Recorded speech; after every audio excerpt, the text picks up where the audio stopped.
right, we're good. Good morning and welcome to the fifth meeting of the Joint Interim Standing Committee on Education. Ms. Rowe, will you please call the roll? Senator Buck. Here. Senator Dondera-Loop. Here. Senator Lang. Here. Assemblywoman Anderson. Present. Assemblyman De Silva. Here. Assemblywoman Hanson. Here. Assemblywoman Hardy. Here. Chair Bilbray Axelrod. And I am here. All members are present. I appreciate that. As we begin, I want to remind listeners that the solicitation of recommendation is available on the committee's overview page on the Nevada State Legislative website. If you are interested, please submit any recommendations no later than Friday, June 28th, 2024, and contact committee staff with questions. Also, I want to let everyone know that we plan to take agenda item 7 slightly out of order. We're moving this item later in the meeting due to some scheduling conflicts. Next, I'd like to go over some housekeeping reminders for the members who are here who would like to provide testimony. Please set all your devices to silent. I'm doing that myself right now. When speaking, identify yourself for the record each time you speak. When testifying, turn on the microphone in front of on the MIC button. When you're done speaking, turn the microphone off. Please sign in at the table near the entrance of each location, even if you don't plan to testify. Meeting materials received prior to the meeting have been uploaded to the committee webpage. If you can receive electronic notification of the committee's agenda, meetings, and final report by signing up on the Nevada Legislature's website. Mute your microphone when you're not speaking to eliminate background noise. Finally, note that during the committee meeting, the Zoom chat feature is only to be used for technical assistance from broadcast and production services. We will be taking about a 30-minute break for lunch around noon. With that, let's get started with our first agenda item, which is public comment. Public comment may be provided in several different ways, including in person, via phone, email, mail, or fax. Detailed instructions to provide public comment are listed on the meeting's agenda. Public comment is limited to 2 minutes per speaker. An additional opportunity to make public comment will be available at the end of the meeting. LCB Broadcast Services will interact with those making remote public comment and providing testimony to facilitate participation in the meeting. With that, I will begin here in Las Vegas. Please go ahead when you're ready. My name is Bill Hanlon. I am from Las Vegas, and I've brought this information to you before. I'm so damn tired of students in Southern Nevada being screwed at the state level because of politics, party loyalty, and cronyism. Our state proficiency rates are dismal, teetering it in the 20s. Having said that, I can understand the frustration many of you have in Clark County. The last 3 superintendents seem more concerned with trying to make a name for themselves by forcing teachers to implement bandwagon research. Being real clear, outside the parents, classroom teachers are the most important factor in students' education. Knowing that, the state of Nevada has experienced a documented math teacher shortage since 1985. That's almost 40 years. You think there might be an investment in professional development in that focuses on what teachers teach, how they teach it, resources to support that, and with assessments. Since before the pandemic, warm bodies being thrown in the classroom to cover these vacancies. Since the pandemic, more and more students are being taught by underqualified personnel. While they are mostly hardworking and dedicated people, one fact remains true. Teachers cannot teach for understanding what they do not know. Our student proficiency rates are testament to that. With the recession, the state's professional development programs were cut in half and have not been restored since. Over the last 14 years, those programs to help teachers to help students learn has eroded and been reduced dramatically. For instance, as the first director of the RPDP, we were able to provide 3 trainers in Nye County, 2 for the South, 1 for the North, 2 trainers in Lincoln County, and trainers in Clark that were specialized in calculus, physics, chemistry, and biology. With the reductions and not having that restored, all that has disappeared. As the years drag on, salary increases for teachers further eroded. which means that the $2 billion that was invested in education raised teacher salaries, which is actually a great idea, but that results in less staff at the RPDPs. What I'm asking you to do very simply is two things. Talk to your state finance committee, interim finance committee, and tell them they have to insert money by next month so there are not further reductions in August. And then during the regular sessions, triple the RPDP budgets so teachers can get the training they need to help students learn. These proficiency rates are a direct result of a lack of state funding. Thank you for your comments, and I see that you have written comments. Would you like to? Perfect. Thank you very much. Anyone else here in Las Vegas? Okay, we'll go up to Carson City. Is there anyone in Carson City wishing to make public comment? Does not look like there's anyone there making public comment. BPS, do we have anyone on the phone lines? Thank you, Chair. The public line is open and working, but there are no callers at this time. Thank you very much. And with that, we will move on to our next agenda item. We will, let's see, that is you. We'll go to agenda item 3, which is an update on legislation we passed last session, Senate Bill 425, establishing the Commission on Innovation and Excellence in Our Education, and it's tasked with studying education policies and systems and others. We are excited to hear about their work and findings. Senator Dondero Loop, one of the bill sponsors, will introduce this presentation. Then we'll hear from Nathan Driscoll with the National Center on Education and the Economy via Zoom. Go ahead when you're ready. Thank you, Senator. Thank you very much, and good morning. My name is Marilyn Dondero Loop. I am the state senator for District 8, and I'm here to present Senate Bill 425. This bill, I have the distinct pleasure to serve as a member on the 2021 Legislature International Education Study Group with NCSL, which is a national organization of legislators. And it's a bipartisan group, and there were 20 legislators and legislative staff on this group. This group studied the highest performing education systems in an effort to take lessons from these education systems and apply what we have learned and build our own state education system. Michelle Ekstrom and Nathan Driscoll with NCEE have both assisted with these studies. And we have on this group a very diverse group of people. We have Republican and Democratic legislators. We have educators. We have community leaders. And in fact, our chair is Tina Quigley, who is the CEO of LVGEA and the Global Economic Alliance, for those of you that don't know. And Senator Joyce Woodhouse is our vice chair. So with that, Nathan Driscoll with NCEE, who is on the line, is going to give us the specifics on the commission, and he's going to give you more on how we are doing this study and the findings which we have detailed.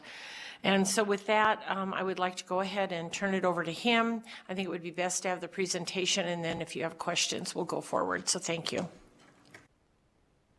Sounds great. Thank you so much. And begin when you're ready. Thank you, Madam Chair, and thank you, Senator, for the nice introduction. I will go ahead and attempt to share my screen. Please let me know if you're not seeing it. Is that good? All right. Yes, we can see it. Awesome. Thank you. As Senator Dondero Loop said, Nathan Driscoll, Chief Policy Officer at the National Center on Education and the Economy. For the record, we are the global organization that is privileged to serve as staff to the Commission on Innovation and Excellence in Education, which was established during the last legislative session to develop a statewide vision and implementation plan to improve public education in Nevada, and to build that plan based on comparisons with high-performing education systems, both globally and domestically. Over the course of my time with you today, I want to dig a little deeper into a few interrelated questions. First, what was this commission designed to do? Why? what will come of the work and when should you expect to see those deliverables, and then a bit of an overview of what's been done to date. First, just to reinforce, this commission built on about 10 years of work of partnership with NCEE, NCSL, SREB, and bipartisan legislators all over the country to study changes in the global economy, in society, and in how education systems all over the world and in our backyards were responding. Those studies have resulted in policy changes in over a dozen states, including in 6 states that have stood up commissions very similar to the Commission on Innovation and Excellence in Education in Nevada. These states include Maryland, Pennsylvania, Michigan, Montana, and Mississippi. They represent many of the regions of our country and are geographically, socioeconomically, and politically diverse. Very quickly, I will not bore you with a ton of information about who NCE is. You have background slides in front of you and can follow up with me if you have any questions about who we are and what we do. But very, very quickly, we see our role as bringing global future-facing research to policymakers and practitioners across states and districts to help them design education systems that will be more future-ready and to deliver those systems for their learners. And what we mean by future-ready is helping educators and learners and communities to build the knowledge, skills, and dispositions to pivot and adapt to a changing world. The reason we feel that this is so necessary and that we were gratified to see Senator Dondero Loop and all of you take up this bill and this commission is very simply that the world has fundamentally changed for our students. I don't have time today, and I'm sure it would not be appreciated if I droned on about the voluminous research that the Commission has studied documenting global changes in technology, in societies, in labor markets, and in the skills required to thrive in the workforce, and how the role of schools is rapidly changing to adapt to those technological and labor market shifts. But needless to say, the evidence is really quite striking that what's required today and will be required tomorrow to thrive not only in work but also in communities as high functioning members of society is different.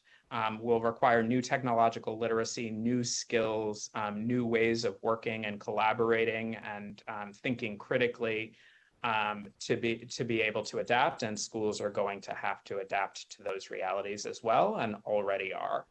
And as policymakers and policy advisors, we encourage folks to do everything they can to help schools make those adaptations. In thinking through new policy designs as part of this commission, the commission was asked to look globally, not just domestically and not just in Nevada, in part because as the world globalizes, we compete with folks all over the world economically, not just our neighbors, but also because we feel important to learn from anywhere and everywhere as we face the monumental task of adapting to a changing future, and then to crucially translate those insights from global leaders to make them your own. It's not possible to just copy a system like a Canada or a Finland, as much as sometimes we might wish it were, but we can take nuggets of good practice from those systems and give them a Nevada flavor to really make it your own. Don't want to belabor the points on performance, but the commission has studied a number of data points showing that while there are bright spots in the state, there is a great deal of room for improvement relative to the United States average, relative to your own proficiency rates. And then just as Nevada falls slightly below the United States average, a global data set showing the United States lagging behind the global average as well, to speak to that point about global competitiveness. And so then it's incumbent on policymakers and practitioners to come together to try and improve, to face that changing future, to not only perform well according to the metrics of today, but to enable all learners to perform well and really meet the skill needs of the future as well. And it's the CIEE's goal to really deliver on this bold promise of creating future-ready education for every learner. That's a really ambitious goal, and it's not one that the commissioners or NCEE or the many members of the Nevada education community and public take lightly. So we're taking it in steps, and I want to give you a sense of how we're operating and the goals that we're planning for. We see 2030 as kind of an end goal for a world-class education system that's future ready for all learners. And we recognize that getting there will require a number of interim goals and action steps with progress monitoring and a lot of opportunity to course correct along the way by 2028. The commission has an 18-month charge, though, and we see its goal as building the policy infrastructure needed to launch by 2026. So based on that, by the time the commission is done with its work, you should expect to see a number of deliverables. The commission has a guiding vision and has affirmed that is the Nevada Portrait of a Learner that comes out of the work of the Blue Ribbon Commission. And so its goal then is to position Nevada as a world leader in innovative education that can enable every student in the state to fulfill the competencies and skills and attributes needed for future readiness that are articulated in that portrait. That's going to require a pretty robust and detailed roadmap with implementation plans, timelines, and policy recommendations. It's going to require some specificity about how we know we're successful in an effort that's this bold, and some planning around how we engage the public in terms of messaging the intent of these changes and why they're necessary, and also getting public input on what matters most for kids and communities throughout your state. Just want to acknowledge that this commission is not the only commission in the state. It's not operating in isolation. And this has required collaboration and some navigation of roles. But the way that the commission sees it is that it's this commission's charge to establish the future-facing policy framework to ensure that world-class, globally competitive education system by 2030. This means close collaboration with the Commission on School Funding, which is getting the current system fully funded now and in coming years. This commission's framework will ensure that those dollars are well spent and spent in ways that are going to set up all learners for success now and in the future, and build that roadmap and plan for 2030 and beyond. It also builds on prior work from the Blue Ribbon Commission that established the Future of Learning Network in order to ensure that there's a supportive policy framework in place to realize the portrait for every learner. So just to recap visually what I've talked about, we are currently in phase 2 of a 3-phase process. We have deeply studied research about how the world is changing and will continue to change, and ways the education system can adapt. We've also looked at existing bright spots and strong work throughout your state that can be built up, supported, and sustained through commissioners bringing that work to the table, through public comment, and through partners. And we're now really looking to surface policy considerations, begin to draft recommendations and refine them in the full commission so that we can begin to build that long-term implementation plan. I'm not in a position today, 5 months into the work of an 18-month commission to share firm recommendations with you. That would be premature and irresponsible of me. But what I can do is give you a sense of what has been discussed and what commissioners are considering as they dig deep into specific policy areas to hopefully make this a little bit more concrete. So we have a subcommittee focused on world-class teaching that is really focused on addressing the policy area that was referenced earlier during public comment, thinking through how to make teaching a more attractive profession, and then ensuring that consistent opportunities for professional learning enable all teachers to thrive, meet students where they are, and enable them to be future ready. This is going to mean thinking through what professional learning looks like, how it's incentivized, teacher prep and licensure renewal requirements, and also additional supports for teachers around technology and their career progressions.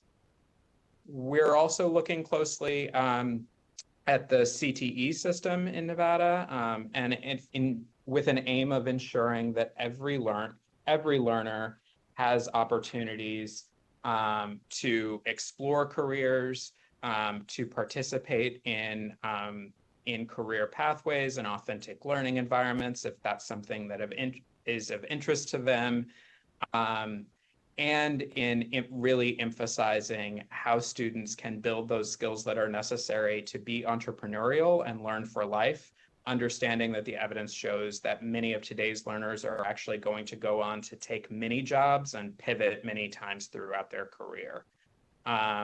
So this subcommittee is really thinking through what data is available, how can it be better collected and messaged, how can career exploration and career exposure be incentivized even in early years, and what infrastructure for employer partnerships is necessary to ensure that even in rural and remote areas of the state, there are those opportunities for career-connected learning.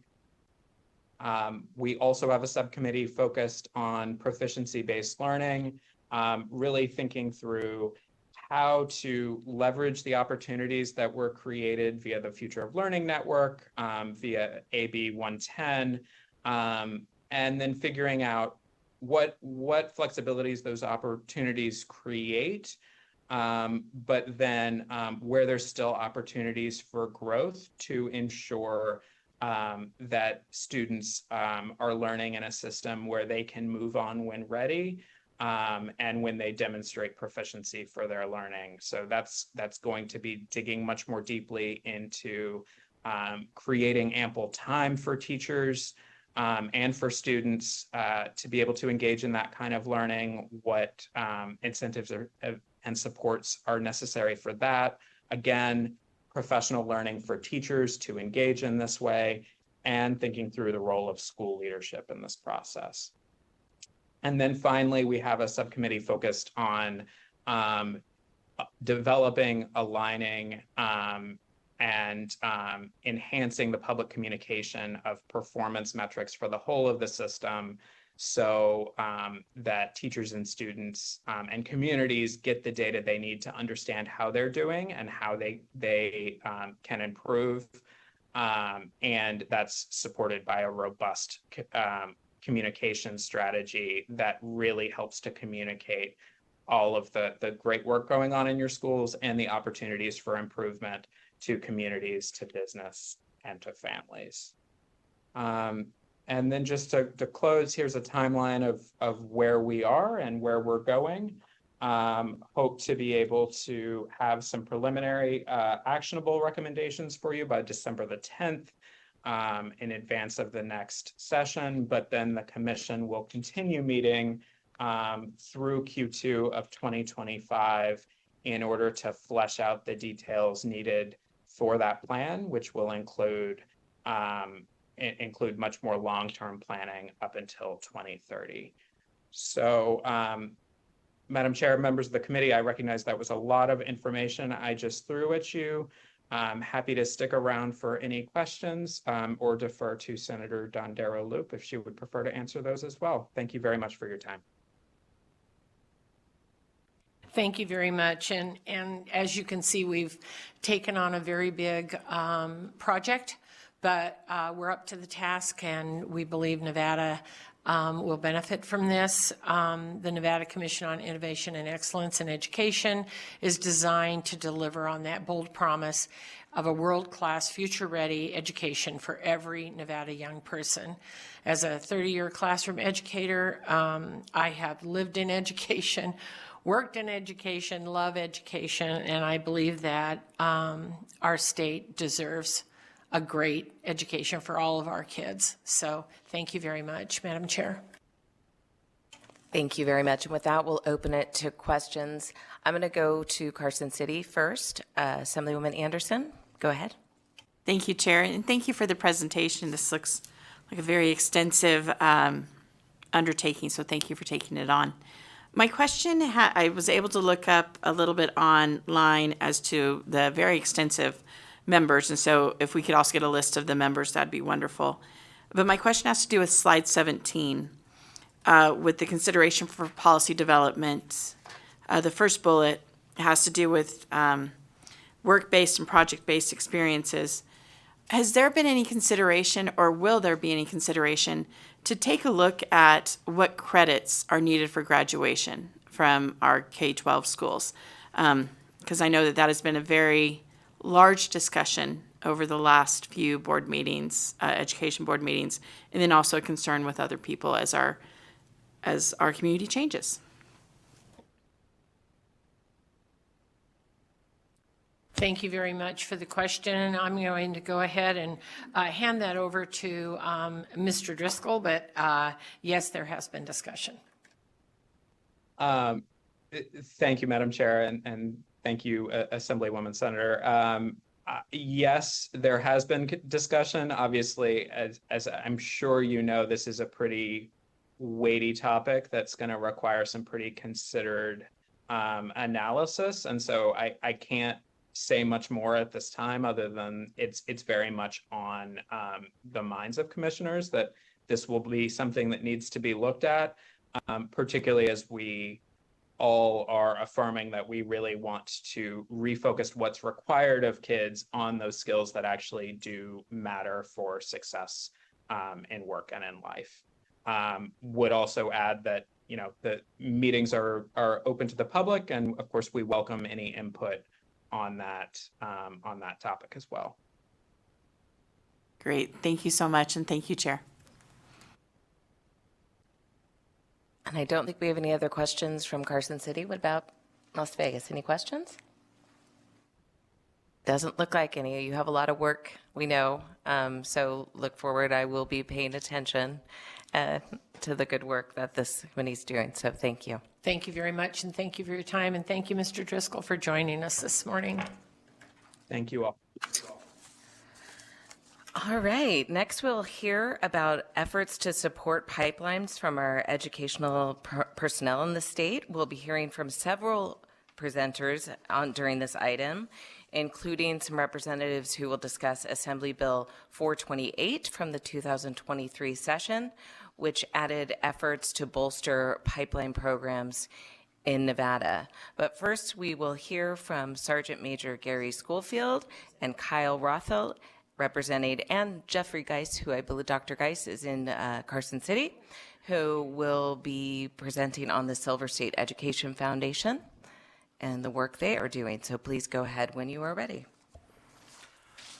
Madam Chair, Jeffrey Geis for the record, CEO of the Silver State Education Foundation and Executive Director of the Nevada Association of School Administrators.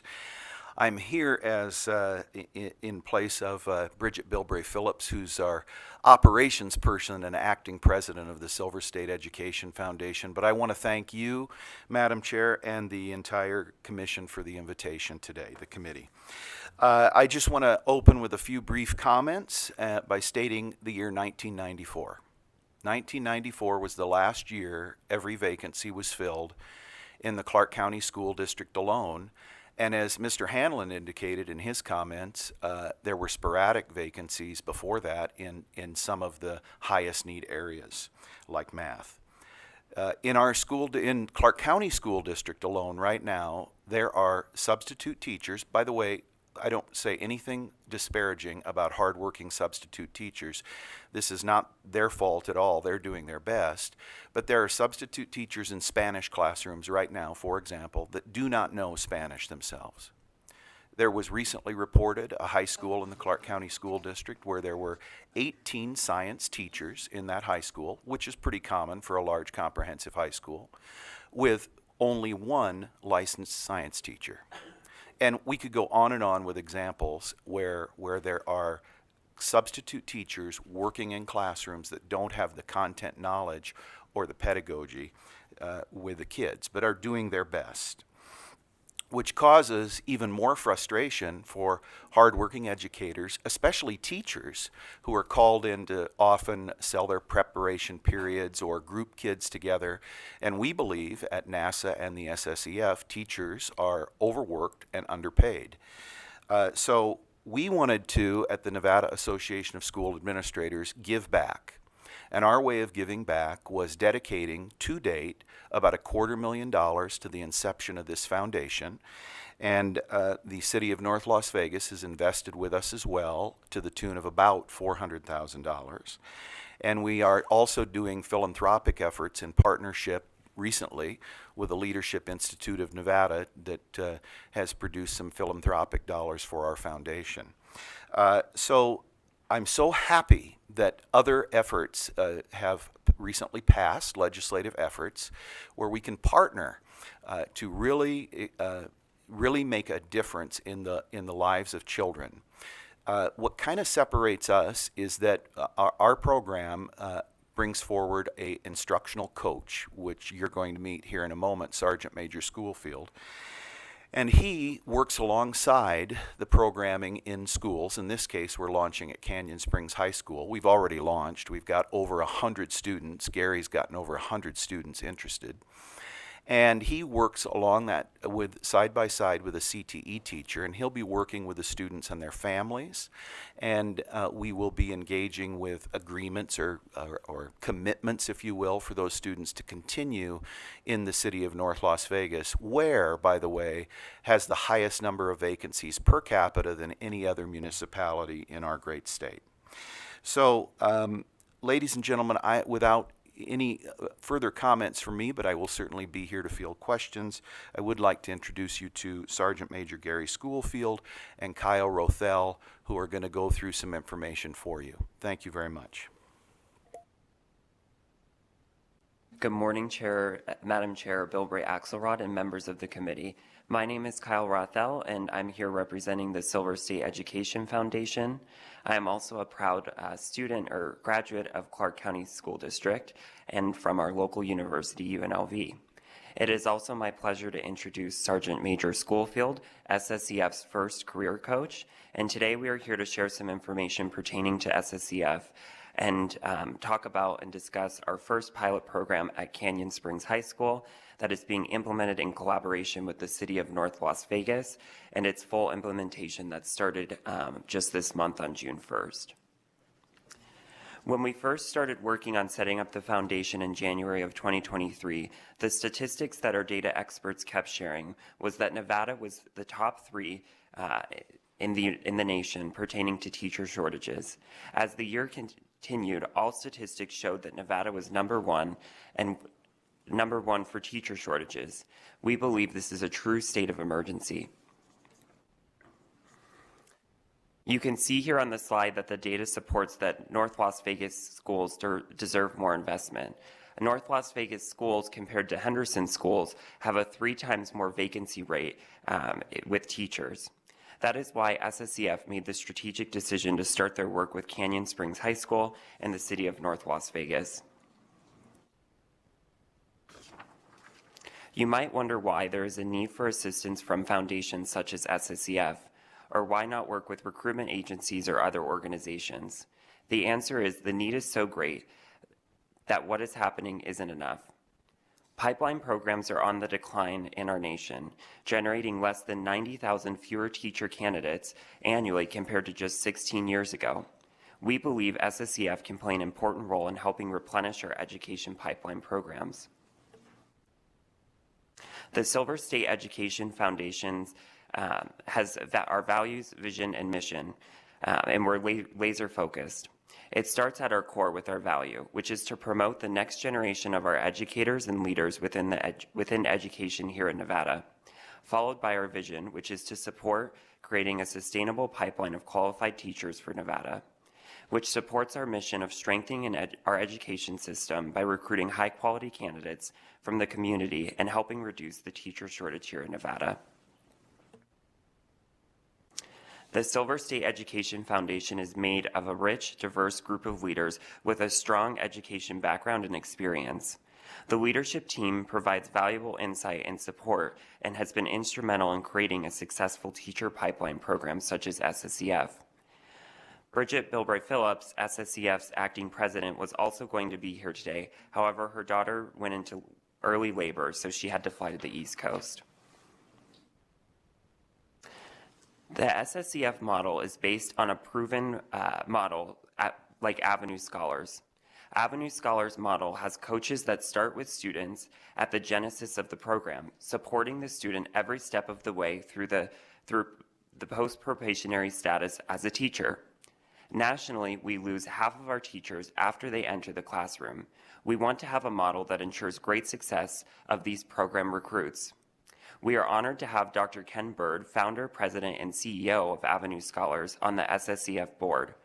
Avenue Scholars' proven model supports multiple career pathway programs, not only in education. Modeling after Avenue Scholars is what separates SSEF from other pipeline programs. As you can see, the Avenue Scholar model has generated successful recruits and results over the past years, serving over 3,700 students in 15 years, a successful post-graduation employment rate of 85%, and over 250 new students through various pipeline programs each year. At this time, I would like to introduce Sergeant Major Schoolfield to talk further about his work as a career coach. Kyle, before we Good morning, everyone. before we go to the Sergeant Major, Madam Chair, I'm so sorry. And it's a pleasure to be in front of all of you. I'm sorry, Dr. Geis, we are going to do Sergeant Major Schoolfield now. Oh, okay, no problem. I'll wait till the end. Thank you. Okay. Thank you. So I'm Sergeant Major Schoolfield, and it is a privilege to be before you today. Why is it that they hired a retired Sergeant Major to be the career coach? Well, I'll tell you, about 15 years ago, Dr. Jeffrey Geis hired me as a first year ROTC instructor at Cheyenne High School. They put 252 students that did not know they were joining JROTC into my classroom, and we kept all but 3. Because they knew that we cared. They knew that we were going to make a difference in their life. And so after being a JROTC instructor for 15 years, that connection that I made with Dr. Geis many years ago had him call me and ask to spearhead this project. So it's an honor because we do know that we are in a desperate need of educators. As you can see, I will be braided in a program that's already established at Canyon Springs High School with Miss Angel Sampson. She's in charge of the CTA program, and she's also an English teacher. Now, I will tell you that they do have a teaching program already established. This program that we are spearheading will enhance a program. So we do believe in trunking. So we will trump this program and enhance it and make it even better. We're led there by a Silver State Education Foundation board member, the chairman, Principal Lou Macuses, who has opened his doors. We initially went in to get 50 students to sign up for this home teachers program, and at the end of one day, we had well over 100 students. We are fortunate to have many collaborators also wanting to assist in this implementation. Thank you, Kyle. So now we'll talk a little bit about the pathway to how we're developing these homegrown teachers. So SSEF has modeled out a 10-year program here. And as you can see, SSEF just started here on June 1st, so we're in the first year of student recruiting, where Sergeant Major Schofield is working with Canyon Springs High School to recruit that first initial cohort. Originally, we were targeting over 50 high school students, but we've almost doubled this projection so far based off students' interest. After students become part of the SSEF program, they'll take 30 college credits during their high school years, their final 2 high school years, which will help them prepare to become a paraprofessional and also help them get enough credits to get closer to a substitute teaching license. In year 3, they'll enter into college. We'll be partnering with local universities such as UNLV, CSN, Nevada State College to help place these students into a college education, and that will be done with the work of Sergeant Schofield and making sure that they have the right classes and credits to become a professionally licensed teacher. Additionally, it's important to note that through the partnership with the career coach will also help the students ensure that they gain all financial dollars that are available to those students, whether that come from the foundation or that come from other means. That the career coach will also help remove any barriers for the student, working in collaboration with some of our strategic collaborators, such as the Department of Education or the state of Nevada. After the student graduates from college, they'll have all the credits to become a professionally licensed teacher, where they'll then enter as a novice teacher and again be partnered with the career coach to have the support in their first few years. In years 9 and 10, you can see here, this is where we think of the program as a transition from mentee to mentor, where we're hoping some of the SSEF participants will become future mentors for future SSEF cohorts and students.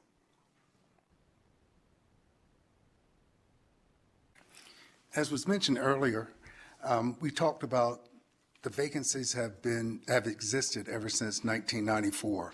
So we've taken a personal charge in making sure that we have a program, a pipeline that will eliminate those vacancies. So as the career coach, I'm just not having 11th and 12th graders go through this program, get 30 credits for substitute, go to college and forget about them. I will be with these future homegrown teachers for a period of 10 years. In 6 years, we will start to see them return to the North Las Vegas schools. I will also be there to help them with job placements. I will know them. I will have established a rapport with them, so I'll be able to tell teacher A or teacher B which school is better suited for their skills.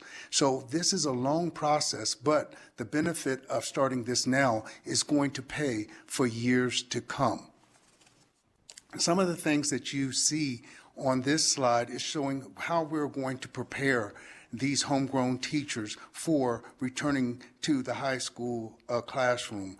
Internships, career awareness, gaining substitute licensing, mentoring programs. The mentoring programs are going to come from all kinds of organizations. NASA and the Silver State Education Foundation are only a few. And then, of course, employment once they graduate from college and come back home to our city of North Las Vegas. As you can see on this slide, this is our projection for what we think the power of SSEF can do with one cohort each year just at Canyon Spring High School. So this assumes that a cohort of 50 students would generate anywhere from 35 to 45 professionally licensed teachers. By year 10, we think this could be a number of 370 teachers in the Clark County School District. Although through Sergeant Major Schofield's work to recruit our initial cohort, we are already seeing twice the amount of interest versus our original projections. Imagine the multiple this forecast could have with multiple schools participating and more students interested than our original projections.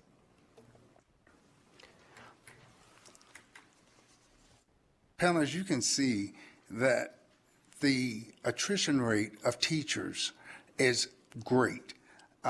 Texas is the only state that publishes data pertaining to teacher retention comparing homegrown teachers to those recruited from out of state. The big problem there is that we recruit teachers from out of state and they come and do a fabulous job and then they return home. Well, if we're recruiting right here out of our own state, then when they return home, where are they? In our state. So that's why that's so important. They're 17% less likely to leave if they're a homegrown teacher. For every 1,000 teachers hired, 170 of them will leave the state. That attributes to $4.4 million.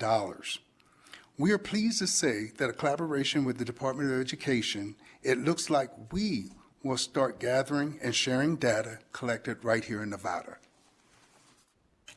I'm so sorry to do this, but can you say your name every time you guys switch back? It just makes it a lot easier when we're thinking. Sorry, Major Schofield, we'll do that, ma'am.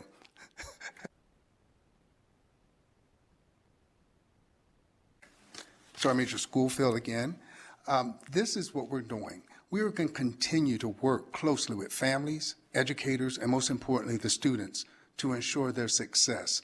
We have learned, I've been on a panel for the Department of Education for Nevada as family engagement.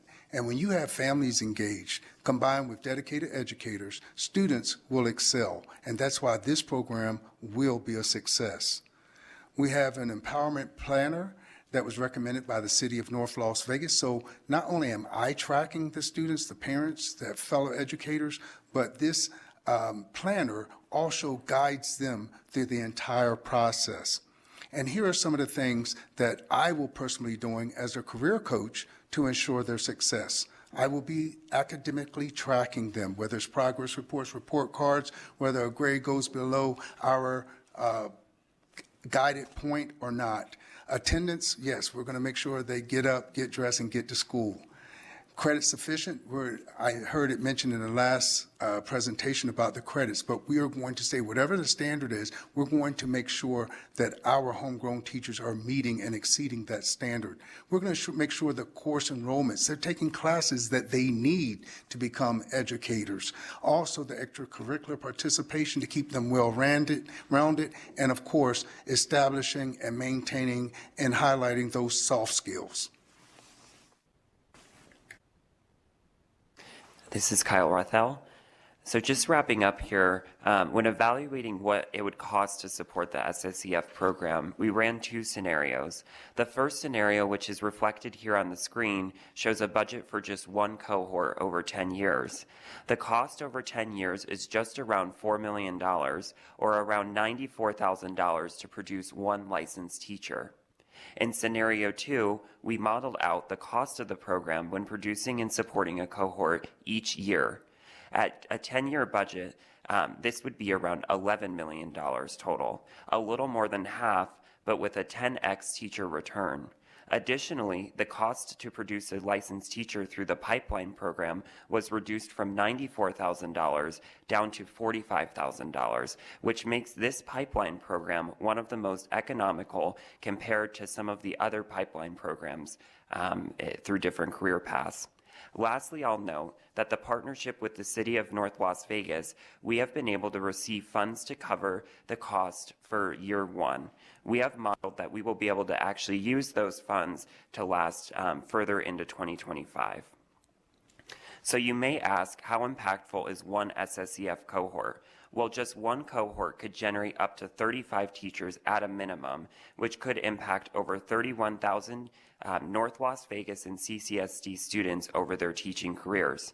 As previously mentioned, our first cohort is already exceeding our targets, so we expect these projections to be much greater. Imagine the exponential power this program has when there are cohorts supported annually and the SSEF partnership is set up with more than just one local high school. We believe SSEF will play a big supporting role in helping solve the teacher shortage here in Nevada. Sorry, Major Schofield, again, before we close, I want to turn this back over to Dr. Jeffrey Geis for comments from Carson City.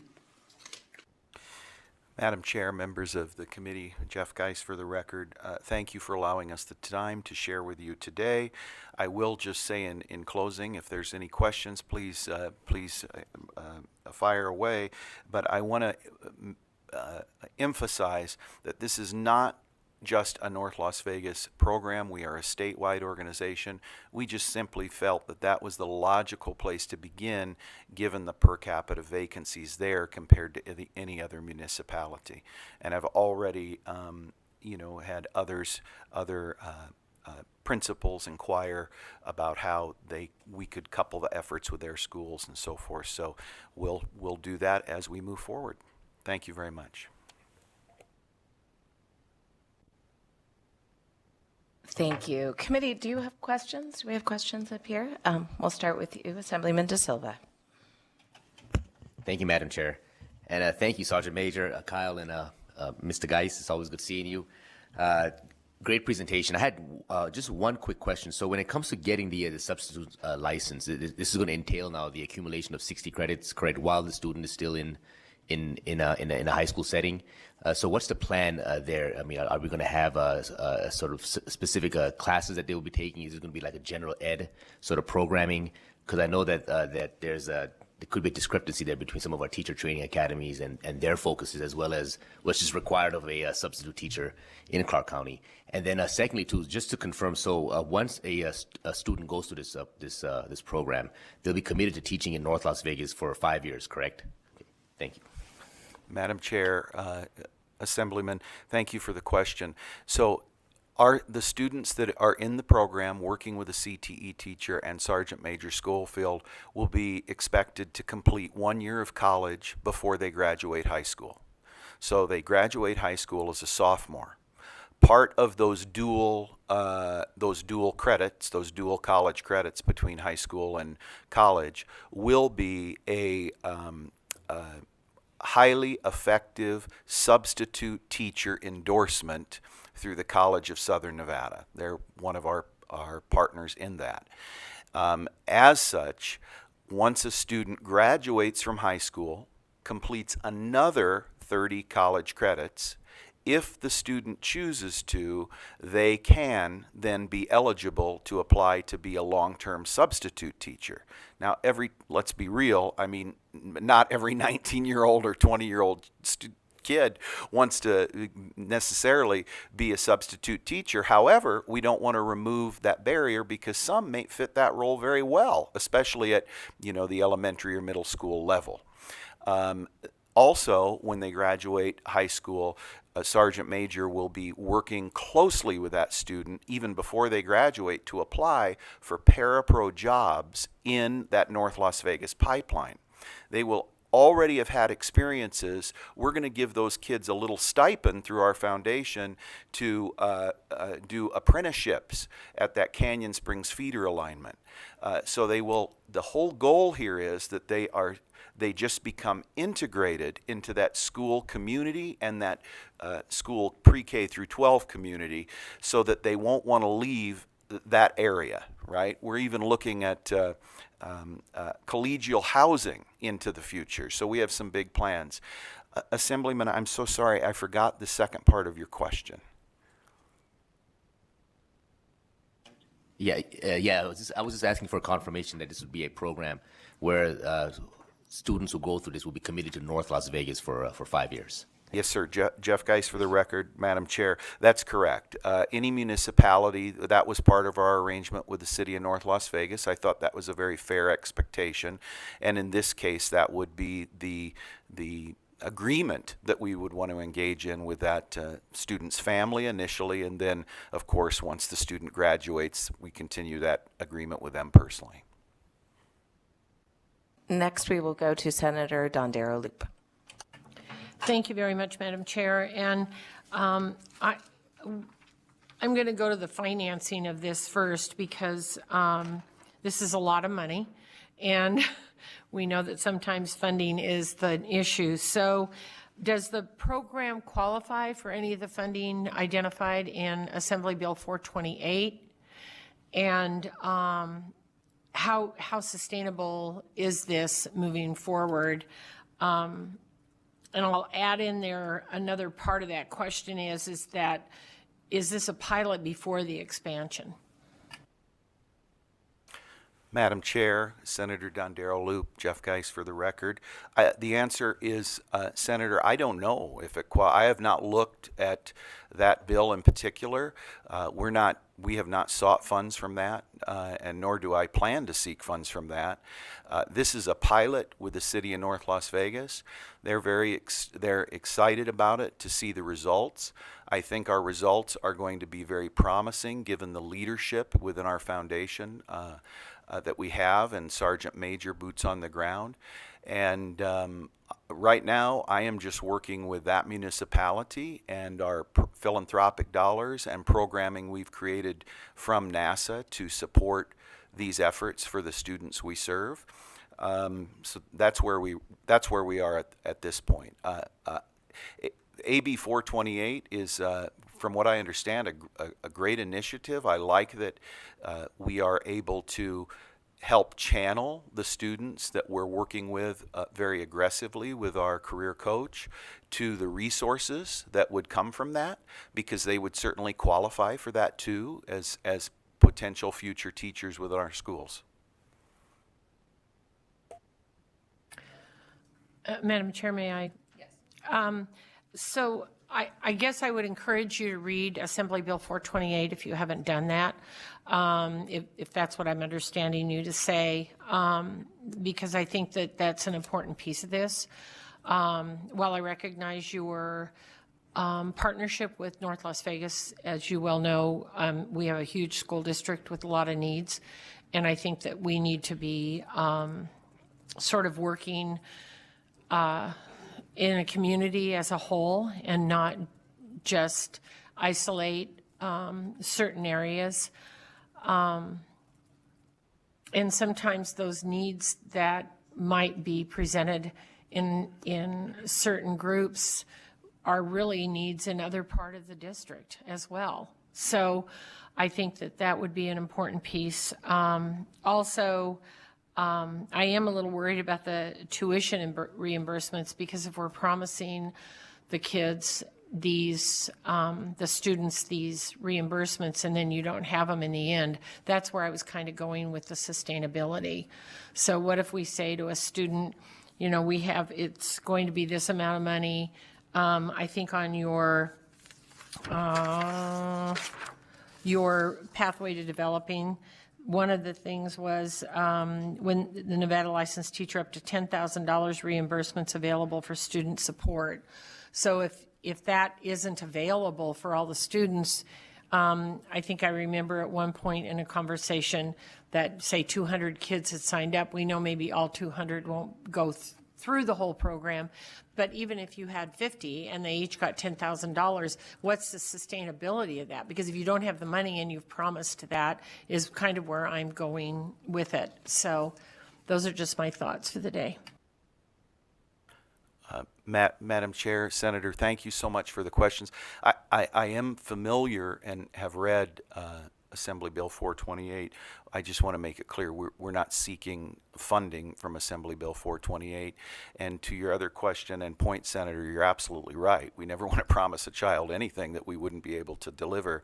That's why we are working very closely with the first cohort, see how it goes, and then we have reporting processes that we're going to work in collaboration with the city of North Las Vegas, and hopefully we'll be very successful and we can expand, and we would never promise a child anything that we could not deliver. But thank you so much for that question. Next, we'll go to Senator Buck. Thank you so much, Chair. I think it's a great innovative idea. I know personally I spent in a classroom as a paraprofessional for 30 hours during my college experience, and so I can see where you can make this work.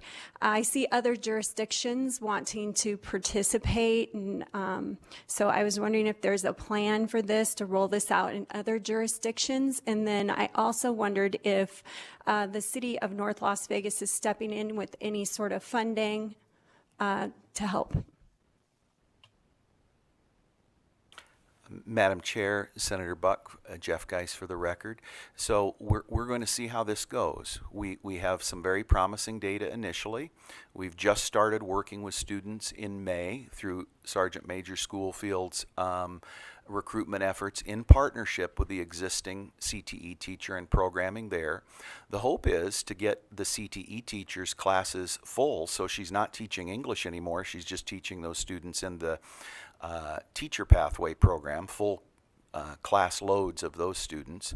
And then as we analyze it and as this grows and as our fundraising efforts continue privately, and if North Las Vegas wants to, the hope is to produce wonderful results and say, here's what they are, this is innovative.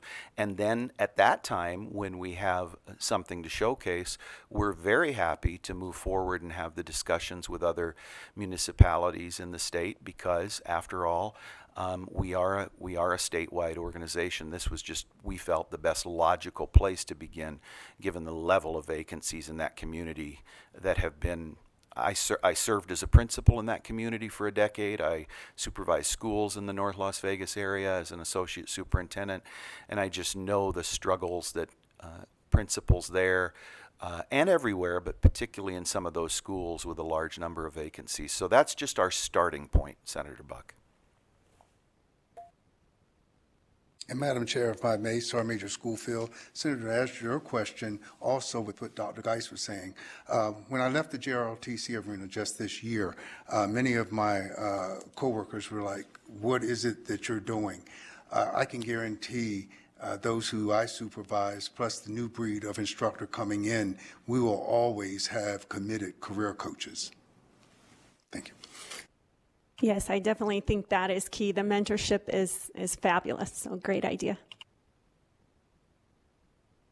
Next, we will go to Vice Chair Lang. Thank you. So last year, last session, I had a bill on this, and I was working with UNLV, and so I think it's really important. I'm just wondering if you're working with UNLV and what they're doing, because and look, we couldn't get the bill passed because of the cost. And even though everyone thinks it's really important, and I see lots of different entities doing teacher pipeline stuff, and I'd really like to see everyone get together and come up with a program that works for all of us, because I think that's more cost effective. And I think the program can be really good for everyone. So I'm just wondering what you're doing with UNLV and helping to make this move forward. Madam Chair, Senator Lang, Jeff Geis for the record. Thank you so much, Senator, for the question. We are working with UNLV. I've met with Dr. Whitfield a few times on this very matter. Just for the committee's edification, this foundation is only 2 years old. We've come a long way in that 2-year period of time. So yes, we're going to work with UNLV where throughout the high school career of these students, they will go to 2 summer immersion programs around education, so that they can have those exploratory experiences in addition to their work as doing apprenticeship work and so forth. Because the reality is, I don't know about everybody here, but I didn't know what I wanted to do when I was 15, 16, 17 years old. So, I finally figured it out my 3rd year of college. So anyway, those are the experiences we want to give students. Those summer immersion programs are 3 credits, and they'll go, I believe, the summer after their sophomore year and the summer after their junior year. So we're working very closely with them. We're working very closely with Danica Hayes, and our goal is just to eliminate all barriers for the students as they go through. This is not an overnight fix. We're not going to produce 150 teachers tomorrow. This is a long-term goal. So I know those recruitment efforts are wonderful. They're very ambitious. I think that's great. But the reality is we won't end up keeping all of those students because they're going to explore this and decide that that's not the route for them.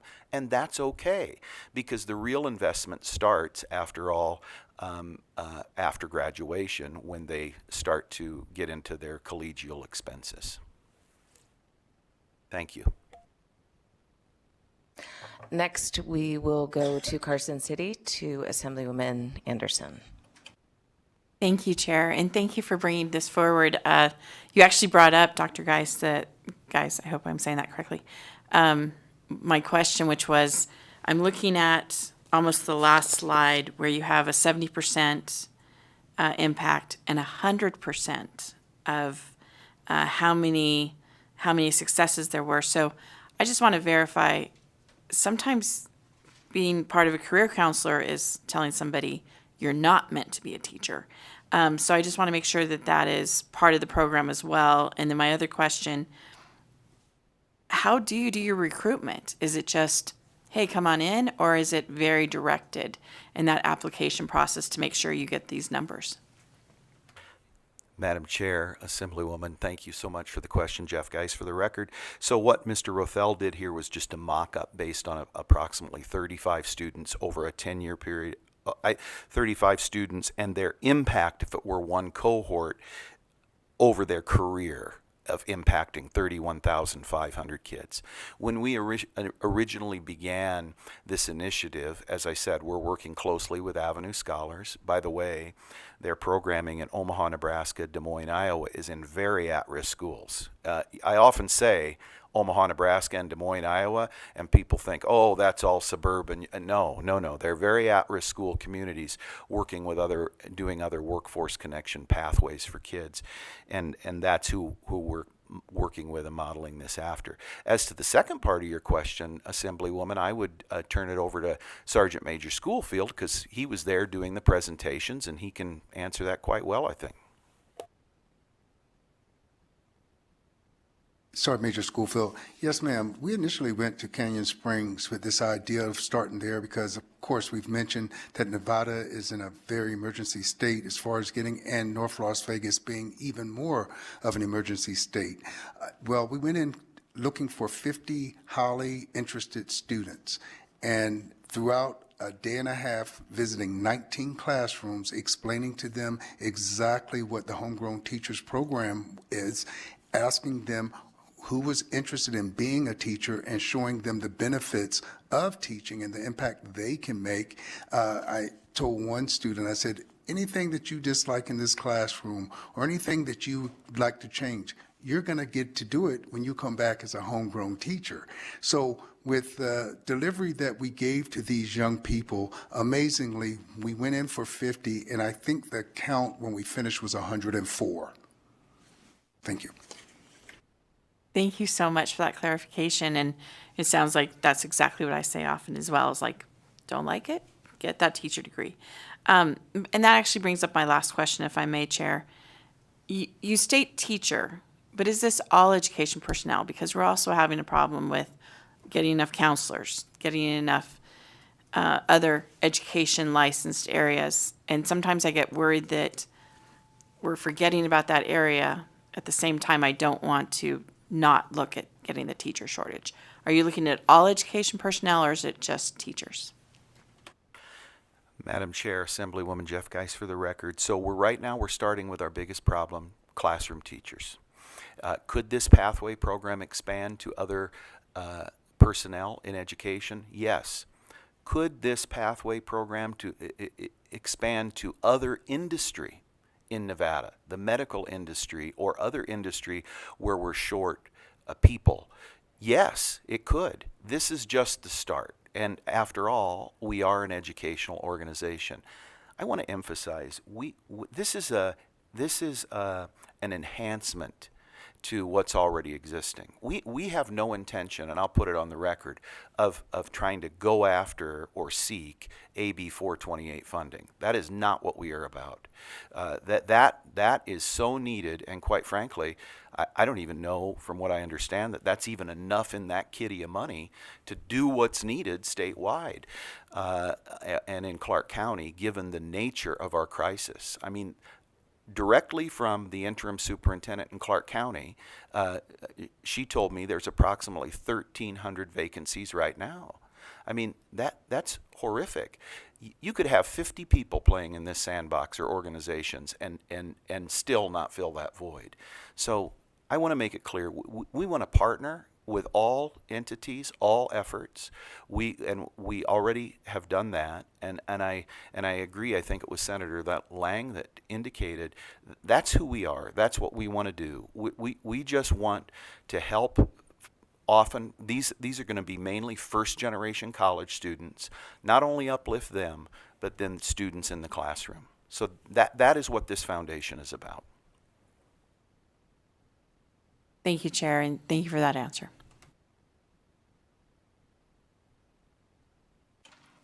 Thank you. And I just have a question for you, Sergeant Major. You're bringing, when you said you're going into classrooms, were you also, you're talking to families as well? So families are coming, and are they understanding the commitment that, I mean, it's a long commitment. You're mentioning that a lot of them are first generation college students. Are they, the parents or the guardians, are they understanding what this commitment is?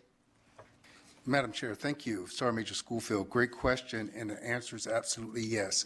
We have already started. I do a Sunday night email to the entire parent and student body of Canyon Springs explaining what we're doing, what measures we're taking.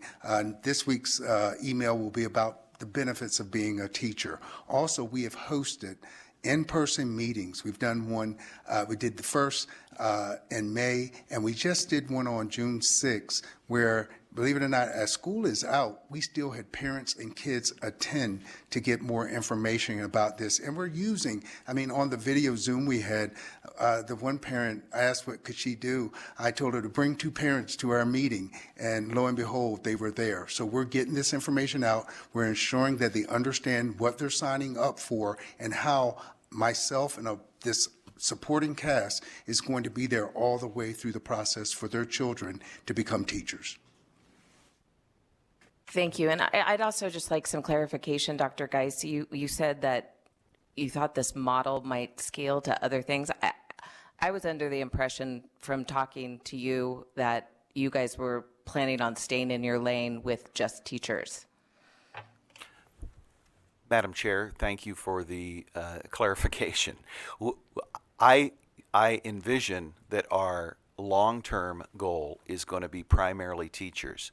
But if, for example, a funder came to us at a later date expressing an interest in other workforce connection pathways, that may be a possibility. But right now, there's a lot of work to do in filling classroom vacancies, and to the Assemblywoman's question, potentially counselor vacancies, school psychologist vacancies, and other vacancies in and around education. That may occur in the long run after we produce results in this field where we're currently focused. Thank you for that. All right, I don't see any other questions. Thank you for the presentation. You guys can sit back. Thank you. Next we will, where are we? Next we have Dr. Kenneth Varner and Dr. Nicole Atwell represent, is that right? Okay, good. Representing the Nevada Institute on Teacher and Educator Preparation. They're coming to the table here in Las Vegas. We're excited to hear about your program as well. Go ahead when ready.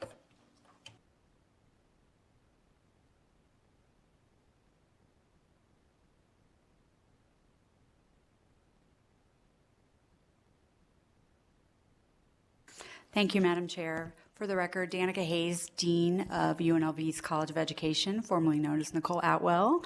It's great to see you all today, and we're very excited to share some updates on the Nevada Institute on Teaching and Educator Preparation. I would like to apologize, Dr. Hayes. Yes, we all know you, and thank you for being here. Absolutely. We're very excited to have this time with you. For those that do not know, NITEP is an entity that is housed at UNLV, but it is a statewide educator workforce initiative. And it has been, for several years, one very critical piece to a larger puzzle of trying to increase and diversify and sustain an educator workforce. And I want to thank the legislature for your ongoing support of this, because not only does this support our educator workforce. As many of you know, as former teachers or current teachers, that without our K-12 educators, we do not have an opportunity to enhance the vitality of the Nevada economy and workforce overall. So thank you. Today we're going to briefly share with you some of the components and some of the impact data, particularly from the last 2 sessions, as well as some challenges and opportunities. But before I do that, I really publicly want to acknowledge the strong partnerships that we have with INCHE office across INCHE institutions, as well as with CCEA and our school districts and charter school organizations. It really does take a village. And as we talk through this, one of the ways that we've been able to keep this as cost-effective for the state is a very strong partnership with our UNLV central administration, who has worked with us to leverage other dollars to make this work. So thank you very much. And now I will turn it over to Dr. Warner.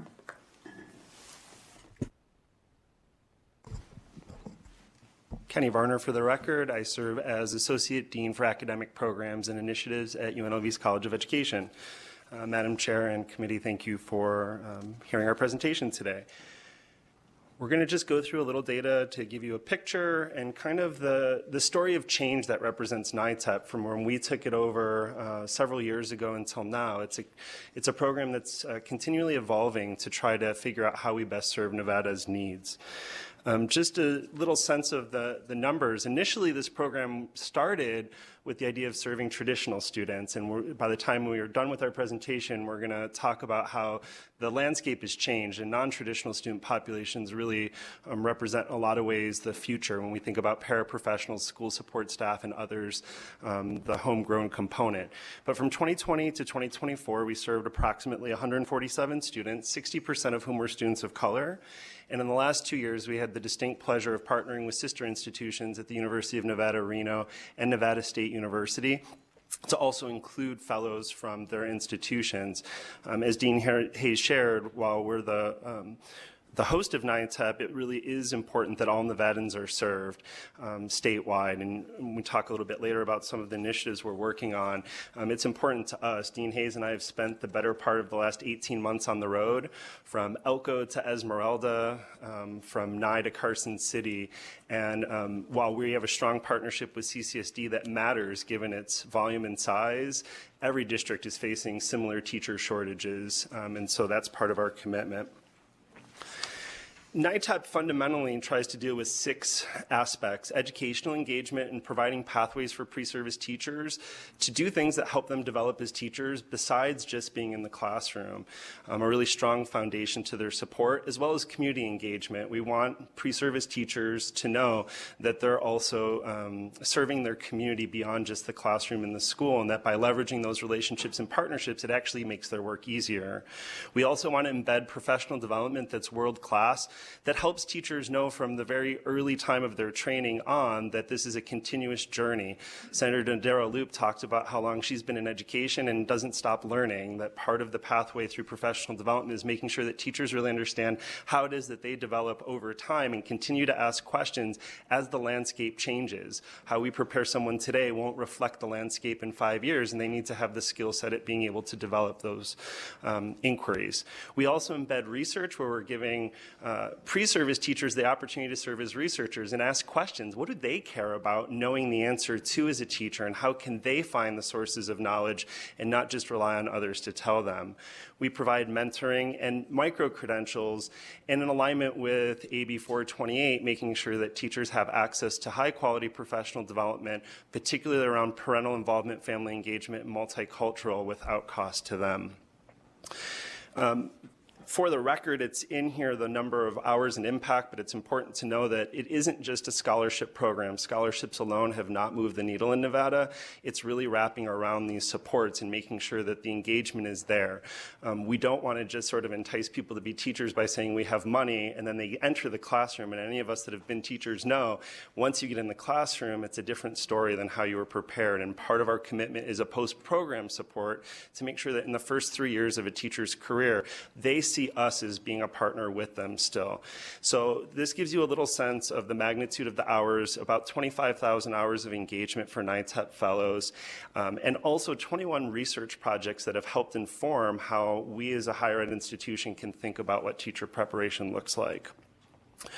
We kind of divide the strengths of this program into 4 areas. When we think about recruitment, preparation, retention, responsible stewardship, I think one of the big things that NITEP has helped reveal that has then allowed us to branch into apprenticeships, which I'll talk about in a second, is the idea that beyond just scholarships, we need to be able to provide concierge level supports to students so that they know that they don't have to deal with the infrastructural hurdles that higher ed presents.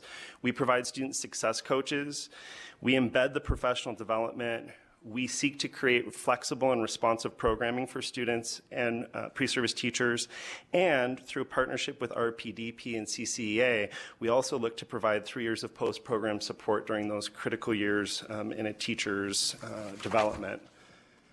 I apologize, this slide has some numbers inverted, and I'm going to send a corrected version for the record. So the FY25 projected direct supports and wraparound supports are inverted. So the support is mostly direct support, not wraparound and indirect support. I think one of the things that we continue to learn is how to do the work of pre-service teacher preparation statewide in the most cost-effective way possible that really leverages resources, but does so in a responsible way.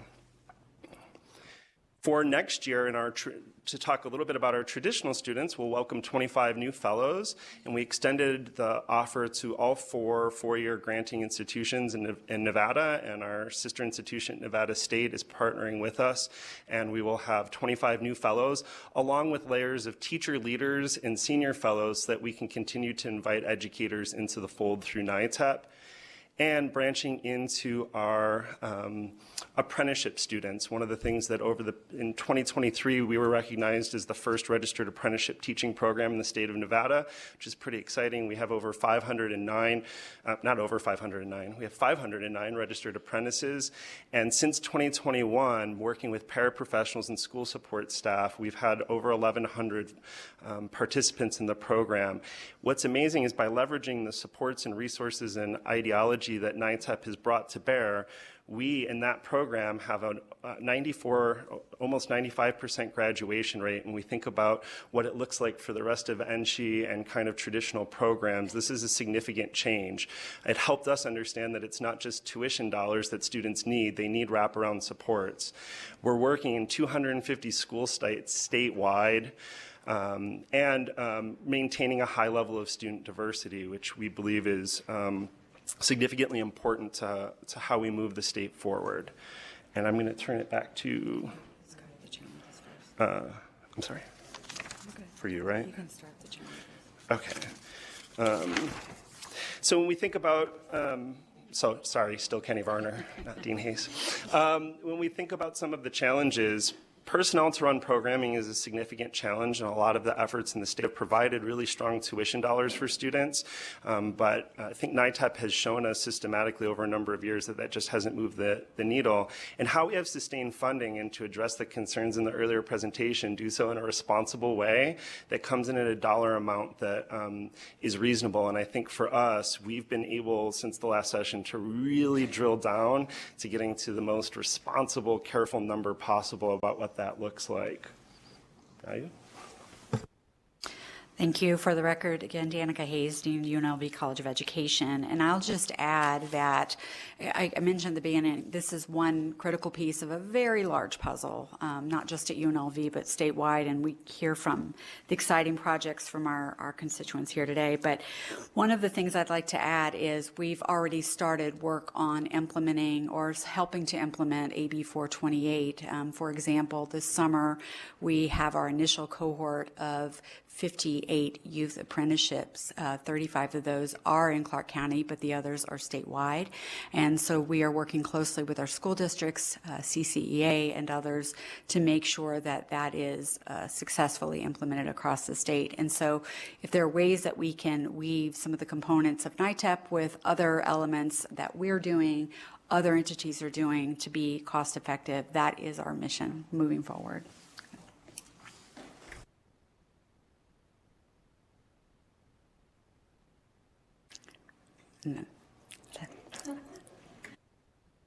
Thank you very much for that presentation. So I'm sure we have a number of questions. We'll start with you, Senator Buck. Thank you so much, Chair. I was wondering how do you market this? Because I see kind of an untapped marketing potential in our elementary schools. We have a lot of mothers or fathers that are volunteering. All their kids just are now in elementary school. And I know that that has been a significant area in which, but how do people find out about you? How do they know about you? Maybe connecting to principals in schools, so that way they can blast this out, this great program in which they could be a fellow, and they can take them through the whole process of becoming a teacher in their child's school. How do they find out about you? For the record, Danica Hayes, Dean of UNLV's College of Education. Thank you for that question. This is one larger piece, but to sort of wrap around this, we have initiatives and entry points no matter how much college experience you have as an adult learner and even as a high school student to start thinking about this pathway. And at the present moment, we have formal employer agreements with 7 of our school districts statewide. Through those partnerships, we work with human resources and other parts of the school districts that reach down into the schools with the principals, with teachers, to not only attract those students that might be interested in entering higher education, but the families and parents that have been working in the schools, they have a passion for working in schools and maybe never really thought college was for them or didn't have the opportunity. So we advertise various components and initiatives. Would you like to add anything? Kenny Varner for the record, Madam Chair and Senator Buck. The Assembly side has heard this before, but the Senate side hasn't. So one thing that I think is important about what Dean Hayes shared in your question, when we think about the Wizard of Oz, a lot of focus was put on the Golden Brick Road and how it got to Oz. No one really thought about how the people from Oz got there to begin with, and that grow your own is really the most important way. Thinking about all the other pathways that exist to becoming an educator, not just a teacher, school psychologists, school counselors.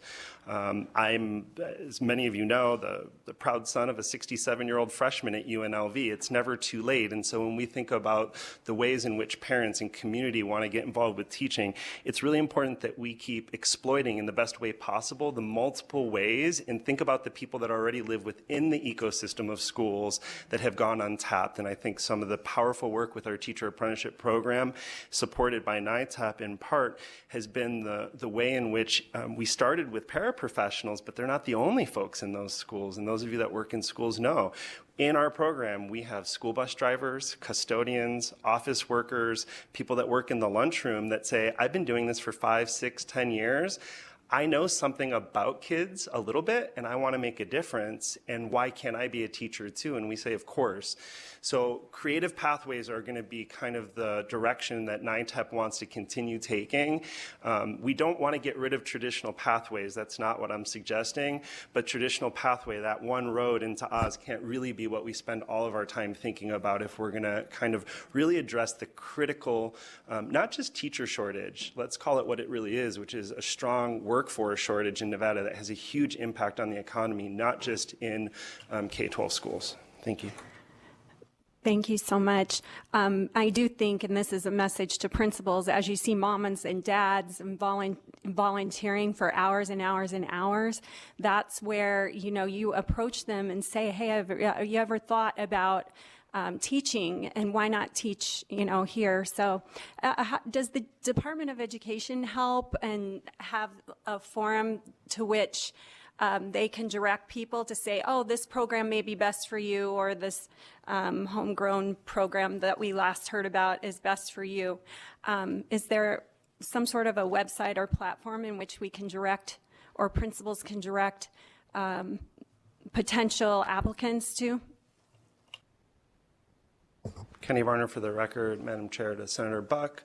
Department of Ed is a strong partner with us, and so when you all approve the money, they're how the money gets to us, and so they provide a lot of the oversight, and we're in constant conversation with them about how to best market that program. Two things that I think are worth noting: we've through an ESSER-funded program, really tried to reach out with the other four-year institutions, and they know their students better than we're going to know them. And so how can we work as sister institutions in a single family towards trying to think about how to best support teachers? And one of the hopes in the next session is that NITEP could expand a little bit to make sure that the community colleges have a role in NITEP, and that they too are an important part of the pathway that too often goes unnoticed.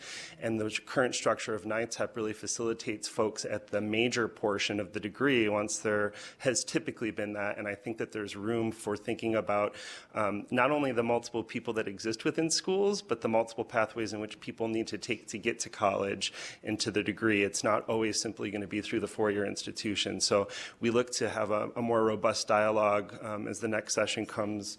And then our website, we do, and I can share that with the committee. And along those lines, NITEP is not meant to be proprietary in the sense of holding all this information in. Anything that NITEP supports with the funding that you generously support, we want to give back to anyone in this state. So all of the professional development is available to any citizen of Nevada through our website. They can have access to those resources. Classroom teachers that are not in NITEP can still benefit from the post-program support resources we've developed. So we want to see this kind of like sidewalk ramps. While it's meant to help pre-service teachers, we see it as having a cascading effect that can help anyone with an interest in moving Nevada forward. Thank you. Next, we'll stay in Las Vegas and go to Assemblyman De Silva. Thank you, Chair. And Dr. Hayes and Dr. Vaughn, are always good seeing you. Thank you for the tremendous work you do. Quick question. So the micro-credentialing aspect of this, how does that work, and what kind of like arenas are those micro-credentials going to be viable in? Thank you. Kenny Varner for the record, Madam Chair, to Assemblyman De Silva. We have a few different ways in which the micro-credentials, and micro-credentials are complicated in that everybody has a different use of those words. So we want to institution at UNLV that means something a little bit different than what we're talking about. So it's micro-professional development. We initially called those micro-credentials. The biggest way in which we do that is through the ELM system and working through CCSD's platform, but this is available to all teachers statewide, and making sure that there's asynchronous professional development that's available to teachers, because what we also have learned from our non-traditional students is that time-bound activities aren't necessarily the most supportive, especially when teachers have their own families and other responsibilities. So being able to have 15-hour professional development-oriented type non-credit courses that we offer in partnership with ELMS for our first 5, and they deal with things that typically traditional programs have not had spent a lot of time on and are responsive to real life situations. So homelessness and housing vulnerability is one of our topics, and thinking about how people address that, how teachers address that. And then we now branched off in a partnership with RPDP as well to offer these micro courses, and thinking about 2 examples that will be live this August are for high schoolers to learn the skills of tutoring elementary youth, because what we know is, and if adult tutors in elementary youth, that's fine, but it's a profound impact when a high schooler who's a sort of proximal peer to an elementary student can do that. And so we have a training that provides that for high school students, and we also now have training that will be live in August that can help anyone who wants to work in the dual concurrent enrollment space through this. Because just because I was a high school teacher, high school Spanish, someone mentioned Spanish speaking, that was what I did. I was like, I'll volunteer if you're short on a teacher. So if we, I got distracted by trying to be funny. That happens. So just because I was a high school Spanish teacher doesn't mean that I was prepared to teach a high schooler the ideas through the lens of college for students who are neither exactly fully college students and not just solely high school students. And so UNLV has worked to develop that through NITEP that can be available to everybody in the state at every institution, training that can help people in the dual and concurrent space without cost to them learn how to sharpen their skill set in engaging high schoolers in dual and concurrent classrooms. So NITEP is using those through that micro space to help people kind of edge up their skill set. Any other questions in Las Vegas? Go ahead, Senator. Thank you very much. And I should have asked Silver State this question as well, but is there some kind of an like an interview process, if you will, that that we go through, and it's sort of I guess I want to alert people of the profession they're going into, but also sort of ascertain that that we're going to invest in them to do the right thing for them. So if I say, I mean, I'm the kid who was, unlike Dr. Geis, I wanted to be a teacher from the time I was like probably 2, right? I mean, there was never even a thought. I always wanted to be a teacher. But there are people who want to become a teacher who may not know, we may not know if they're going to be able to go through the whole program and do the right thing. So is there any kind of an interview process or a screening? I don't know what I want to call it, but thank you. Kenny Varner for the record. I think Senator Dondero Loop, you and I probably played school at home when we were kids, right? We set up our little classroom with our the stuffed paper, animals. Clark County School District notes that were in like volumes when my dad was there. My parents made fun, Kenneth Varner for the record, my parents made fun of me when I was a child. I was grading fictitious papers as like a 5-year-old, very strange. Yeah, so we absolutely talk with people before, and it's important that when NITEP started, it was traditional pre-service teachers that were typically 18 years old and entering the profession, and there was an interview protocol and process.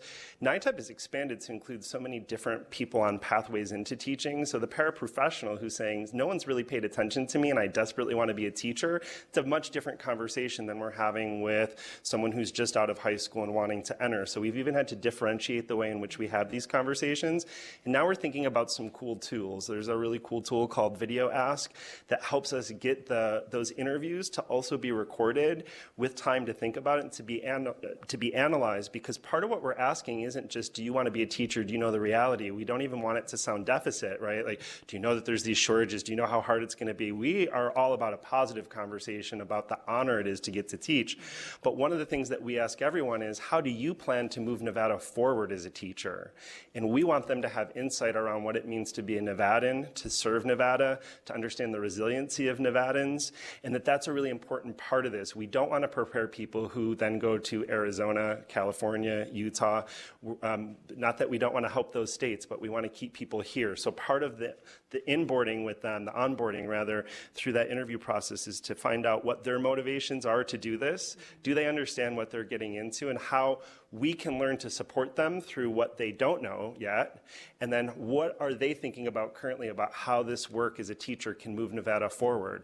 And if it's not teaching, we can help them think about all the proximal fields like social work, school counseling, school psych that they might have interest in as well. And I appreciate that, because I remember after my first year of college at UNLV, one of the things they had us do was kind of this self-assessment survey of, do you really want to teach high school? Do you really want to teach elementary? Do you really want to do this, right? And so we had this little self-assessment thing that really kind of put things in order. And, you know, I don't want to shock everybody in the room, but when I graduated, there was actually 3 teachers that got a job. And I was one of the 3 teachers, and those other people out there there wasn't, you know, we didn't have any vacancies for them.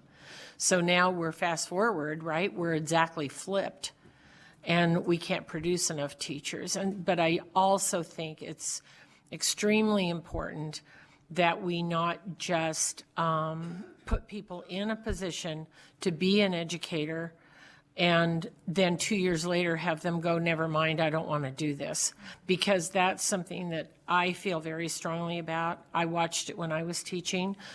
People come in and go out, and it's a lot of investment for us through NITEP, and then to have them after 2 years just sort of give up. And I don't mean give up in a negative way. I mean just, I can't do this, and that's okay, because you should never be in front of kids unless you want to be in front of kids. But I just think it's an important piece that we have that assessment piece, and also high-quality educators who want to be in front of our students. Thank you.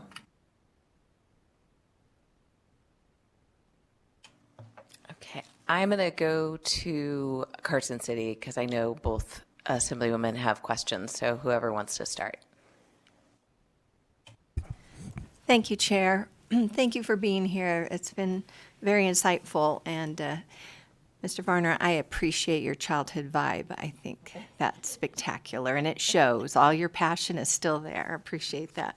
On slide 4, where you talk about the fellow engagement impact, I was just curious if you might not have this right off the top of your head, but you mentioned 18 unique partnerships with 10 different organizations. Can you give us an idea of the flavor of the organizations that are involved? Kenneth Varner for the record, Madam Chair, to Assemblywoman Hanson.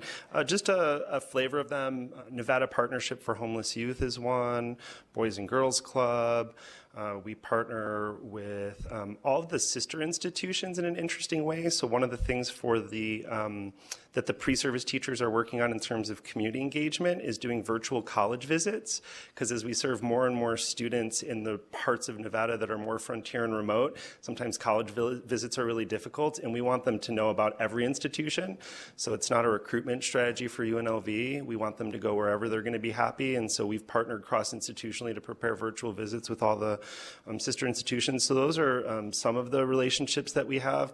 We also, and I talked with the last interim committee, so I was thinking about this the other day. I was out of the country last time, so it's very different to be in the room. One of the things that we also do is through a unique partnership. We are working with schools in Chile to help teachers develop more ELAD competencies outside of Nevada, and this is really key as to how it moves Nevada forward. So if you look at the ELAD, the English Language Acquisition Development, we don't want this to be a deficit conversation, because it's not. Kids knowing more than one language is a strength. That means something. If you can do English plus something else, you're ahead of the game. It's not a deficit. But sometimes it's really hard to walk away from, to sort of get enough perspective while you're here. So through that partnership, they get to work with bilingual students who are extremely valued for being bilingual. And then we start working with transferable, durable skills that will help them do that work here. So we're trying to flip the conversation to a very positive one. So we have a partnership there as well. So those are some of the partnerships. And I think to Senator Buck's question earlier, one of the ones that I wrote down and now is going to be on our team is we need to have a parent organization group that can also work with NITEP fellows beyond just being fellows themselves. So what I know about parents is they send you the very best thing they have every day, and they have a lot of hope for what we're going to be able to do, but often aren't talked with. They're talked to about what we think their kids need, but they're not talked with. And so thinking about how we can expand a partnership with some parental groups next year is also a priority. Thank you. Excellent, and appreciate the good work you're doing. Thank you.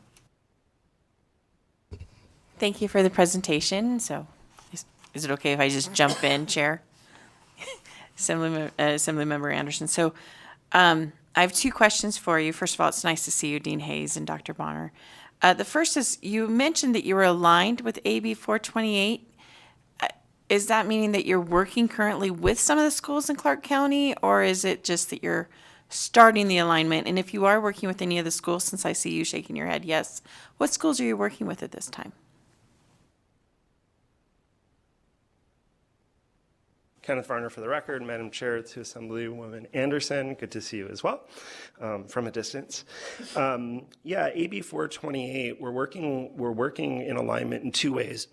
So first, I mentioned this, mentioned this earlier, but one of the components of AB 428 is a requirement that teachers do not incur out-of-pocket cost for the professional development required for licensure as it relates to parental involvement, family engagement, multicultural. And so we've worked with RPDP to make sure that we have that as a viable pathway for current teachers. On terms of the youth side, we're proud to have 50 youth apprentices that, I'm sorry, 58, I shortchanged us by 8, 58 youth apprentices statewide who are right now, as we speak, engaged in this work. They're getting apprenticeship hours, they're getting introduction to education, and they're also getting the diversity class as well. And it'll continue fall and spring. So it's a 3-year program that involves 2 academic years and 3 summers. Of those 58, date, 35 are CCSD students at Moapa. We also have a partnership with Bonanza and West Prep, and they should begin in the fall. And then we have 15 with a charter school in Las Vegas. We have 4 students in Elko, and we have 4 students in Pahrump. And in the fall, we'll also have Carson City and Hug in Washoe County doing this work as well. So, and Nevada Department of Ed has found our youth apprenticeship program to be in compliance with the components of 428, and we're trying to give youth all the same advantage. It's a much more cost-effective approach when we can work with youth to get them through some of the college than just waiting until they're 18. So did that address your first question? It definitely sufficiently? did. And how exciting is Okay. that? That's wonderful. Then my other question, actually, you mentioned it a little bit, actually, with that answer. The apprenticeship program, I know that you and I have talked a few times about both the traditional student teaching program and possibly trying to make some changes of that. But you mentioned about the recruitment and apprenticeship. What exactly does that look like? Is that the traditional student teaching where somebody comes in and teaches, takes over a classroom, or is that more observing? What exactly are the elements that go into this apprenticeship program that you're speaking of? Kenneth Varner for the record, Madam Chair, to Assemblywoman Anderson.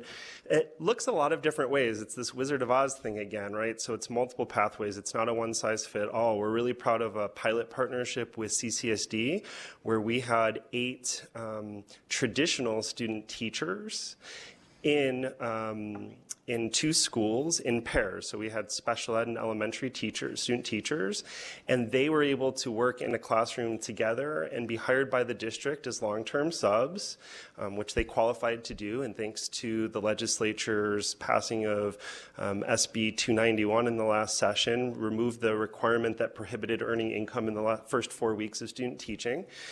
So they were able to get a year-long engaged apprenticeship, and now in their first year of teaching will finish the second year of that apprenticeship. The apprenticeships, as I mentioned, were registered with the state of Nevada and through the Department of Labor and the State Apprenticeship Council. It requires 2,520 hours minimally of engaged paid work experience in teaching with growing sets of responsibilities. So we can serve paraprofessionals, long-term substitutes, even our youth apprentices can start to earn some of these hours. And that's what we're doing with those traditional students. For our non-traditional students, folks that are paraprofessionals, school support staff already, they're able to continue in whatever role they're in. So if they're a long-term sub, they continue in that the first year. We finish the academic portion of their program along with the first half of the work hours, completely aligned embedded program that isn't on top of. It's actually trying to bring the two ideas together, that you work and that you earn. Some institutions call this earn and learn. And then in the second year of the apprenticeship, which is their first year of teaching, they're continuously supported. What's great when Dean Hayes mentioned these employer agreements, those 7 districts, and we're really convinced that we're going to get to all 17 very quickly. That's a pretty strong commitment of ours. The districts have also made a commitment to ensure that unless there's cause, those folks have access to their employment for the 2 years of the apprenticeship. And we're working together on evaluating the skills and competencies in a way that we don't see in the traditional sense, where you have a supervisor and they come out and see you. We're now looking at journey workers. This is the Department of Labor's language, but we're looking at 2 sets of journey workers so that every one of these apprentices has at least 2 classroom teachers, licensed teacher journey workers that come from what labor calls the labor side, and at least 1 from the management side, which is a licensed administrator, who have to make more than a passive commitment to these folks. They have to be in their classrooms working with them and trying to triangulate data points. And also helping those mentor teachers, who we call now journey workers, grow in their own skill set. Because one of the things, I was trained very traditionally. When we talk with traditional teachers, they sometimes are having a hard time conceptualizing, how do I support a new teacher who was trained in a way that looks different from how I was trained? So we have some professional development obligations to those folks as well to make sure that they're ready for the challenge of what it means to mentor and support a teacher who's trained in a different way than they were. Fascinating, and I was not quite as committed to becoming a teacher as you were as a child. I did play head of the class board game, though, more than a few times. My last question. Do you pair up with the other universities, the other four-year institutes, to also provide this service, or is it only through UNLV that the current Journeyman apprenticeship program is offered? Kenneth Varner for the record, Madam Chair, to Assemblywoman Anderson. Just to be clear, to separate out the NITEP portion from the apprenticeship portion. So our apprentices benefit by also being NITEP fellows. But NITEP fellows aren't exclusively apprentices. So with NITEP, we partner with all the institutions. UNLV, however, is the only registered teaching apprenticeship program in the state of Nevada. We're on record, though, and we encourage all the other institutions to think about that, and we would love to encourage them to do it. I think it was mentioned earlier by someone, everyone's efforts need to be combined together towards addressing teacher vacancies. So we don't have a proprietary claim over apprenticeships, but we're currently the only one engaged in that. And it's really important, just to put on the record, the word apprenticeship does get used a lot, but it has to be a registered apprenticeship for it to be an apprenticeship. I can't just call what I'm doing an apprenticeship by giving a residency or more time in the classroom. You have to meet the Department of Labor standards and go through their process with their accountability as well. So we're currently the only RTAP in the state, and we look forward to their being joined by others soon. Thank you so much, and thank you, Chair, for giving me that much time. Thank you. And I just have one final question, I guess. I know Witchy, if they don't commit to, coming to Nevada and working in Nevada, they have to pay back. Is there some sort of system like that? Are we guaranteeing that these folks will stay in Nevada? Kenneth Varner for the record. There are so many programs in the state, and they each have slightly different rules. So Teach Nevada has its own rules, and in that, the incentive there is a bonus after 5 years. IPT has a clawback, so that works a little bit different. They take back. I think it goes to Senator Dondero-Loop's question, which is that we have to have really critical conversations with people before we commit the resource to them about who they are, what they're trying to do, and what they're trying to accomplish. And I think that we're seeing not only a high graduation rate with a lot of our students, but we're starting to see retention in places that matter.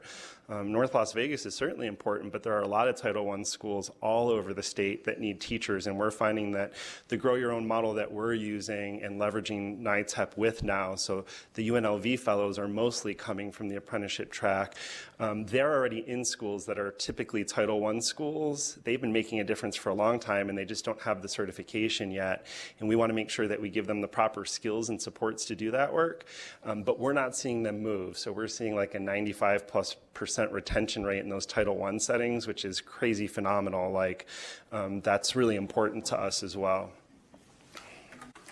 For the record, Danica Hayes, UNLV, just thank you for that question.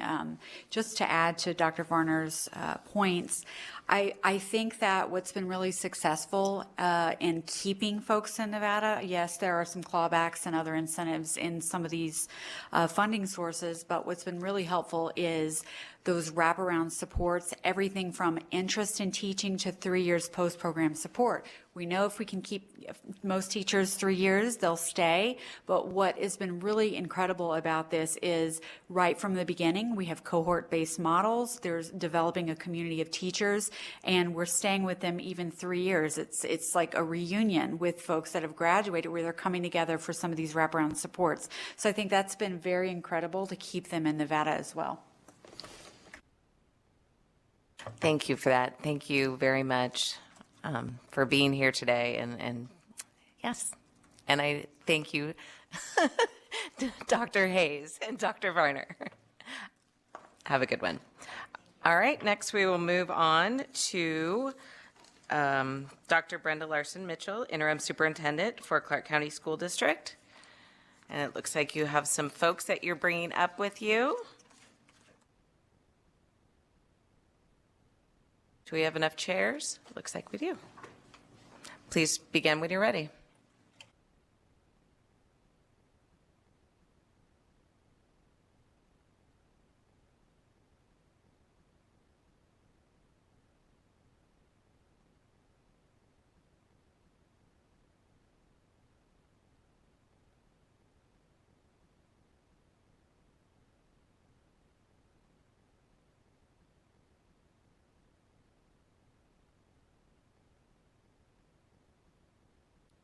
Thank you, Madam Chair, members of the committee. Brenda Larson Mitchell, for the record, Interim Superintendent of the Clark County School District.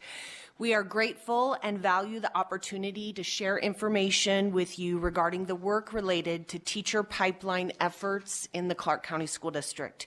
Team members will introduce themselves at the appropriate time during the presentation. Next slide, please. Teacher pipeline efforts are broad and driven by work across our district and our state. We look forward to being collaborative and impactful partners in this work and are grateful for the many hands at work for our students. We know that the #1 school-based variable that impacts student achievement is the classroom teacher. Over the next few minutes, we will share Clark County School District efforts related to recruitment and retention, spotlighting a few initiatives along the way, and will then touch on the impact of those efforts to the vacancy trends within the school district. At this time, with your permission, Madam Chair, I'll turn it over to our Chief Human Resources Officer. Good morning, Roanne Triana, Chief Human Resources Officer, Clark County School District. For the record, so we employ a variety of strategies and partnerships to recruit high-quality teachers from diverse backgrounds and experiences.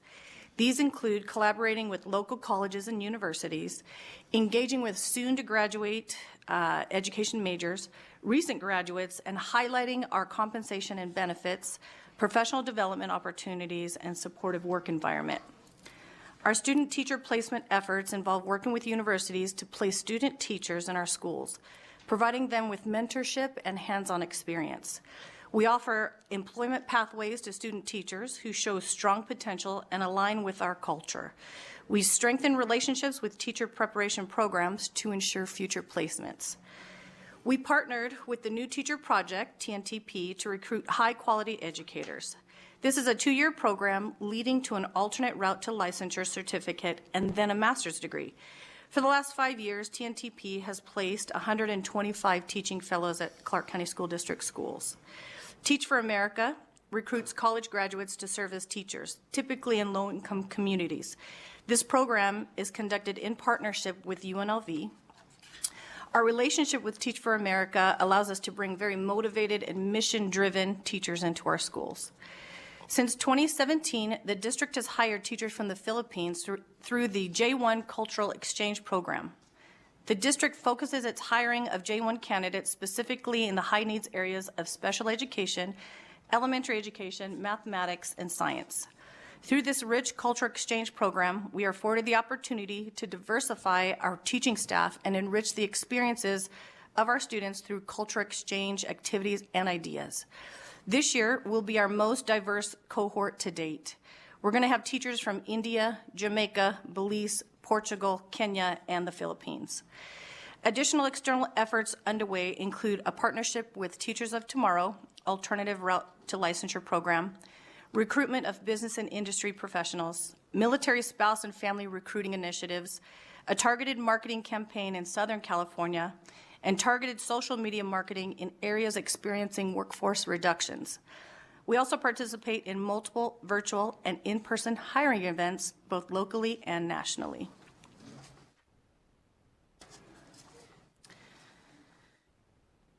Teachers who are part of the community are invested in the success and well-being of our students. We grow our own by recruiting individuals from local community, enhancing the cultural and social ties between schools and the neighborhoods they serve. The Paraprofessional Pathways Project, PPP, was initiated April 2021 as a pathway to teaching for our support professionals. We realized that many future potential teachers were already employed as support professionals and substitutes, and they just needed a little bit of support to transition into teaching roles. The PPP is a no-cost program leading to a bachelor's in education within a year.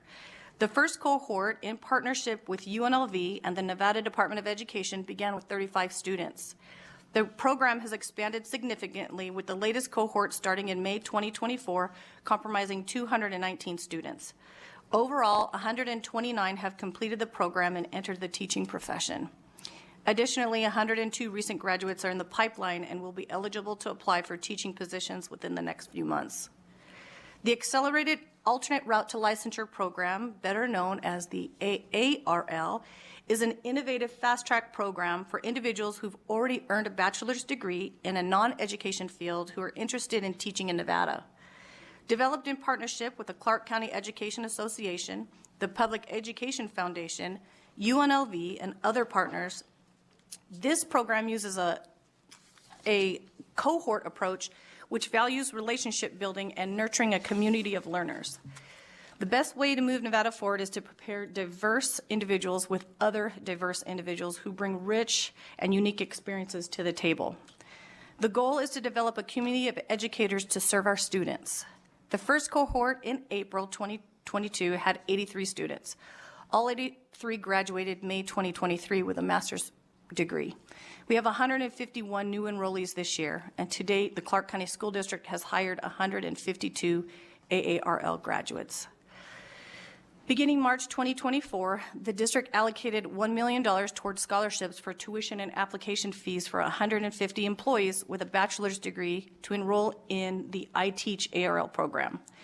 iTeach is a fast-track, self-paced alternative licensure program which offers our employees another option as a pathway to licensure. A diverse teacher workforce benefits all students, particularly students of color. At the same time, students need teachers who know content. Both qualities are essential for a strong teacher workforce. Both are achievable. March enrollees were made up of 50% non-white, 30% bilingual, and 45% have a graduate degree or higher. Later on in the presentation, you're going to hear about our CTE programs and how we're building future educators and providing students a pathway into teaching professions. These programs demonstrate our commitment to diversifying and strengthening our teacher workforce. Investing in our current employees and new recruits ensures we provide high-quality education to our students. These initiatives are crucial steps toward achieving a robust and inclusive educational environment for all.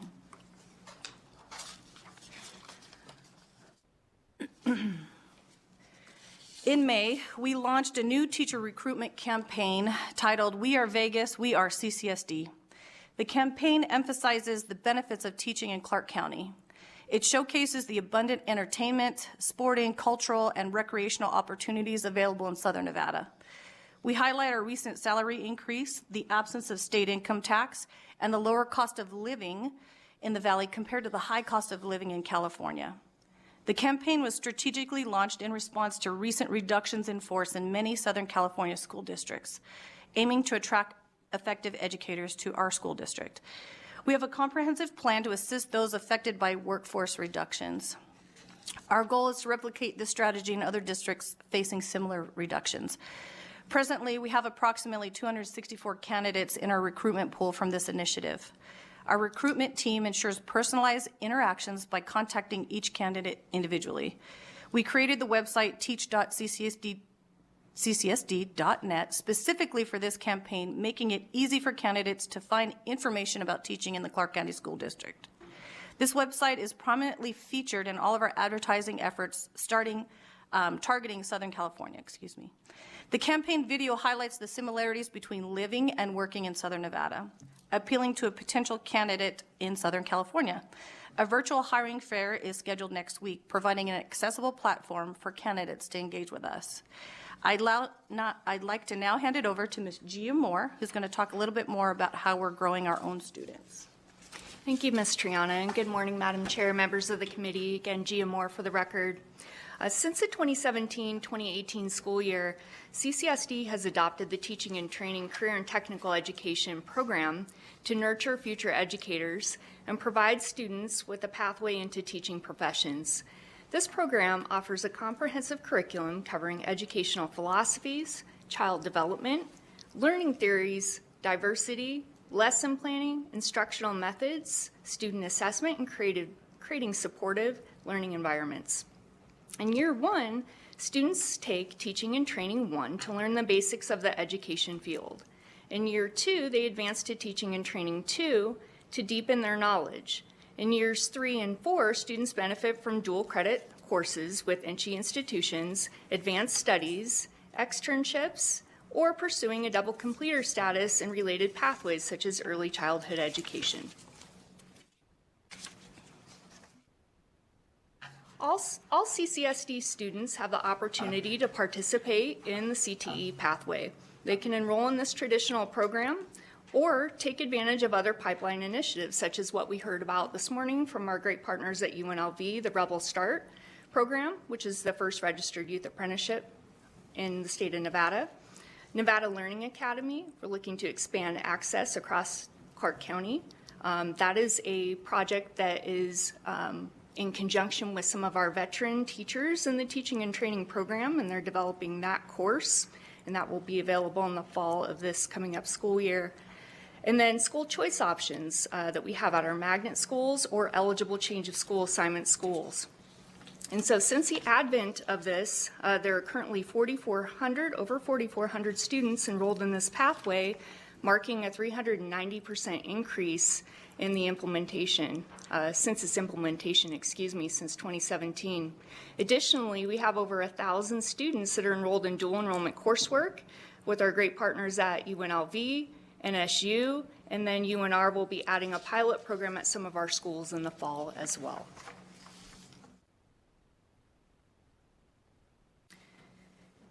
So while we make a concerted effort to recruit students into this program, we have a priority to make sure that we are keeping the students in that program once they are enrolled. So once students make progress in the program, we will pair them with experienced mentors to provide personalized guidance and support. Professional learning opportunities like workshops and seminars will expand their skills and networks, and eventually we will have students participating in some of the same professional learning that we offer our educators in CCSD. Internships and externships will offer practical experience, while senior capstone projects will encourage innovative application of knowledge. We will continue to celebrate our students' dedication in completing this program with our Future Educator Signing Day and alleviate financial burdens with tuition reimbursement opportunities. These comprehensive strategies will ensure our students are well prepared and motivated to succeed. And with that, I will pass that over to our Chief Human Resources Officer, Ms. Roanne Triana. Roanne Triana for the record. Teacher retention is a district-wide initiative involving collaboration beyond just the human resources team. We offer competitive salaries and comprehensive benefit packages. We implement targeted incentives to further support and retain our teachers. We ensure the presence of high-quality leaders within our schools. Providing mentorship and coaching to teachers is a key component of our strategy. Continuous professional learning opportunities are available to help teachers grow and excel in their careers. We promote teacher leadership to empower educators and recognize their contributions. Recognition programs are in place to acknowledge and celebrate the achievements and dedication of our teachers. We provide the necessary tools and resources to help our teachers succeed in their roles. And now I'd like to hand it over to Dr. Kaylin Ellis, who's going to share a little bit about the other ways that we're investing in our employees. Madam Chair, members of the committee, Kayleen Ellis, Assistant Superintendent, Leadership and Professional Learning Division of the Clark County School District for the record. The Leadership and Professional Learning Division was created just over 3 years ago to intentionally invest in our employees through the development of a professional learning leadership pipeline for instructional educators. The pipeline has 3 specific goals. 1, to provide comprehensive onboarding and induction support for employee success that are new to a role. Offer relevant and job-embedded professional learning to support employee growth and development, and also serve as a coalition to support employee engagement, providing opportunities for increased impact, job satisfaction, and also career advancement. The pipeline includes professional learning pathways for support professionals, new teachers, teacher leaders, new administrators, new principals, and executive leaders. These employee groups are provided with induction, mentoring, professional growth, and career advancement opportunities to ensure the necessary supports are in place for employee success, increase job satisfaction, and improve retention rates. The professional learning components within each pathway are tailored to facilitate educators' transitions into new roles. For example, the new teacher pathway, a 2-year support plan, is designed with 3 main components, including an induction academy, mentoring, and professional growth opportunities. These components work together to enhance educator credibility and self-efficacy, and also support the retention of our new licensed educators. In addition, new teachers have the opportunity to extend their own learning and professional networks through a variety of optional professional learning and social events. Events are scheduled throughout the year to provide an opportunity for new teachers to cultivate their sense of belonging in our community with the goal of expanding their network of support and long-term retention. At this time, I'll pass the presentation back to Roanne Triana. Roanne Triana for the record. The district is appreciative of the governor and the state legislature's recent historic financial investments in public education. While it's still early to measure the impact of those investments, we continue to monitor trends related to teacher vacancies across all of our schools. While enrollment has decreased consistently by almost 9% since 2016-2017, the number of teachers has consistently, though slowly, increased with the exception of the 2 years post-COVID. Hiring more teachers reduces the class size, which is beneficial to student learning. Special programs require additional teachers, regardless of enrollment numbers, for example, special education classes. We're seeing very high teacher retention rates overall. Year-over-year retention for the 21-22 school year was 90.71%. For 22-23 school year, it was 93.11%. And data is not yet available for the 23-24 school year. Unfortunately, teacher vacancy rates vary significantly across the district. Generally, schools in the urban core, as you've heard about already this morning, centering around Central and North Las Vegas schools, report significantly higher numbers of teacher vacancies. The school level demand for teachers is high. Principals are serving their individual school community, seeking, as we do, for all schools, smaller class sizes and high-quality teachers. While we allocate funds at a per-pupil level under the state's pupil-centered funding plan, that does not translate into equitable distribution of human capital at the school or classroom level for students. Some of the mitigating strategies that we're doing, providing ARL, alternative route to licensure, recruiting events, at schools with the highest number of vacancies, and they are invited to participate and interview recent graduates from our ARL programs. We had a fair at the East Las Vegas Community Center, which resulted in 22 hires. We had a fair at Ullum Elementary School with the TNTP students, which yielded 29 hires. And we're in the planning stages for a fair at Vegas Verdes with I Teach graduates, and we expect to have about 20 hires there. We also do community recruitment events held in communities surrounding schools with the highest number of vacancies with the purpose of hiring support staff professionals from those communities and building the talent network for teacher pathway programs. We had an event at the East Las Vegas Community Center, which had 266 attendees and 37 hires. At Doolittle Community Center, we had 361 attendees with 65 hires. Pearson Community Center, we had 362 attendees and 78 hires. Of the 362 people attending that fair, 46% indicated that they had an interest in becoming a teacher. Utilizing the Your Pathway to Teaching Starts with CCSD marketing message, we can capitalize on the community's interest in teaching by first hiring someone as a support professional and then encouraging them to enroll in a pathway program and provide the support while they're enrolled. And now I'd like to hand it off to Dr. Larson Mitchell to close us out. Thank you, Brenda Larson Mitchell, for the record. Once again, grateful for the many hands at work for our students. As a community comes together, it is great that there's such a strong effort from so many fronts. And we're very, very grateful for all of our partners across the state of Nevada who are doing everything they can to help our students. Thank you. Thank you. Thank you for the presentation. I was mostly looking forward to hearing about what was in AB 428 that required the Teaching Academy College Pathway program to be in every single school. That's what I wanted to hear about.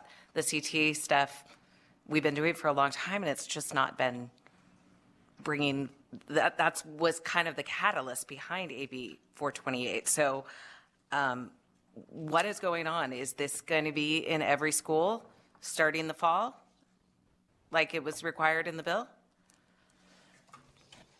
Good morning again, Chairwoman. Thank you for the question. Again, Gia Moore, for the record, Assistant Superintendent of College and Career Readiness and School Choice. I'm sorry, I forgot to formally introduce myself earlier.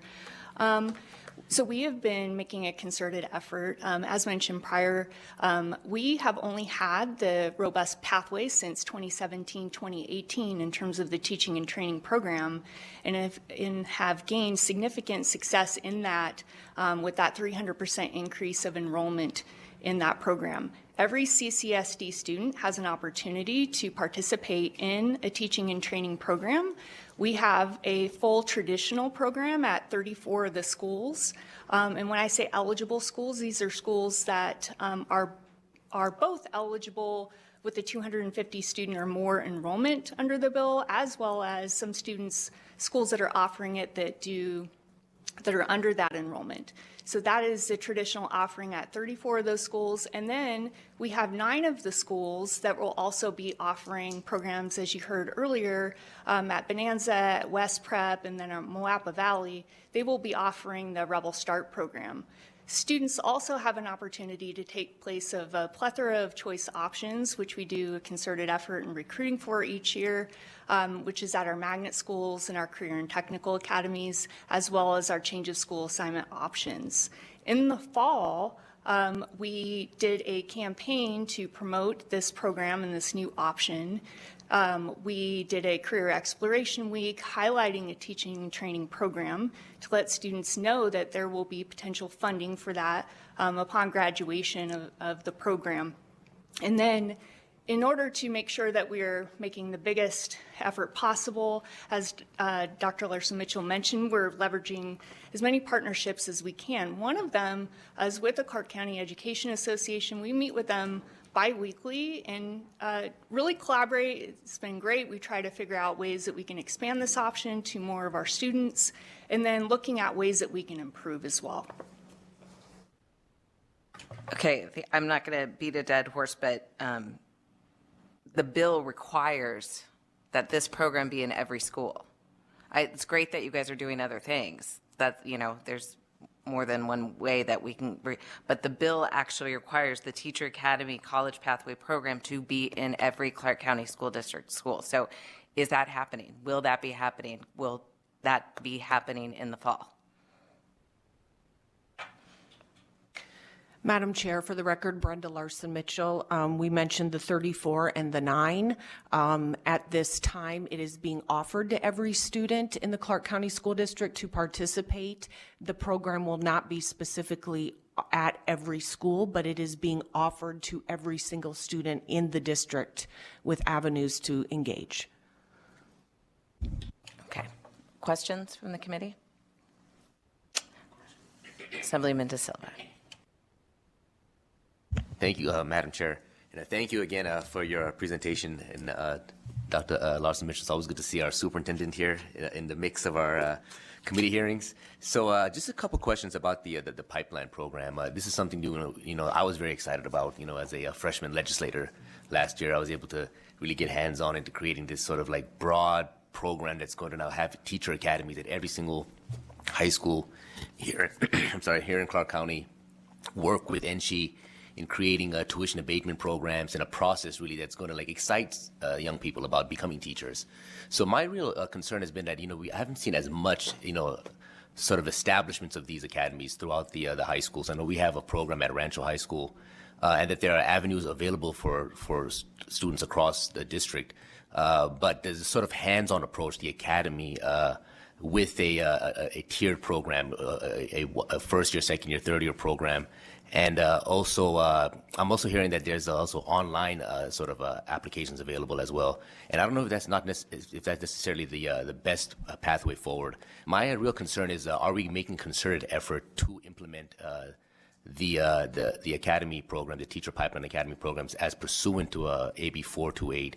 And what's the plan for this upcoming school year and this school year following that? Because I think there's a lot of great hope and opportunity in how this bill was implemented and how it will be implemented and how it was first formed. And I also want to give my colleague, Assemblywoman Shea Backus, just a big shout out. This was a heavy lift, and we believed that we had something in place, but it is concerning to me, not just as a lawmaker, but also as a teacher, that it's not being implemented as vigorously as we would have liked to see. For the record, Brenda Larson-Mitchell, thank you very much. We have made concerted efforts. If there are ways that we can do better, we would welcome the opportunity to hear about those ways. Assemblyman, Ms. Moore, if you want to add on to anything that you shared earlier with the concerted efforts. Thank you. Thank you, Dr. Larson-Mitchell, Madam Chair, members of the committee, Assemblyman De Silva. So we, please say your name for the record. Oh, Gia Moore for the record. Thank you. We have made a concerted effort in rolling this program out. My experience in the school district over the last decade has been rolling out programs specifically related to the magnet schools, career and technical academies, and CTE programs. And so what we've found is that we have to provide students with the information and all the benefits about our programs, but there are other components to it. So one of those is making sure that our counselors, that they understand the benefits of this program, and that will be in our next phase, and making sure that that information gets disseminated to our students. We did have some promotional items that came out through our counseling department in that initial phase, but we're looking at expanding that. The second piece of it that I alluded to is the mentorship piece. Like many of us, I'm an educator today because I was inspired by a teacher, and we are working with the Clark County Education Association with implementing a mentor program. We think that's very important. That's often a child's first introduction to even being able to think about going to college. And so those are some of the things that we've implemented as well. So that will be a mentorship program, and then the experiential piece. So once we get those students in there, getting them out and doing externships and apprenticeships and those kinds of things. And that really helps us build the momentum of making teaching attractive for our students. Just a quick follow-up, Chair. Thank you. And so I had just one more quick follow-up. So what's the relationship been like with NSHE? So what kind of sort of programs are you developing, and specifically in regards to the tuition abatement? That's something I know that we're promising our young people who are getting involved with these academies. So how's that relationship been playing out, and are there any sort of goals that you're going to be working towards this upcoming school year? Thank you. Madam Chair, members of the committee, Assemblyman De Silva, Gia Moore for the record. So we have a robust partnership with our NSHE institutions, specifically with UNLV and Nevada State University. We have grown our externship pilot because of our partnership with Nevada State University. So those partnerships are significant. We've expanded our dual enrollment options significantly over the last couple of years because we want our students to be able to have exposure to college level coursework while they're with us and they have those supports. So those partnerships have been significant.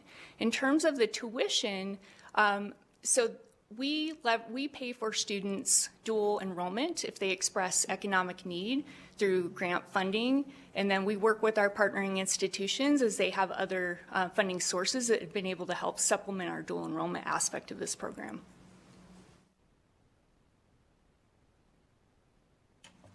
Senator Loop. Thank you very much. I just have a couple clarifying questions, and that is in reference to the chair's question. While I may understand that this program isn't in every school right now, if I'm in school XYZ and I want to do it and it's not in my school, how am I transported? How am I getting that piece if I'm sistering with another school? Madam Chair, members of the committee, Senator Dondera Loop. Gia Moore for the record. So how are students getting this information about the program? So they're getting it through multiple means. So we do concerted recruiting efforts through our choice options, and then they are provided this information through their counselors. We've identified that there needs to be some improvement in getting that information out to our students, and that's something that we're working on with our partners, specifically with a marketing piece of it. Now, if a student wants to take this program and there's not enough interest at the school for that to be viable, then they can take the program either through one of our magnet programs, our career and technical academies. They can also take it through one of our change of school assignment options. And then they have Rebel Start. So we just started that this summer. So that's another option because we do realize too that there's multiple entry points as Dr. Varner had outlined this morning. And then what will be new coming in the fall is one of our eligible schools, which is Nevada Learning Academy. They will be offering that for Nevada Learning Academy as well as other students that want to take that. So part of that is that we didn't want to have students leave their school necessarily, but still give them the option to have exposure to that program. So we're really trying to close all the loops and making sure that students have as many varied options as possible. Okay, thank you. So if I'm in, I don't know, if I'm in Cheyenne High School and I want to take the program, but I have to go to whatever school to get there, then is the transportation, if I do school choice, would the transportation be my responsibility? I'm trying to ascertain, like, follow the law of AB 428, but make it work if you're in the process of building this out. Because I mean, the law says it has to be in every school, but if you're going to sister some of those schools while you're building it out, how are students getting transported so that they can be part of the bill? Madam Chair, members of the committee, Senator Dondero Loop, Gia Moore for the record. It's a great question. So it is exactly why we have multiple pathways for students to be able to participate. So it may be offered at their school, which is the large majority of our students are taking it through that career and technical education pathway. The other option is that students are taking it through the Rebel Start program, or with the choice programs, they do offer transportation with the choice programs, with one exception with the change of school assignment.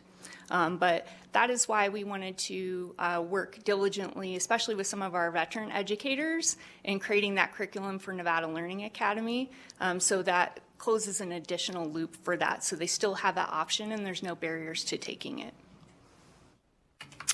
Okay, and Madam Chair, may I ask one more thing, or would you like to jump in here and then I'll finish? And we have to go up north. We have questions up north too, and we are, as you can imagine, we are well over time. I just wanted to make one clarification. Another part of the bill that was in the bill was that every school had to have a dedicated employee working on implementation. Is that happening? Madam Chair, thank you for the question. Gia Moore for the record. So each school, if they are offering the full teaching and training program, has a dedicated teacher. That's who's identified to teach that teaching and training pathway. If they're offering an alternative option, then they have to have a point of contact at each school that they identify that can be able to disseminate that information to the students.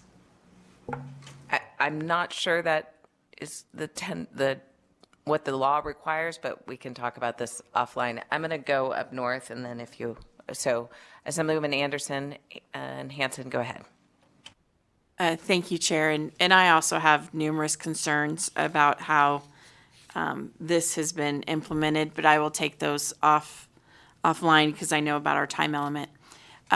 My major question, though, has to do with the retention rate. I understand that it's at 7.98%, something like that. But what about, how is it happening for the people coming back to the workforce? I was somebody that was with the Department of Ed, actually, that is coming back to CCSD, was, after being gone, I think, for 4 years, was going to take a very significant pay cut. So I'm just wondering what is happening with people coming back to the workforce in Clark County? And more importantly, is their pay truly competitive with what is happening at many different charter schools?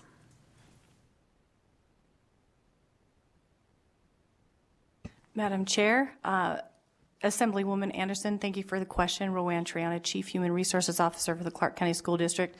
I believe I'm very familiar with that situation. We're still working out some things with CCEA to make sure that we're on the same page in regard to the MOA that was passed moving forward.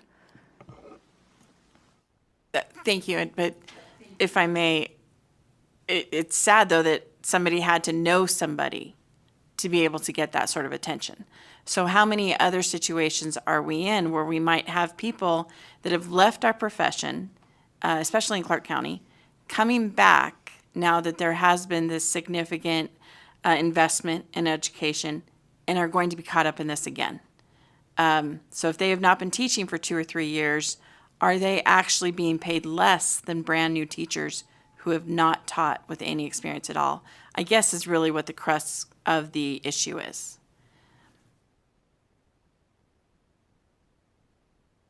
Madam Chair, Assemblywoman Anderson, Rowan Triana for the record, thank you. Exactly, and like I said earlier, we want to make sure that we're on the same page with the CCEA and that MOA. And I personally contacted every single person that was affected, so I'm very familiar with each one of them. And they all have my personal cell phone number.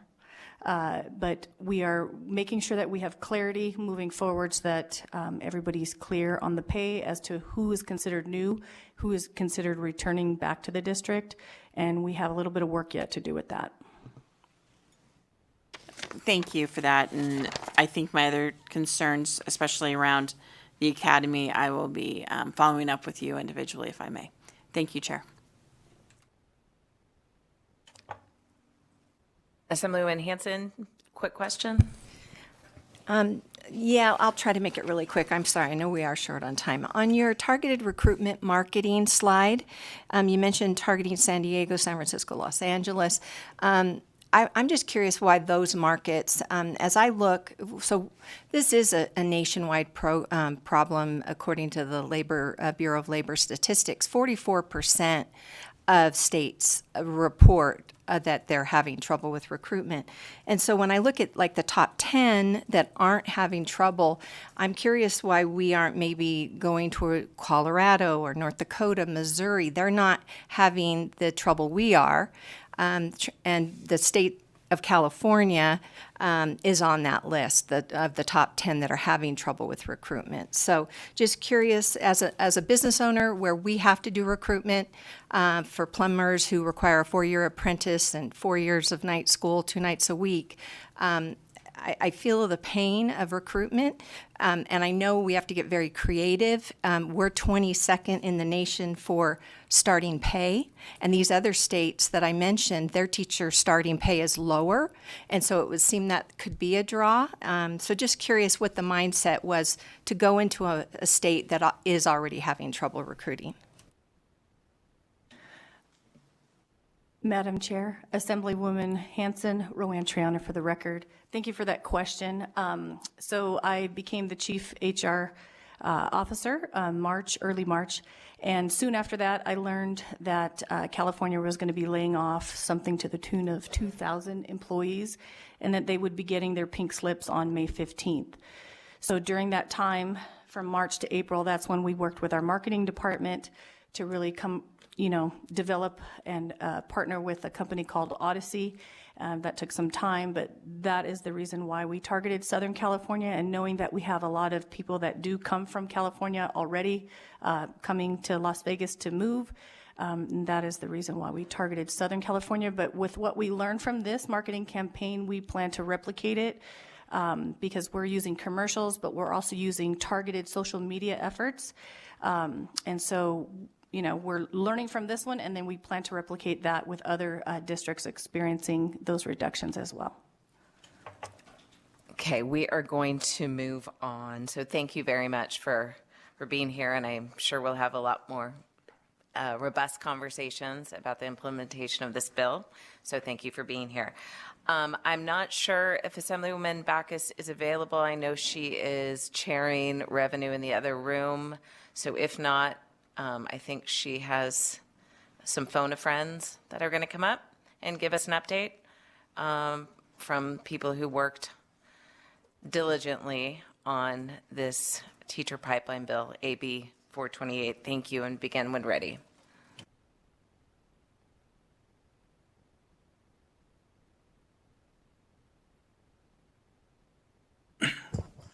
Thank you, Madam Chair and members of this committee. My name is John Bellardita. I'm the Executive Director of the Clark County Education Association, and appreciate the opportunity to provide from our perspective an update on what we thought was a very significant piece of legislation, AB 428, that was passed with bipartisan support, supported by the governor, and invested very heavily by the legislature with a pot of tuition reimbursement for folks that become teachers and then recommit to teaching in Clark County School District. So I just want to start by, 30,000 feet above and what my organization's commitment to this issue has been.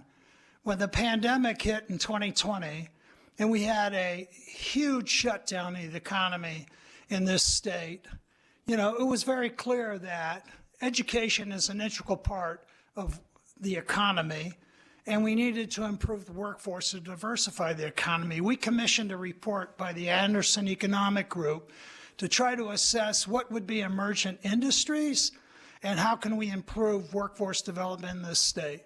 They identified those industries, but they also said, you know what, there's a disconnect between K through 12 and higher education, and it could be improved to develop better workforce development in the state. In 2022, we commissioned UNR and Columbia University to do a study that essentially said, can we create a model for our state that integrates K through 12 with higher education, that essentially has as a goal to improve workforce development to meet the needs of a growing and diversifying economy. That was the genesis of AB 428. The Teachers Learning and Teaching CTE program is not a pipeline that 428 is about. What you heard previously is not what 428 is about. This is what 428 is about. You go to a student and you say, how would you like to have a career teaching? We'll guide you through it, through your secondary high school experience. You'll gain dual credit. We'll assess academically your needs so that you can have support for success. We'll assess any other socioeconomic issues that you're facing so that we can try to remove those roadblocks.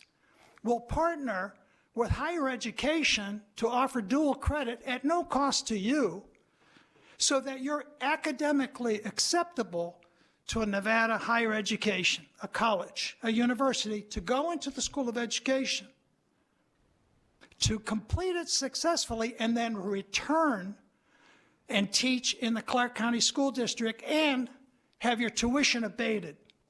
A vision that says, here's a career, no student debt, a job, and a job with a pension, and a give back to your community. That's the vision of 428. And it required, and we started in Clark County, it required that in every high school, let's put together what's called this academy, a teacher academy, dedicated staff, dedicated solely to teaching these kids about teaching. Dedicated staff, a counselor, not some paid substitute that's going to come in and try to shepherd people through, hey, become a teacher, but a counselor that is professionally trained to assess the needs of these kids academically and socioeconomic challenges that they have. This hasn't occurred to date. I had a conversation with the department or the superintendent of public instruction Joan Ebert the other day, and I said, I think we would be hard-pressed to find many, if any, students in Clark County that can talk about what I just said is a vision. You have a career, you have a job, you're not loaded with student debt, but you give back to the community and you teach in these schools. The front end of this program requires outreach and marketing, not one flyer, but outreach to parents and students about this vision that I outlined. We haven't seen that. I think part of the disconnect, beyond not having a partner that's willing to implement this, there are challenges with implementing this. I think Senator Dondero-Loop, you kind of highlighted some. If we had to do this all over again, we probably should scale it back rather than have all high schools. But that's not where we're at. But we're not even seeing any of the high schools having a very significant, robust program. So I'm joined today by Dr. Brenda Larson, Dr. Pearson, I'm sorry, who did a lot of research on this and has been trying to, help implement this. At least we're not the employer, but to try to shepherd it through with the school district. And I'm also joined by Daniel Stewart, who played a significant role in helping to draft the legislation and work with Assemblywoman Shea Bacchus and many of you who were part of this. And so before I turn it over to Dr. Pearson to give you guys an update on where 428 really is, I thought I'd have Daniel Stewart give you an idea of the investment that the state has made that you approved to make this program successful. Good morning. I think it's still technically morning for about 3 minutes. Daniel Stewart for the record, representing CCA here. Having worked with a lot of you in the last legislative session on this bill, and in particular Assemblywoman Bacchus, there are two things I just want to highlight when we talked about the investment. The way that this was structured was to be a front-end investment and a back-end investment. And the front-end investment was, to paraphrase from, say, Field of Dreams, if you build it, they will come. Essentially, we're going to make a commitment that if you build it in the high schools and market it, that it will create the demand by sharing the vision, right? By sharing the idea that this is a long-term and with a degree, a job, no debt, give back to the community. And so to front-end investment into the schools, to share that vision. In the back end, it was appropriation of $10 million to the Treasurer's Office, which my understanding, based upon some of the record performances of the market and the wise investment from the Treasurer's already made significant interest funds. And those interest funds were meant to grow in perpetuity so that tuition could get paid for the students. The problem is if we don't have that link up for the whole program, I don't know if by law which programs would qualify for that. I know there was a question up here about have you looked at AB 428 money? That money is supposed to be linked to that startup, and so so that one, there's the incentive for when they are recruited in the program, but also so that the promise is kept, right? That we don't just have a pool of money there that's available for certain programs, but when they complete it, their tuition is paid for. And so that money's growing, that money's sitting there, and every year we wait is potentially students currently in our high schools today that miss out on the chance to have that connected investment, to have their tuition paid for on the back end. So like I said, investments on the front, investments in the back end, and create an integrated program for these homegrown teachers to learn here and then to teach here and to stay here. Good afternoon, Dr. Brenda Pearson for the record. I think I started off working on the Teacher Academy College Pathway right after the legislative session.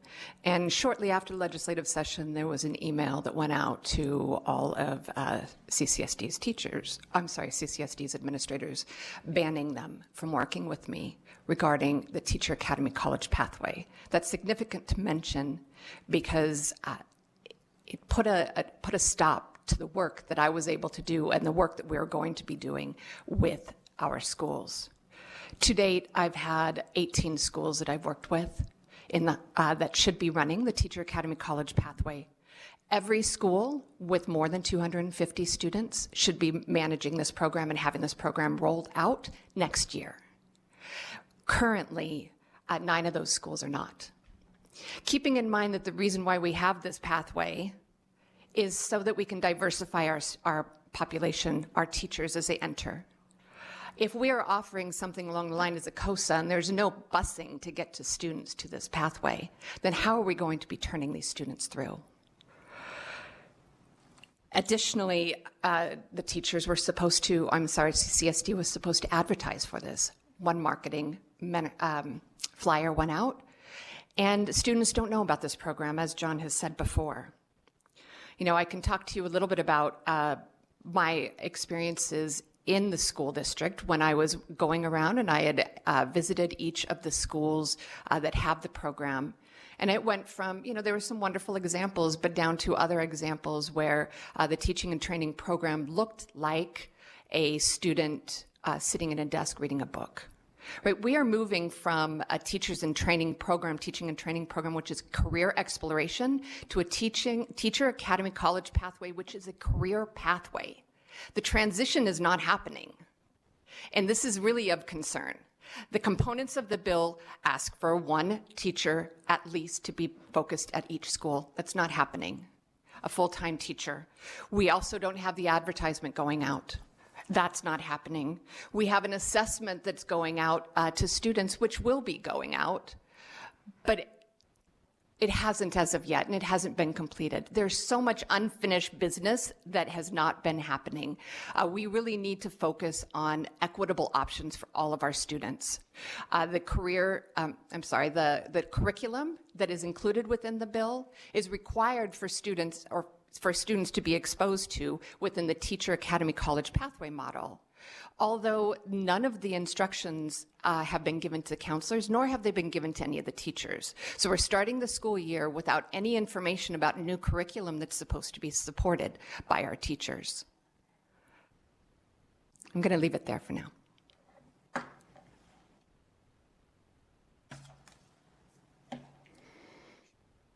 What? So, look, I mean, we could talk forever on this. We're frustrated. We're vested in this. It should be successful if it's supported. We don't doubt that the leadership of CCSD does not want to have a classroom filled with a qualified teacher. We think that that's there. It's in everybody's interest. We don't think that there's any disagreement around, we have vacancies that have to be filled, and we've not had a robust strategic pipeline that's ever really filled them. And that's why you get presentations like you did earlier today, where everybody, tries to throw something against the wall and say, here's a good idea, let's try this. And then they come in 2025 and say, you know what? I could use $1 million of state dollars to help fund this program. Well, we have a program here, and it has an opportunity to be successful, but we're a year out from that last legislative session. We're 6 weeks out before school starts, right? And again, I'll end, and if you have questions, we'll take it. I'll ask you what I asked the Superintendent Ebert. We would be hard-pressed to find a kid and their parents in Clark County School District that can say, geez, there's this wonderful program, career, no student debt, job at the end. It doesn't exist. Thank you. Thank you. Questions from the, Go ahead, DeSilva. Thank you, Madam Chair. And thank you, Mr. Valadita, Mrs. Stewart, and Dr. Pearson for your presentation. I had just a question about this, maybe the sort of duplicatory nature of some of the programs that have been out there. You know, we're talking about CTEs, teacher training programs. We have AB 428. And then today we heard from NITEP and the Silver State Education Program. So my question really is, are these programs working towards a common goal, or is this actually causing maybe more complexity or more, more of a, problem in regards to addressing the main issue, which is creating a pipeline from our schools into our universities and back into the profession itself? John Villardita, for the record, I want to believe that most folks who say that they'd love to, get more teachers into the professions are really trying to work to that end. We just learned of this development at Silver State. It's interesting. One of the schools they're highlighting, Canyon Springs, could be part of the teacher pipeline, right? And the money that goes with completion of that is already in place. Right? And yet there's this development that has taken place. We think the work that UNLV, the presentation you heard today, is very good work, right? Very encouraging. I think there needs to be more of a discussion of how to integrate that work into, 428, but 428 has to have foundation, and foundation starts with school district. Daniel Stewart, for the record, I did want to just add, when it came to kind of the curriculum that was going to be taught in these academies, that was largely left open, right? More of this was the structure. And so to the extent that other organizations come in and fill the curriculum, what they're teaching, as long as it meets the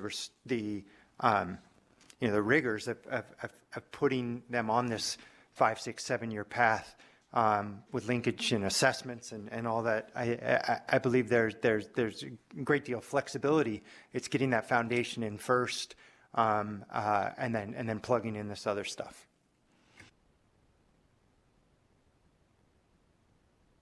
Okay. Carson City, I didn't hear anything. I don't think this is the end of this discussion, so and just in the interest of time, I think we are going to move on, but this isn't the end, so we'll keep, and I know that CCSD wanted to respond, so we'll get that response in writing from you, and we'll make sure that that it's available, and we'll have continued conversation. So thank you very much for being here. Okay, with that, we will move on to a presentation on career and technical education and work-based learning. We'll be hearing additional perspectives on this topic later in the meeting, but the presentation will give us an opportunity to hear from the business sector's perspective on these programs. To present these items, we have the Executive Director of the Governor's Office of Workforce Innovation, our former colleague, former Senator Scott Hammond. And he's joined by Hugh Anderson, Chair of the Governor's Workforce Development Board. Please begin when you are ready. Just so people know, after this presentation, we will take a 30-minute break for lunch.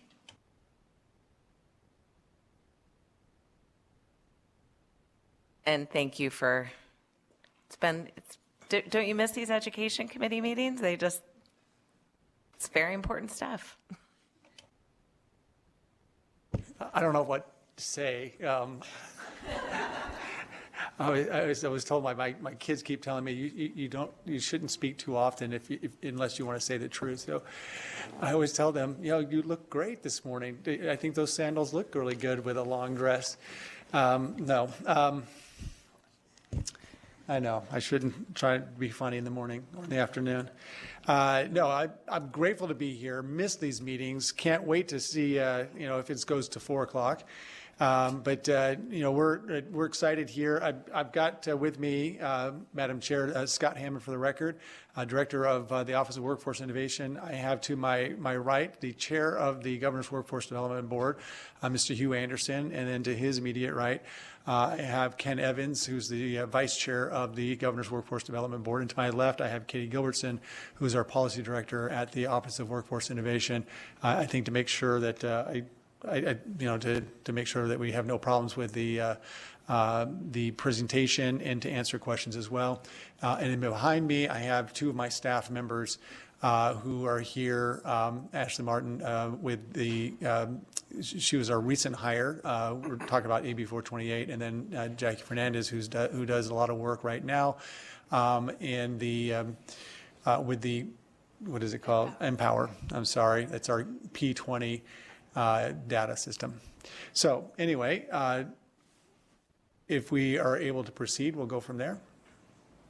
All right, you ready for us? All right, and is the presentation going to come up here or just over there? Okay, you guys can see it. All right, so in the first slide, obviously we just wanted to make sure we are hitting all the things that you asked us to hit. And so hopefully by the time we get done, we will be able to explain the advantages that we have with the specializations that we have, the partnerships, the data-driven solutions with the Nevada P20 system, linking education to workforce, talking about career pathways and so forth. That's where we are. And are we on the... I'm sorry. Okay.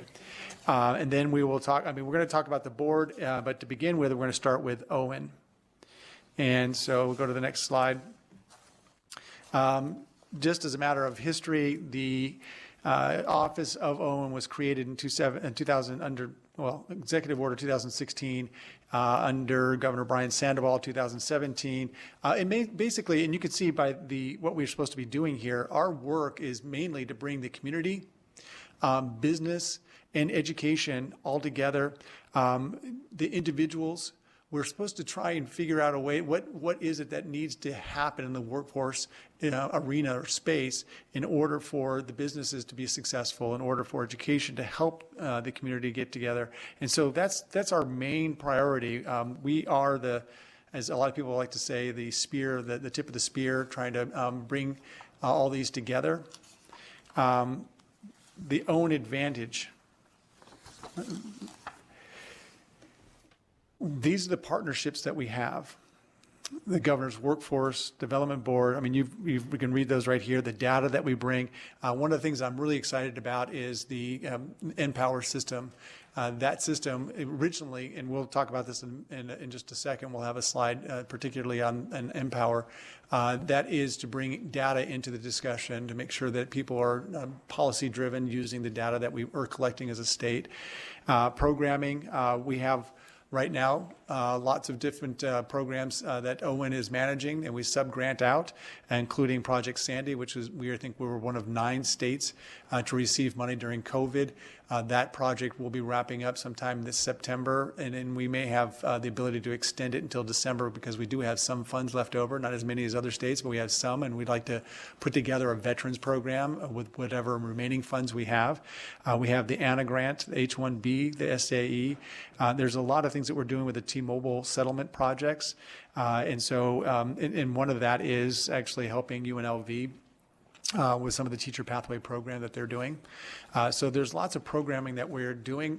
And I think we may be talking about this later, but if we can go to the next slide, this kind of describes the Own Advantage that we have, the whole purpose that we have, why we're created, and that is to make sure that all these partners that exist out there know about each other. We put all of this together. If there's a program that comes up, we make sure that we, from time to time, bring in the LVGEA. We might bring in GoEd. We might bring in Dieter. We're there in case different programs come up and they need different types of specialties or different types of agencies that have different specialties that they need to bring to the table. And that's what Owen does. We just have all these different partners that kind of circle around. We kind of put them together as needed, depending on what the program is designed to do.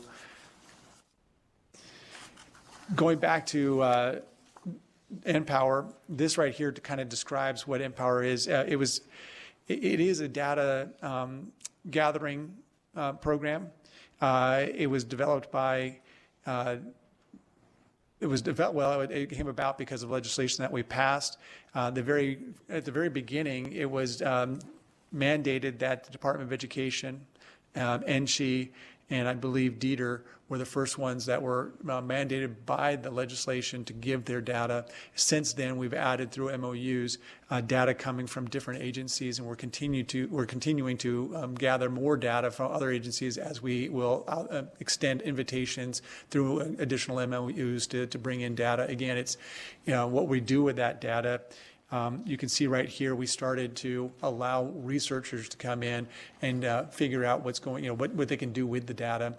And then we have a forum. I think this was our first forum that we did in December, where all the researchers came back in and they actually delivered some sort of presentation on their data that they did over the course of 6 months, I believe. And then our second one will be this year.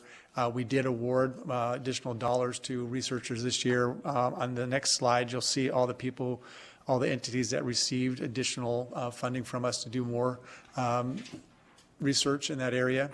And so that's what Empower does. Again, we're hoping that in the end, it actually creates policy that we can deliver to you all that is data-driven and has research backing everything. Because what we would like to see is data-driven solutions in demand occupations. And so that's the list that you have right here. We work in conjunction with GOED to develop this in-demand occupations list so that other entities will then be able to understand where we should be driving our workforce. And that's K-12, that's even after. That way they all know exactly what kinds of industries, what kind of jobs in those industries are in demand. And we do that, and I think Katie, correct me if I'm wrong, I think we try to update that every 2 or 3 years. Every 2 years we update that information, and we're working on trying to find a way to do that even more often so that we can keep up with the demand as it's shifting, and it's completely shifting all the time. Next slide, linking education to workforce, AB 428. We've talked a lot about that already today. Our office has been tasked with helping to implement all 3 of those pathways, not just the teacher pipeline. In 428, it was asked that we develop 2 additional pipelines that would be created by our choosing. Our office chose the other 2 pipelines, which we believe would be healthcare pipeline, as well as, I'm sorry, it's right there, clean energy, advanced manufacturing. Try to think of it all by myself here. But one of the things that we did not have, there was not a lot of money in the AB 428 for the other pipelines. Matter of fact, I don't think our office got very much money at all, other than that we were funded by 2 positions. And so trying to be creative, we are working right now with UNR. They have their tech hub. They actually were in their second round of getting additional funds from the federal government. The second round brought in additional money in the form of workforce, and we've reached out to lots of different businesses within the lithium loop to figure out how we can create a high school pipeline of workers in both the mining, manufacturing, and the recycling of lithium. And so that's where we're trying to be a little more creative in creating these pathways and developing pathways. And we do have somebody here who can talk more about that if you need to, but that's what the 428 does. And then lastly, what our office is working on, talking about getting ready for the workforce of tomorrow. We're working with a company called Midas to develop a platform. That platform will be essentially a place where learners, no matter what age, can go find whatever is available in terms of internships, apprenticeships, work-based learning, as well as to house a digital wallet.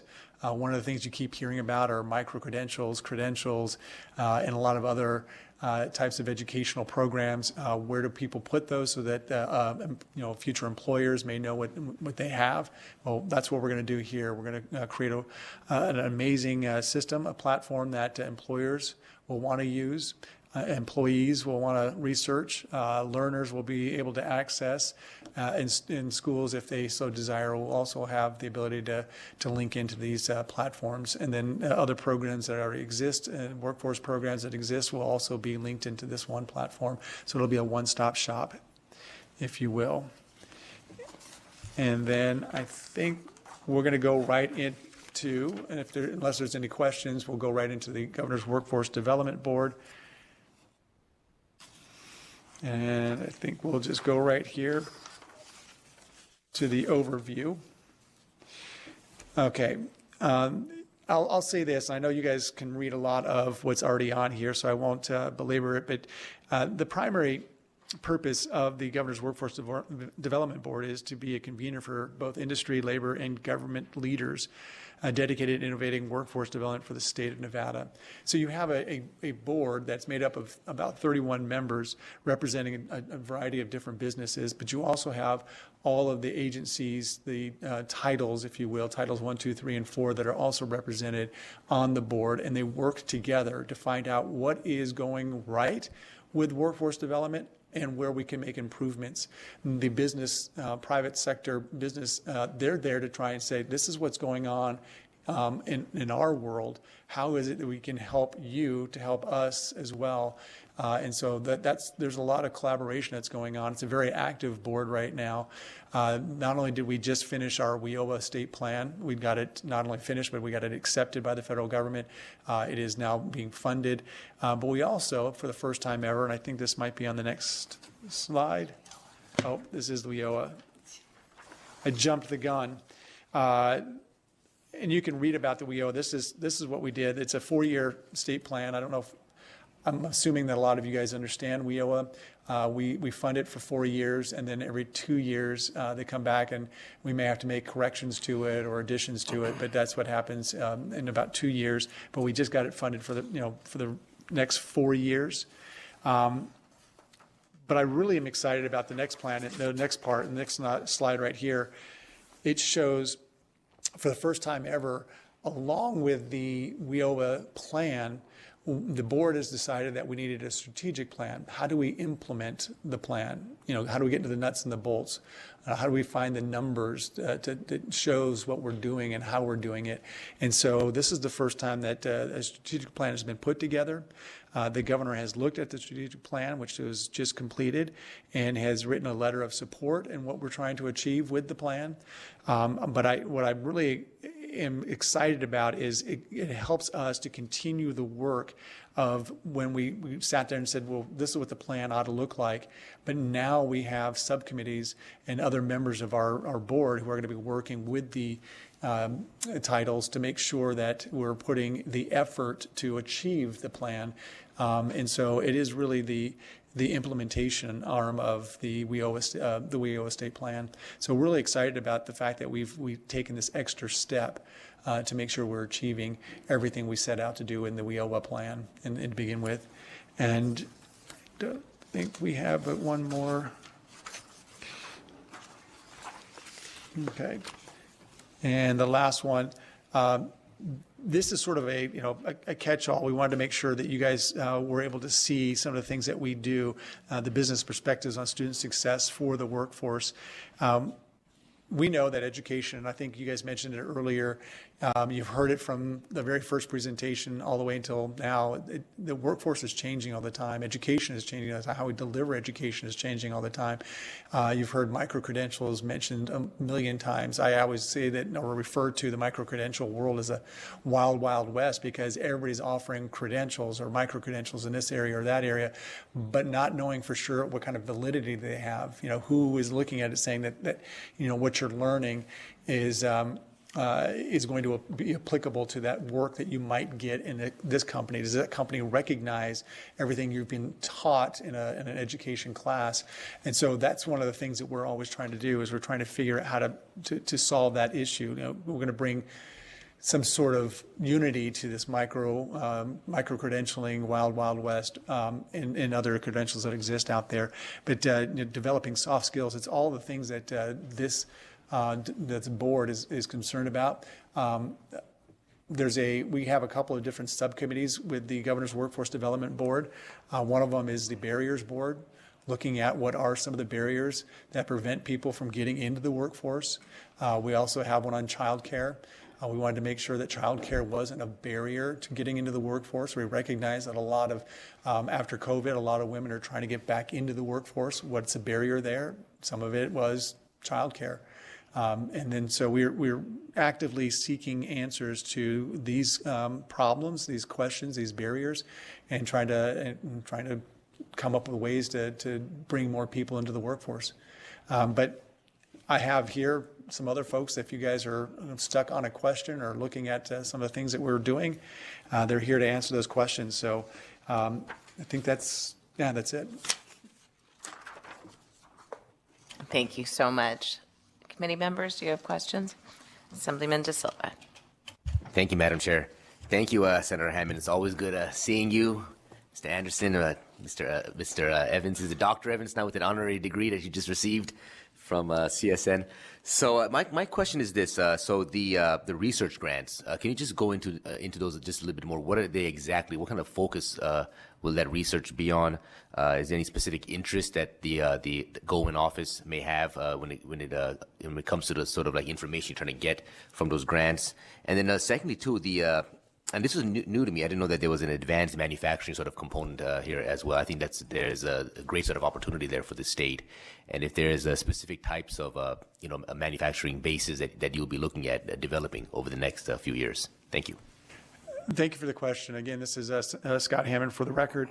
And great questions. The research varies, but its goals and it's pretty focused on the workforce, right? How do we increase the workforce? How do we make work better? I mean, you can see on, it's page 8 here, but slide 8.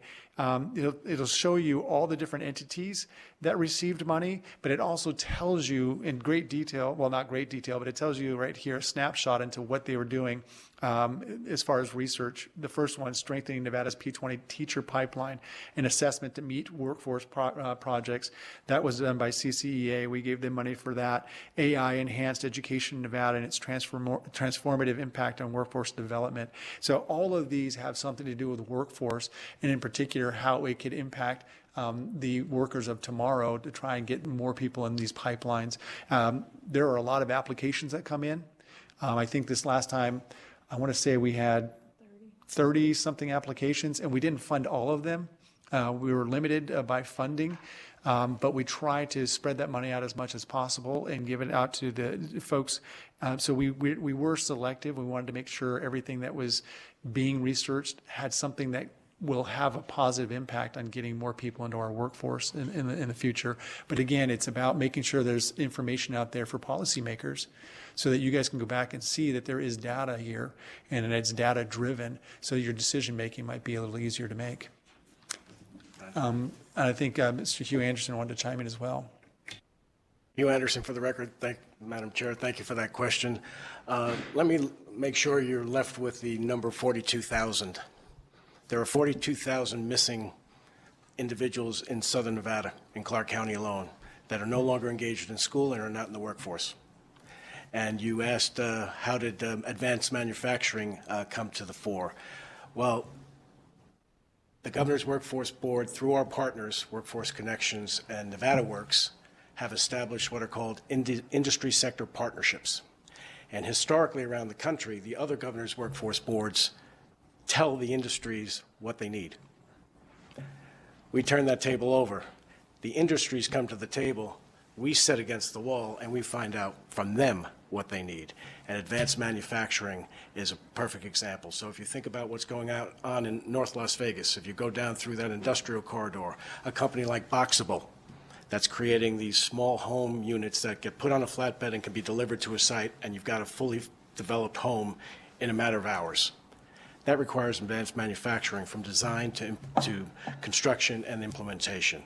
And so those are the kinds of practical things that we're trying to deliver with the Governor's Workforce Board. And WIOA, as you all know, the federal government has many well-intentioned concepts. Our job as the Governor's Workforce Development Board is to turn that into something actionable. And so our board is made up of true business owners who keep asking, where's the data, where are the metrics, what are the milestones, and show us the results. And that helps us work with our partners in the title offices to make sure that as they try to deliver the resources to their clientele, it's answering the need in the community. Thank you. Okay, we will go to Carson City, Assemblywoman Anderson. Thank you, Chair, and thank you for the presentation. I just have two questions. The first one has to do with almost the last slide when there is information about beginning career exposure early and middle and high school to promote awareness. I'm just wondering if that is done through the school system or if there is a different item that you are envisioning at this time.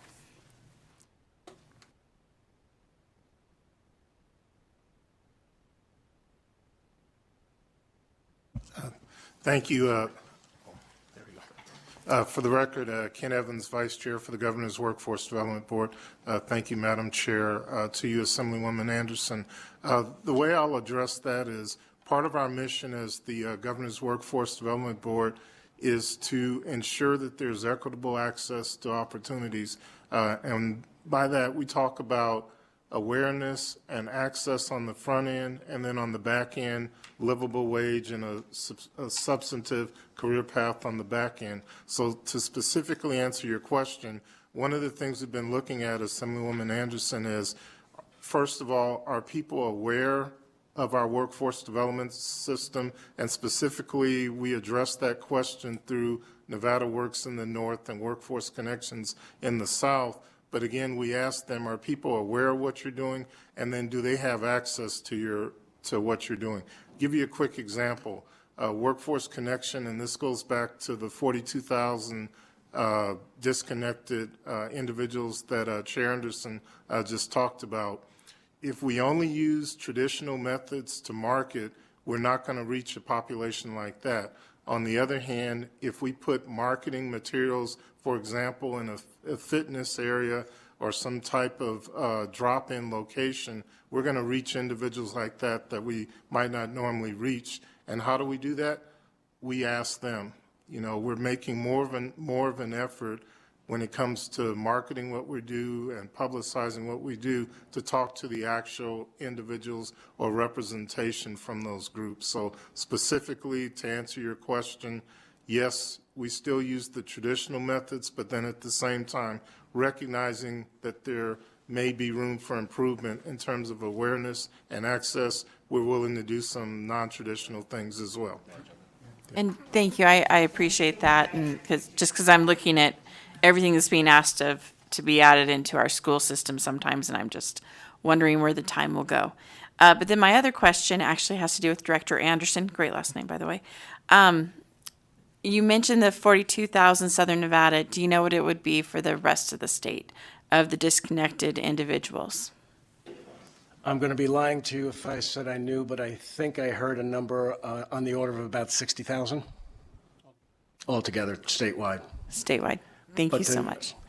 Hugh Anderson again for the record, through Madam Chair, Assemblywoman Anderson. Going back to Mr. Evans' comments, one of the things that evolved from the business connection was as Jaime Cruz, the Executive Director for Workforce Connections here in Southern Nevada, was expressing the concern about this missing 42,000, Jaime was the first entity in the entire country that started putting the Job Connect facilities with all the wraparound services outside of a main office.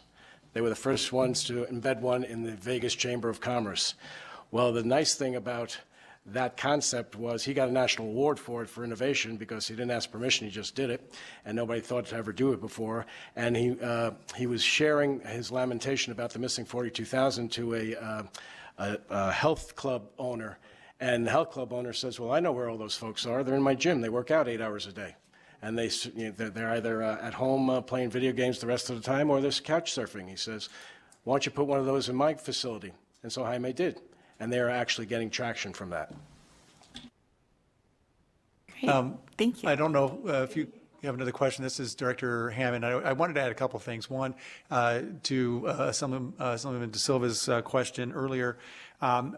If you look on, again, slide number 8, there is research actually on this very topic done by Grant McCandless, consultant, and he is talking in particular about the potential economic and fiscal benefits of connecting over 30,000 disconnected youth. He used the number 30,000, but we know now that it's greater than that. So you can see that everybody is concentrating on these issues. We've recognized some of the barriers, some of the impediments, some of the issues, and you can see that there's research being done in those areas. And in addition, Assemblywoman Anderson, during the Sandy grant, our office was asked and tasked with trying to identify, again, some of these careers and then find a pathway so that students as young as elementary age would be able to be exposed to potential careers. And so as part of the Sandy grant, there was a system put together called Career Explorer. I believe you can have access to it through the library system. But that's another issue that we're going to be addressing with the MIDAS system. We want to connect even more education in that system to go as a sort of a sister companion program to the Career Explorer so that students know what's out there, not just the industries, but the jobs, specific jobs that are in each industry and what it requires to get into them. It is no longer needed in every job out there to have a 4-year degree. It really is a matter of what kind of credentialing do you need, speaking of micro-credentials and others. And so that system is going to be designed to try and explain to them what the job is, what was in the job, what's needed in the job, and then how do you get that job, and where can you get that education, where can you get those credentials, what institution offers them. It'll all be a part of that. To help instruct parents and their students on what's needed in all these things. So these are some of the things that we're working on. Yeah. Hugh Anderson for the record.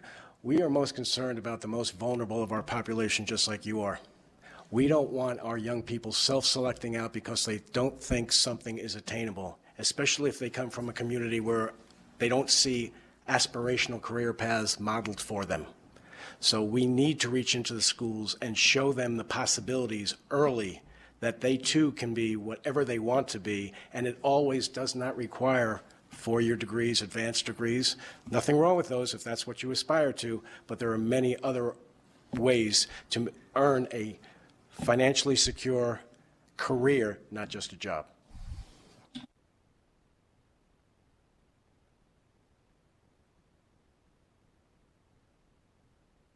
Thank you. And Any other thank you, Chair. questions? Nope, I'm good. Thank you. Okay. Okay. All right. Any other questions here? All right. You guys got off pretty easy, probably because of the hunger pangs that we're all feeling. So we're just going to hold for 1 second. It's not. We might be powering through because it sounds like food is not here.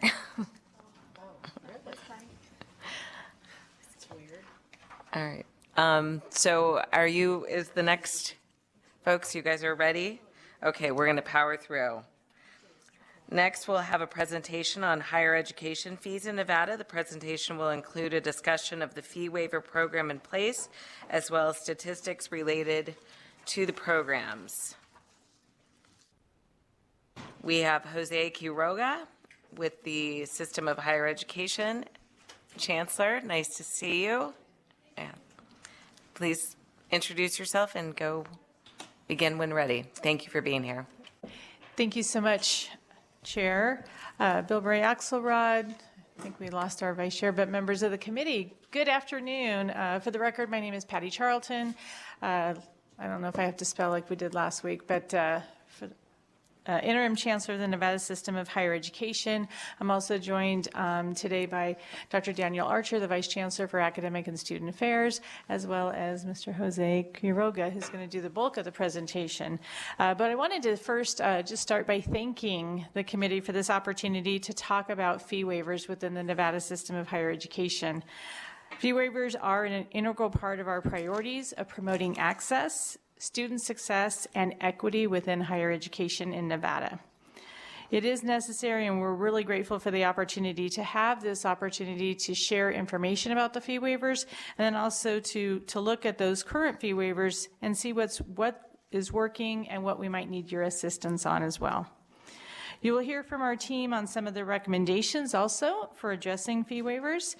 We know that this is a policy committee, but we also need to tackle some of the rising cost of waivers as well as higher education in whole. And also how that affects our students within our institutions, and you'll hear some recommendations related to that as well. As new waivers are introduced each session, we urge the interim committee to consider our recommendations, and we would look forward to working with you during this interim time to potentially bring forward some bill draft revisions for the 2025 session. And so thank you, and so we're going to start with the presentation, if that's okay, and we're available for questions to follow.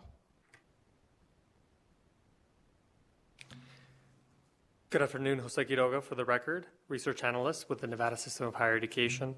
I'll echo Chancellor Charlton in thanking the chair and the committee for the opportunity to present today about fee waiver programs and this important topic in addressing affordability. My goal will be to provide you an overview of the fee waivers, how they affect affordability and the cost of college, and to present our recommendations for enhancing fee waiver effectiveness and sustainability.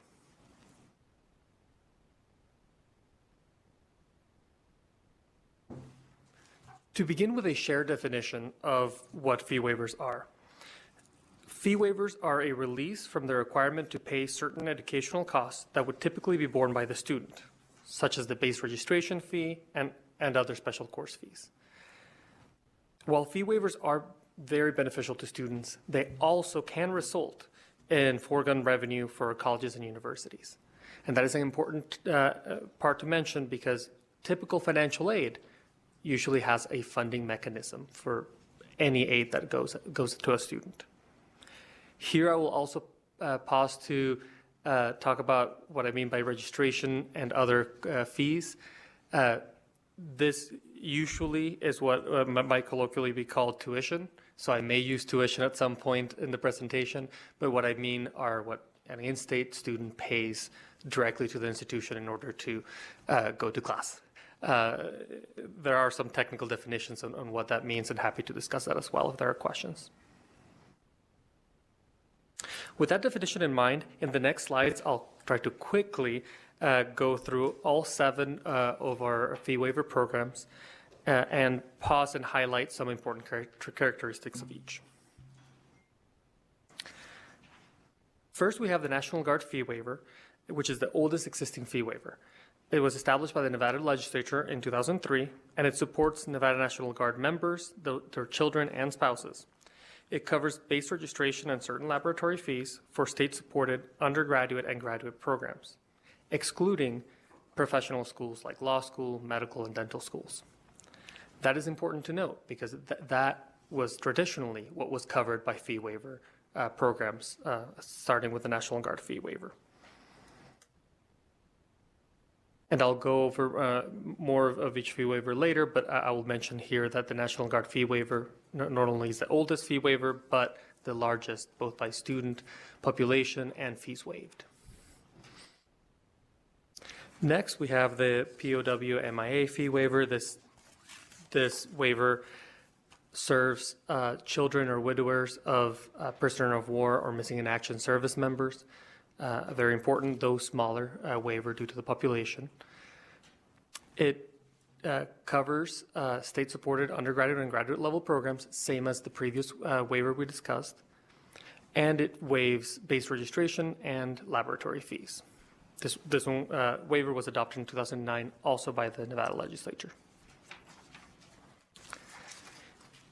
We have to move forward to 2014 for the next fee waiver. This one was actually established by the Board of Regents. And it goes also for service members. This is for active duty service members because there was an identified need where military benefits pay for the registration fees. That's the bulk of tuition. But there was a hole there for special course fees, technology fees, other fees that students pay. And the Board of Regents created this fee waiver that was opted into by institutions. And so this one's slightly different in that it covers a portion of all fees. Next, the Board of Regents established the foster youth fee waiver in 2018. It serves students who were part of or a foster youth member in Nevada at 13 years of age or younger. It covers state-supported undergraduate and graduate level programs, again, those same courses, and it waives all registration and laboratory fees. In 2019, the Nevada Legislature established the Purple Heart fee waiver, which benefits service members who were awarded the Purple Heart. And it also has other requirements for the veteran to be permanently stationed in Nevada, or excuse me, it does not have that requirement, so that it may go to other veterans as well. The courses are the same courses covered as before in that they are undergraduate and graduate level. However, importantly, it is the first fee waiver to cover professional schools, including law, medical, and dental schools. Differently from the other fee waivers we've discussed so far, this fee waiver only pays towards the balance of registration and other mandatory fees after other federal benefit programs have been applied. So if you have heard of the word last dollar programs, that wouldn't be a perfect description for this, but it is closer to that end of the spectrum than our other fee waivers. I would note here that AB 279 in the last session, with the leadership of Assembly Member De Silva, expanded this fee waiver not only to Purple Heart recipients, but also their dependents. Native American fee waiver was adopted by the Nevada Legislature in 2021. It, under the leadership of Assemblymember Anderson, AB 150 was passed in 2023, expanding this waiver as well. And it serves students who are enrolled members or descendants of an enrolled member of a federally recognized tribe or nation that meets one of several criteria that establishes a nexus to Nevada. The courses covered here are much wider. Not only are they state-supported courses, but they include self-supporting courses, short-term courses, professional, basically any class offered at a Nevada system of higher education institution. And it waives base registration fees and all other mandatory fees. Here we're looking at more of a first dollar type of program. This was changed with AB 150 last session. And the most recent fee waiver program established by the Board of Regents was the Congressional Medal of Honor program established in 2023 for a member or veteran of the armed forces who is a recipient of the Medal of Honor or their children.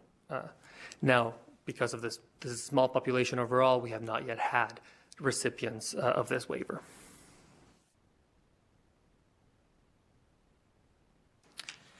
Now that I quickly ran through those, I'd like to next look at the basic characteristics, now that we've looked at the basic characteristics, the following slides illustrate the number of recipients, amounts waived under each program, a demographic breakdown of recipients, and persistence data.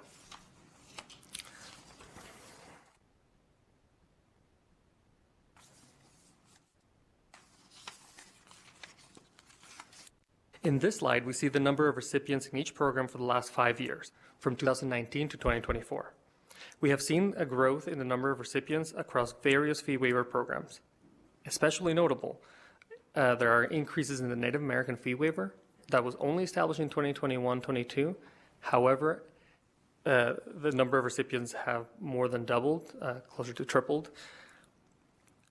And a large part of that increase may be attributed to the expansion of the waiver enacted at the last session. And as we look at the National Guard fee waiver program, it remains the largest waiver in both recipients and fees waived, which we'll look at further in the next slide. However, just in this slide, we can see that major growth in grand total of recipients of about a little over 60%. And as we look at the fees waived, that impact, financial impact, has dramatically increased from $2.7 million in 2019-20 to an estimated $6.1 million in 2023-24. And that was as of April 1st, so likely that will grow slightly. It reflects that increase in utilization of these waivers, and in certain cases, expanded eligibility and fees eligible for waivers, as was the case with the Native American fee waiver, which saw the largest increase in fees waived due to expansion. And as previously noted, the Nevada National Guard fee waiver remains the program with the most fees waived. However, its pace of growth is more moderate.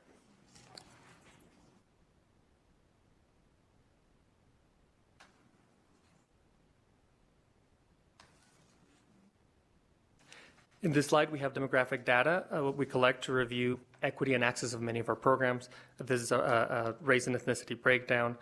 Our latest available data is for 2022-23 academic year, and it shows racial and ethnic distribution of waiver recipients. I will note this data is self-reported, so we do have a not reported category and 2 or more race category that may include some of the other races and ethnicities. What we do see here is that we have a wide variety of recipients, that it is a diverse population of recipients. One that we've received questions about before is the Native American fee waiver racial category. And basically, why is it not 100% on Native American, American Indian, or Alaskan Native? And also, I'll just pause there to note that a student doesn't have to self-identify as Native American. They just have to meet one of the fee waiver categories of being either a member or a descendant of a member of a Native American tribe or nation. And so either they may identify as one of the other racial categories, or they may be in the 2 or more races category as well.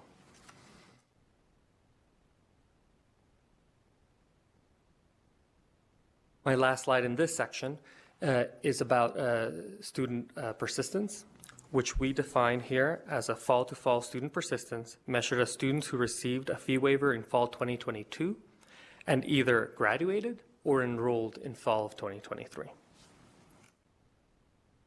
I will also note that some of this data, as we sliced it and diced it, some of the percentages have very low overall population. So wherever you see 100% or 0%, it is, or even I think the other lowest number is 33%. Those were very, very small populations of perhaps 2, 3, 4 students, whereas all the other categories have a more robust population size. Notably, our 2 largest fee waivers, the Nevada National Guard and Native American fee waivers, have overall high student persistence rates at most institutions. And here I will commend our institutions in the work they do supporting students. Students utilizing these waivers are seeing their academic advisors, financial aid advisors, outreach programs, and many times from diversity centers and other support programs throughout our schools. And those definitely support these persistence rates.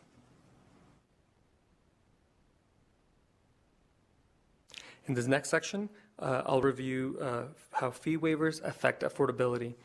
And we'll start with that shared definition. Just to say that again, that a fee waiver is the full or partial release from the requirements to pay registration or other fees.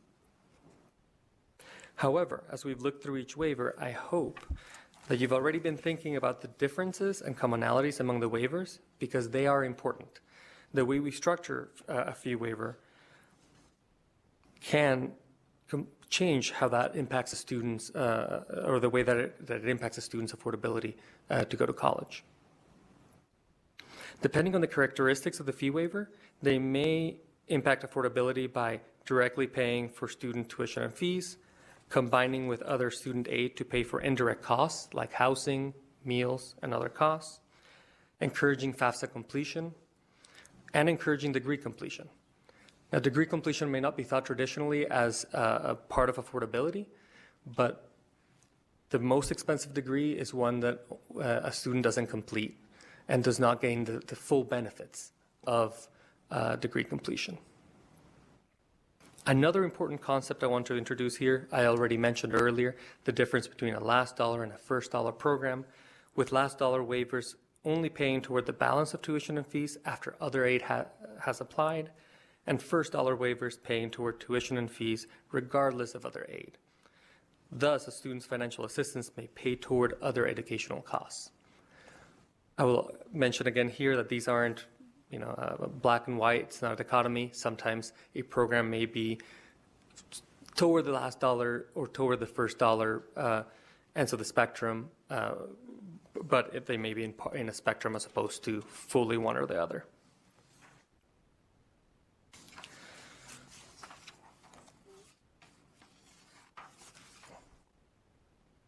Now that I've discussed affordability concepts, let's look at some numbers.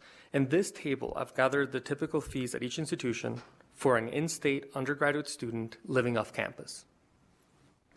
I'll repeat, in-state undergraduate student living off campus, because these costs can definitely change depending on those factors. And these figures are publicly available. Financial aid offices gather these through surveys, reviewing real estate local data, collaborating among each other to get to these numbers, and they're used. This concept of cost of attendance is federally regulated and used in financial aid calculations. I would also be remiss if I didn't point out that NC institutions ranked in the top 5 most affordable colleges and universities in Western states in all categories, including for undergraduate students, graduate students, and community colleges.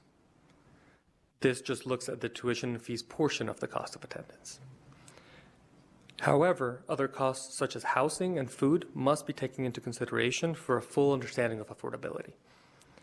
And as we look at the chart, we can see that even for our R1 research institutions that have the highest tuition costs, the cost of tuition and fees is less than a third of the cost of college. The highest portions of costs are that room and board, especially in Nevada. Throughout Nevada, we've seen those increase dramatically over the last few years. A takeaway from this chart to me is that interventions that seek to address affordability cannot be solely focused on tuition and fees, but must consider costs more broadly, or at least partner with other types of aid that look at those more broad areas of cost of attendance.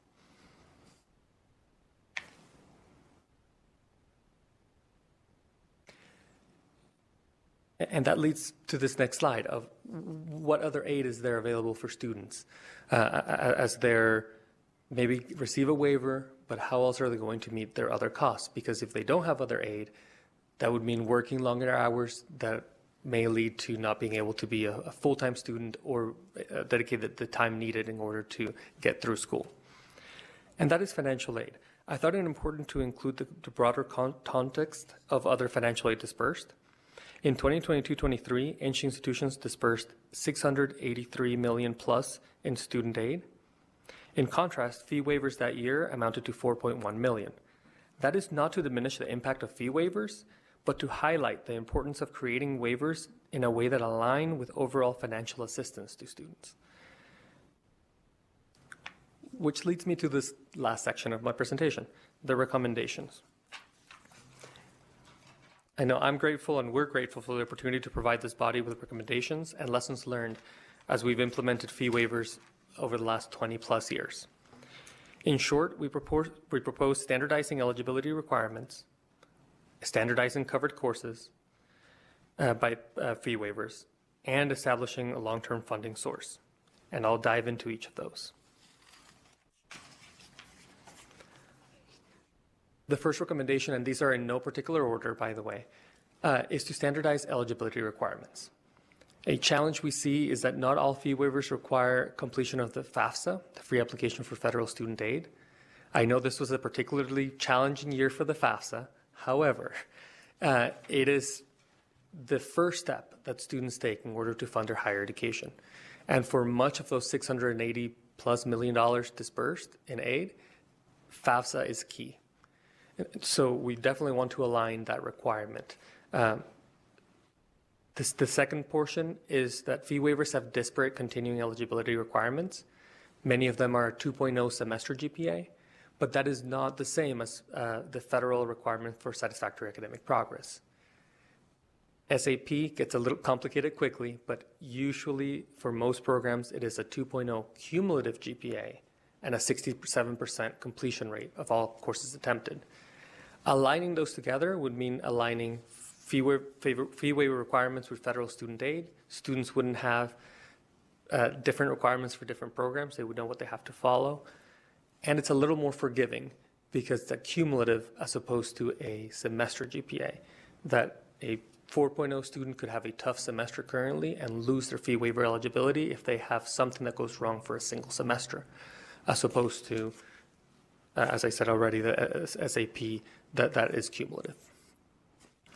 So that is the first list of recommendation. Secondly is to standardize courses covered.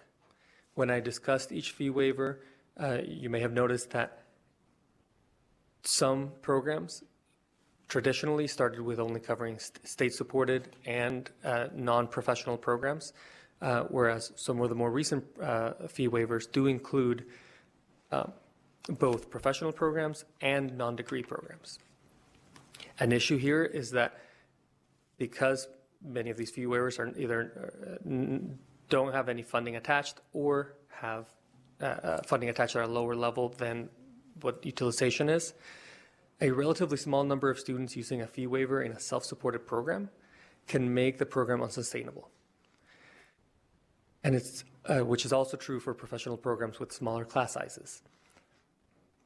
A recommendation would be to standardize the covered courses to be the state-funded courses applying toward an undergraduate or graduate degree, excluding professional programs. Now, that is one of the hardest recommendations to make because this would be the only recommendation that would reduce eligibility for some students. However, I believe that this would lead to a more sustainable program. It's an easy to understand list of courses that we already use for many other fee waivers, and it would make it more sustainable long term. Our last recommendation my next recommendation would be to standardize the fees waived. We talked about last dollar versus first dollar. Some programs cover some laboratory fees, some cover all laboratory fees. This gets complicated for students. It creates issues of equity. And I think a lot of it is just that different programs were created over the last 20 years. So the thinking and as each program was created led to different fees being waived. The recommendation here is simple. It's to standardize, make them all, standardize the fees covered by each waiver. Hopefully that would be a first dollar type of program. However, that would be more costly. So it is something that would have to be considered exactly how that will be done. And finally, to establish a long-term funding source. As we discussed, the fee waivers have increased from $2.7 million in 2018-19 to $6.1 million in 2023-24. And we expect those costs to continue increasing. The recommendation would be for state mandated fee waivers to create a state appropriation and fee waiver account similar to some of the state scholarships, and to have a base appropriation on projected costs for the following biennium, especially when programs like just happened with the Native American fee waiver expand eligibility. Going with a cost of 2 years previous, although still appreciated, will cause a shortfall. And this would ensure the long-term feasibility of programs and fee waivers.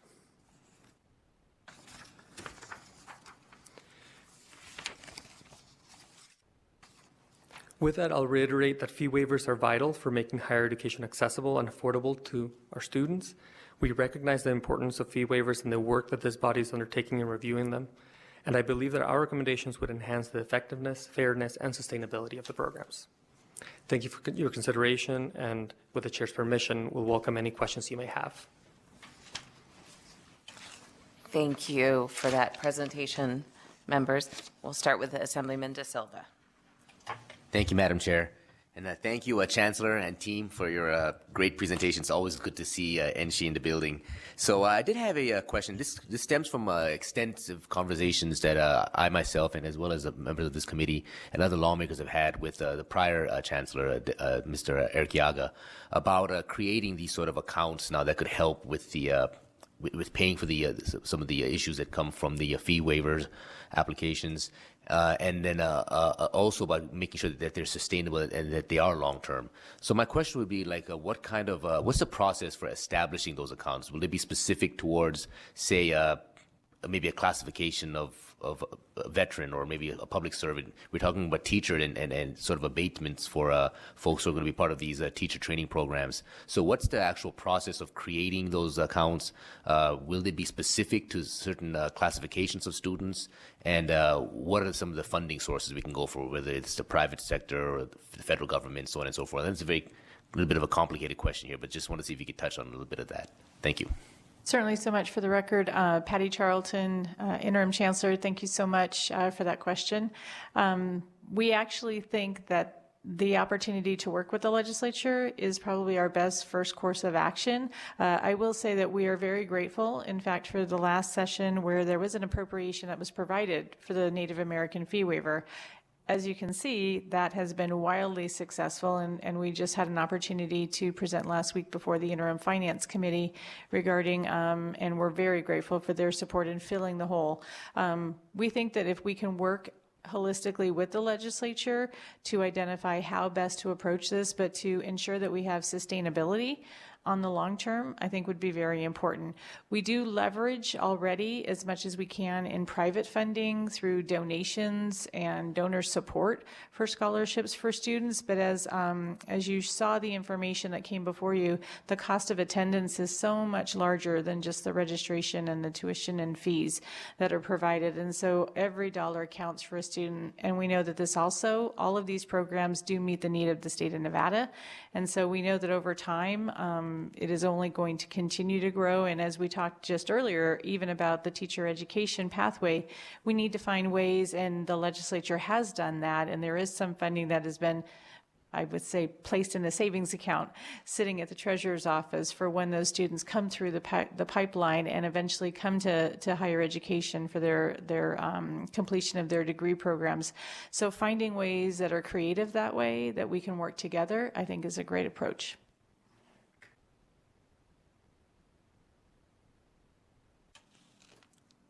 Senator Dondero-Loop. Thank you very much. My question is, how does this work coupling with other scholarships? So if you receive the Millennium or some other scholarship, does this go into effect first, or do those go into effect first? How does that work? Thank you for your question, Chair, and to you through you to Senator Dondero-Loop. Jose Quiroga for the record. Thank you. That is a great question, and it depends on the waiver. Currently, some waivers are set up to go to pay for, the most generous waivers will pay for registration fees and other fees completely, and then other scholarships could go to the student to go pay for their rent, their housing, their transportation, everything else. Some scholarships are not set up that way. They will only pay the balance of registration fees and other fees. So let's say the Purple Heart fee waiver, for example, if a student's Pell Grant fully covers their tuition and fees, they would receive no benefit from the fee waiver. So it does depend on the fee waiver, and that is why one of our recommendations is to standardize that. Ideally, and if there's funding available, and in such a way that the fee waiver would basically pay first, take away those fees, and allow other aid to help a student's overall cost of education. Thank you, and then I'll follow that. I think I might know the answer to this, but I'd just like to hear your opinion. What happens with a child who is adopted? Jose Quiroga for the record. For a child who is adopted, do you mean, if I may ask, do you mean for one that went through foster youth or just overall? Just overall, adopted child of any of these categories. Jose Quiroga, for the record, there are specific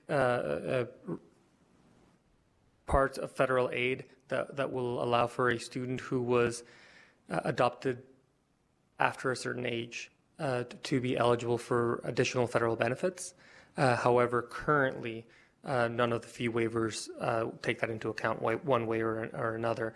As long as, now if your question is for children of for example, a service member who qualifies for the Purple Heart fee waiver, as long as they were still legally adopted, they would be eligible for the program. And I hope I answered that question, but happy to answer any follow-ups. So just to clarify, if I adopted a child at 2 months, 1 month, 2 days, it doesn't matter, and that was my child, it wouldn't matter which of these categories, like if I was Native American or a POW or a National Guard or whatever, that child would still qualify. Thank you for that clarification, Jose Quiroga. For the record, yes, as long as you adopted that child and it is a fee waiver that passes on to dependent or children of, yes, you would be eligible. Thank you. You're welcome. Okay, and we will go to Assemblywoman Anderson in Carson City. Thank you, Chair, and thank you for the presentation. I just have a question regarding the standardized courses covered, and I appreciate our conversation earlier this week. Just to make sure that I've got the idea of the recommendations down pat, the professional programs would still allow for, I think there's an online social working class that's offered for some of the university systems. That would still be covered. But then some of the other like professional programs like, I don't know, wine tasting would not be. Is that what you see this as, or is this going to be a little bit too much into the weeds at this time? So thank you for your question, Assemblywoman Anderson. For the record, Patty Charlton, Interim Chancellor. So there are several ways that we could approach that question and our recommendation. One, it could be a course that leads to professional licensure or certification, or one that perhaps even has a component of a stacked skilled credential, which does happen sometimes in our community colleges. But we would look forward again to working with the legislature to refine what that might look like. Thank you so much, because I just wanted to clarify that. And then this would still include law degrees, medical degrees, the higher education beyond a bachelor's degree under the standardized course covered. Jose Quiroga, for the record, to echo a part of Chancellor Charlton's previous answer would be that the exact details, I think we'd look forward to working with the legislature and members of the committee to define. As the current recommendation would be not to go for professional degrees, which does include law school, medical school. So, excuse me, it would exclude law school, medical school, those types of programs, because they are self-supporting in that way. And that's what that's what we mean in our definition of professional programs. Also excluding self-supporting courses that can be either at graduate level or non-degree seeking short-term courses. And just to follow up on that again, for the record, Patty Charlton, Interim Chancellor, I think the biggest issue is the affordability for the lost revenue that impacts the institutions. And so I think to Mr. De Silva, or Assemblyman Senator De Silva, so sorry. My eyes are not so good today. But I think what we need to really talk about is the lost revenue that impacts the institutions. They have gaps in funding across the system, and so we'd really work to how we can provide a stable funding source, because this is revenue that's lost to the institutions, and that means that the cost of those programs are now spread over another student population. So we would look forward to working with you, and perhaps if there are those types of accounts that we could fund and look at an ongoing revenue stream that could offset those losses to the institution and still provide that benefit to our community and to our state. We look forward to doing that.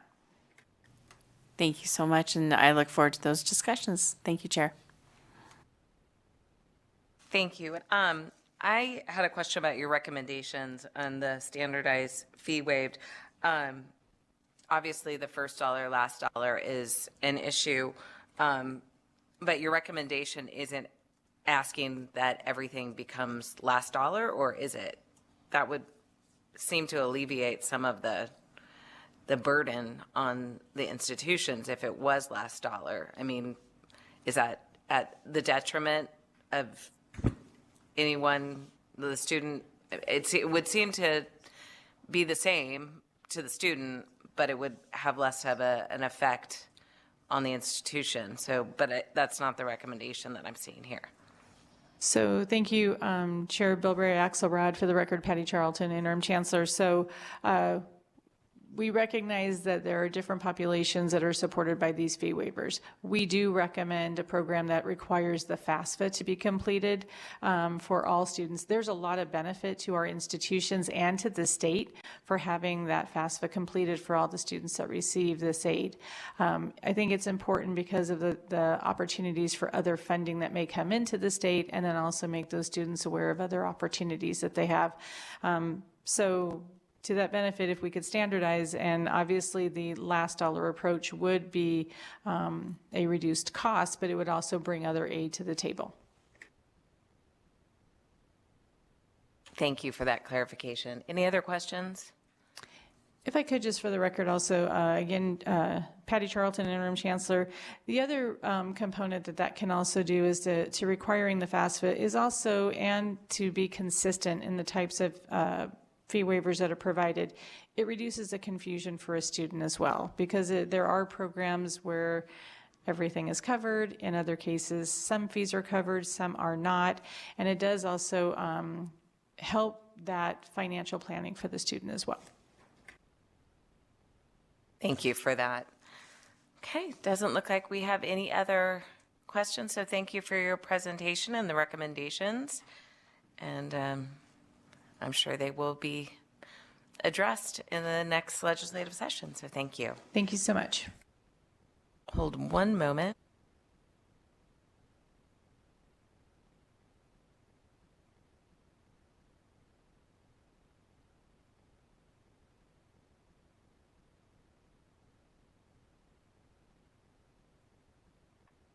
Okay, no, you're good. Oh, you're good.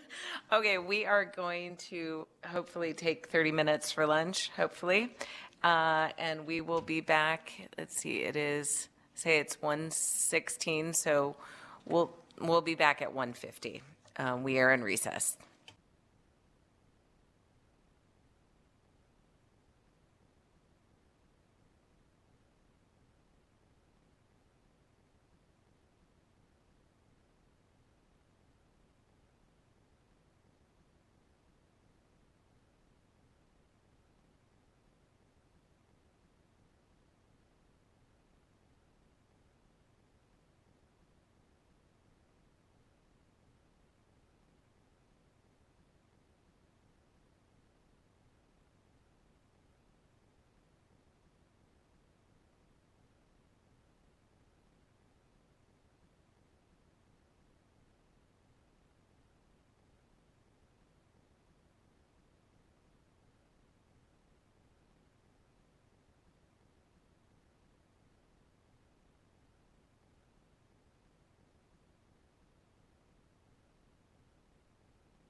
All right, we are back.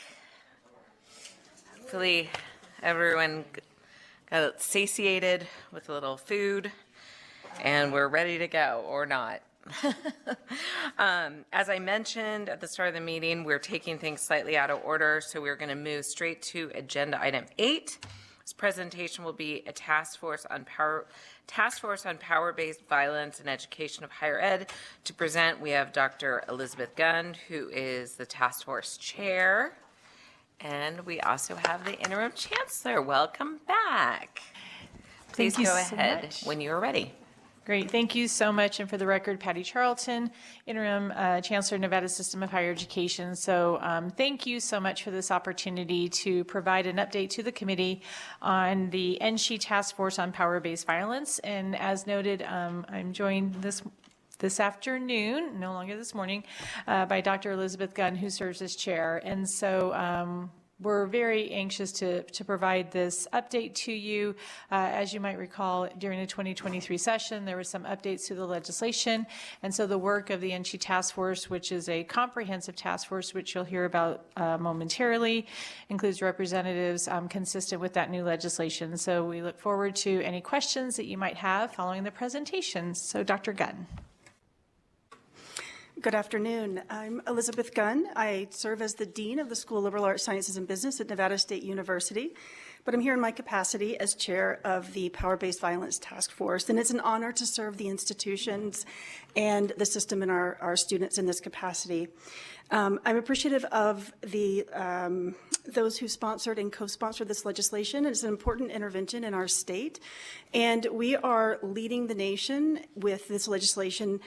There are 9 other states with similar legislation mandating this kind of work. So I applaud the lawmakers and those involved in ensuring that we are doing the best by our community and higher education and our students. I briefly would mention those other states: Louisiana, New York, California, New Hampshire, Massachusetts, Illinois, New Hampshire, Connecticut, and Maine. So we're in very good company there. The presentation before you will present a little bit of the background of the work that we've done and some major milestones, followed by a couple of forward-looking thoughts as the task force thinks about the next cycle of its work. As the Chancellor was mentioning, the background of the task force came about through in the 81st legislative session in 2021. The task force was originally called the Sexual Misconduct Task Force. Under that legislation, the task force was convened. We elected our members, or they were appointed rather. We elected our chair and vice chair. And we began doing the work that was outlined in the legislation. In the subsequent legislative session, the bill was updated to AB 245. And during that time, we were midway with our survey, our climate survey, and so we paused and updated, amended the survey that summer. And the dates will be here in just a moment. Important to note in the bill also is that our work begins in section 5.9. The section that comes before is the K through 12. And in the slides that you see before you is the required iteration or membership designation in the task force. I'm particularly appreciative to the members who are serving, as this is, again, important work, and their membership represents a breadth and range of expertise that is impressive, and this is they are volunteering their time and their expertise and their service to this task force. So of course we have the Chancellor, Chief General Counsel, Mr. Martinez, and I serve as chair. Representative from a community college is Ms. Erin Fruck, who's been with us since the inception of the task force. Mr. Jose Melendez from UNLV, Ms. Michelle Esposito, the Title IX coordinator for UNLV. We have a few students as required by the legislation. Ms. Alicia Allison from TMCC and Mr. Leon Martinez is just graduated, so he's leaving us, so we'll have an open seat and an appointment forthcoming. Dr. Tabor Griswold, to whom I'm extremely grateful, who has served as vice chair since the inception of the initial legislation from UNR. Dr. Kavita Batra, who is a medical professional and biostatistician at UNLV. Dr. Allison Nesky, who's also been with the task force since inception. From UNLV, Mr. Sean Mabanta, who is a campus victim advocate at TMCC, and Ms. Christina Hall, who is the interim director of the Care Center at UNLV, Ms. Walderbeck, who is an undergraduate student at UNR, and finally, Mr. Jordan Fischetti with Fraternity and Sorority Life at UNLV. So to frame our work and providing you all an overview thus far, some of the definitions. Again, we were originally working with the definition of sexual misconduct. Under that definition was sexual assault. The new legislation, AB 245, broadened the definition to include power-based violence, which is a best practice across institutions of higher education in the country. It just kind of scopes out a little bit so that the definition can include additional factors, and those are outlined in the bill. And those are reflected here.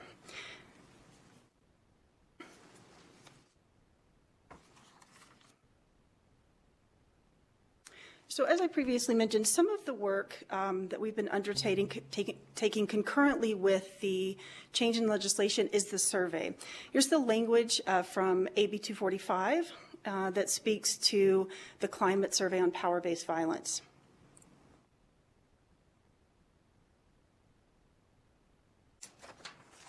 In the next few slides, we'll walk you through a timeline, a chronology of some of our work, and those slides are interspersed with some background definition details of the work of those milestones.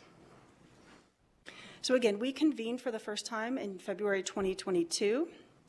At that meeting, we reviewed the current instruments, data, programs across our institutions that had to do with sexual misconduct.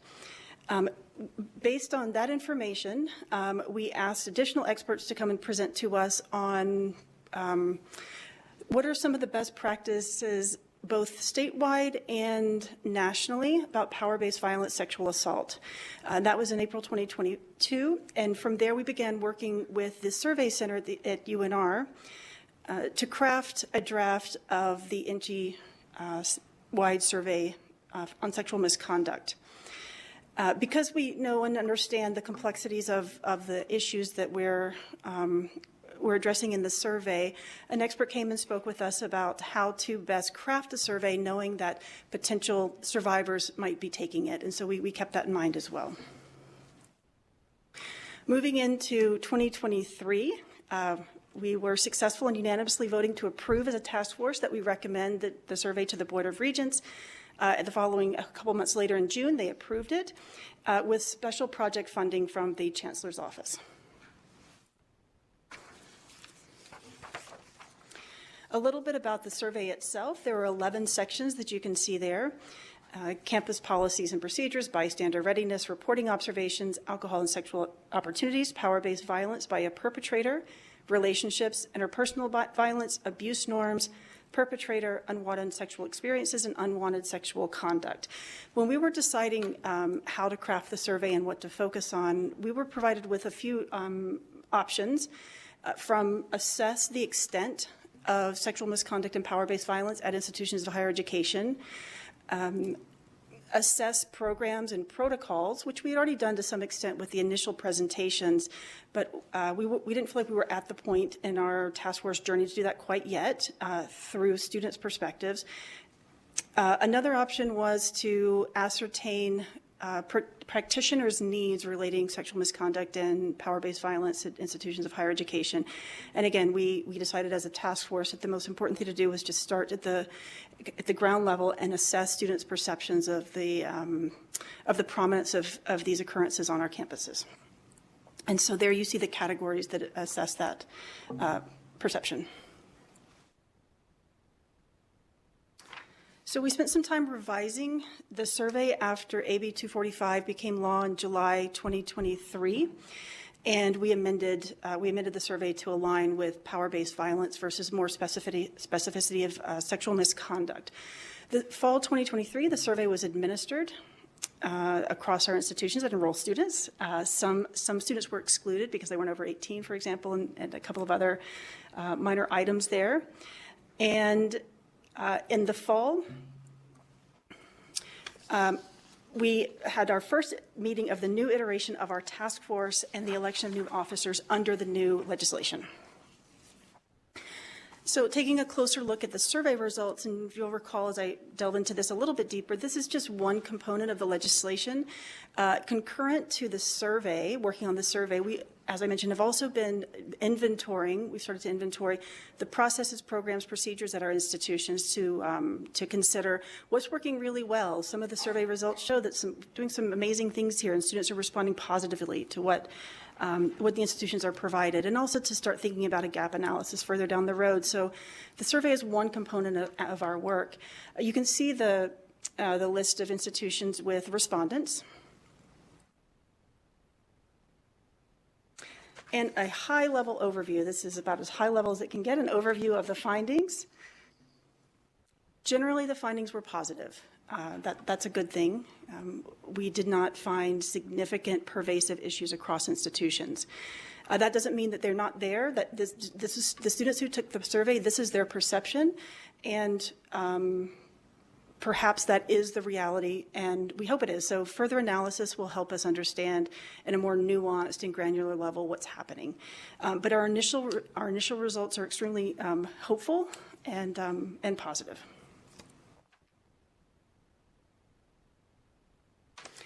So again, returning to our chronology and milestones, the presentation of the results of the survey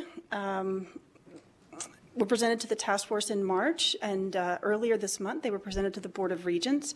And finally, again, looking ahead, we plan to continue to inventory our processes and programs, look for a gap analysis, further data analysis.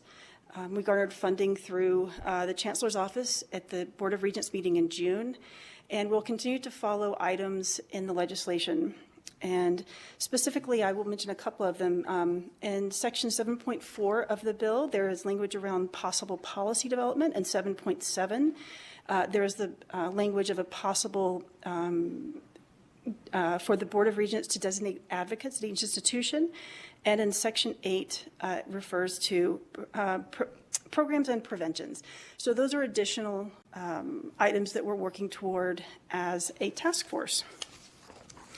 The last slide is just a couple of notes of thanks, again, to the members of the task force, to the Board of Regents, and to our Chancellor for her guidance and time, to the Survey Center at UNR, and especially to the students who completed the survey. Thank you, Dr. Gunn. And with that, we would entertain any questions or follow-up. Thank you for that presentation. I'm just curious, it looks like a lot of students from UNLV participated. I'm surprised, it seems like that's a smaller number from UNR. Do you have any idea why that might be? So I will start and then turn it over to Dr. Gunn. Again, for the record, Patty Charlton, Interim Chancellor. Our population, we do recognize that overall we had a low participation rate. I think part of that is a factor of just building some awareness with the legislation passing in June, or at the end of the 2023 session, being able to facilitate this survey that was in a process of being updated and to deploy that. We know that I think, one, it's an awareness. There's also some level of discomfort, I think, with this type of survey. And so when you look at the size of our institutions, UNLV does have the largest full-time enrollment. CSN has the largest, perhaps, total headcount of students. So we're going to continue that work, and I think that's one of our top priorities. One, building awareness, and then also building a comfort level as we move forward to the next iteration of a survey deployment. Dr. Gunn, did you want to add anything? I think we're good. Questions from the committee? Assemblywoman Hardy. Thank you, Chair. Thank you for being here and presenting this. So that was my next question, was how often do you plan to give this survey? Elizabeth Gunn. I believe the legislation says that we may give it every 2 years. And so this gives us plenty of opportunity to analyze what happened, what went well, what we can improve, update the survey. And I think we've begun talking about attaching some incentives perhaps to the survey, and we would work through the Chancellor's Office with the institutions to ask them to incentivize students taking the survey. So we recognize that there's room for improvement and a better response rate. And this is the initial launch of the survey, as the Chancellor mentioned. And so there is, we now have a bar, and now we know where we want to go from here. Thank you. Assemblywoman Anderson. Thank you, Chair, and thank you for the presentation. My question has a lot larger amount to do with the Title IX information, if that has also been part of these responses. And if I'm just understanding correctly, the bill itself only dealt with student complaints, or is there also faculty complaints that are part of this information, or is there a plan to possibly include faculty information in the future? So thank you, Assemblywoman Anderson, for the question. For the record, Patty Charlton, Interim Chancellor. So the bill does include that this is deployed to students. I will say that one of the things that higher education in particular has been awaiting, and this did happen, is that the Department of Education just recently issued new regulations as it pertains to Title IX.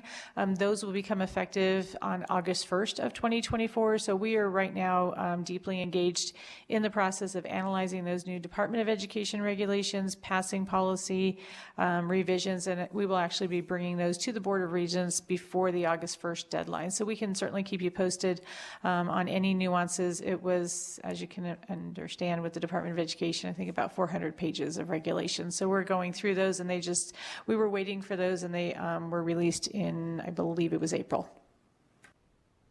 Thank you so much, because, yeah, that's a really easy thing, I'm sure, to wade through. But just to verify, because I do know that there's been also some complaints or some concerns around faculty members. Sometimes they are students that are also, but has there been any sort of outreach on that, or is this really only for the students? So thank you for the record, Patty Charlton, Interim Chancellor. So this survey in particular was only for students. There is an awareness and communication that happens at our different institutions, and we could certainly bring that back. I anticipate, again, with the passing of those new regulations, heightened awareness, and we can certainly let you know if surveys or others are a requirement of that. We do provide information regarding Title IX, and that is something that we can do by our institutions as well. Thank you so much, and thank you, Chair. Thank you. Assemblywoman Hanson, did you have a question? No. Okay. Senator Dondero-Loop. Just a couple quick questions. Thank you, Chair. Who developed the survey? The development of the survey was a multi-part task among both the representatives on the task force as well as researchers with whom we consulted across the system, mainly at UNR. But there was a previous iteration of this survey, much less comprehensive, that was issued at UNR and maybe one other institution. And so that was a nascent version of the survey, or a local version of the survey better. And so we adapted that and reviewed the survey again with experts at our survey center. And we have biostatisticians and experts in survey development on the task force. So through those avenues. Thank you. And was there anything, and I know I don't mean identification, but was there any way to know that we had students who answered who may be in fraternities or sororities, may be involved in sports, may be involved in nothing, part-time, full-time? Like, were some of those types of questions asked? And the only reason I ask is because I can see where maybe if I'm less involved or more involved, it could skew how I feel. Absolutely. Thank you for the question. Yes, there are demographic questions in the survey, and we have some of that information. And one of the next steps of our survey, and this is one of the action items with the Board of Regents, was to fund additional data analysis, data diving, to look for correlation across demographics with some of the answers and survey findings. If I could just remind you to state your name for the record. You want to do that now? Elizabeth Gunn. Perfect. Would it be possible that the committee could see the survey? Could you send that to our... Elizabeth Gunn, yes, of course. We can certainly do that. The instrument and the findings, the report, is available on the NG website as well. But we can certainly Yeah, I do would that. like to see that. Thank Absolutely. you. Any other questions, committee? Okay. Thank you very much. All right. We're just going to take 1 second here.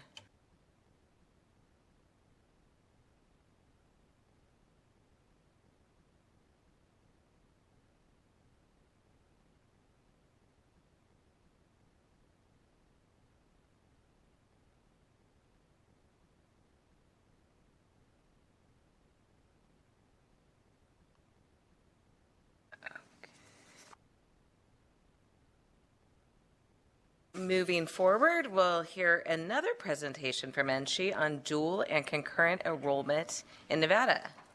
To present, we have, you shouldn't have left, Interim Chancellor. We also have Daniel Archer.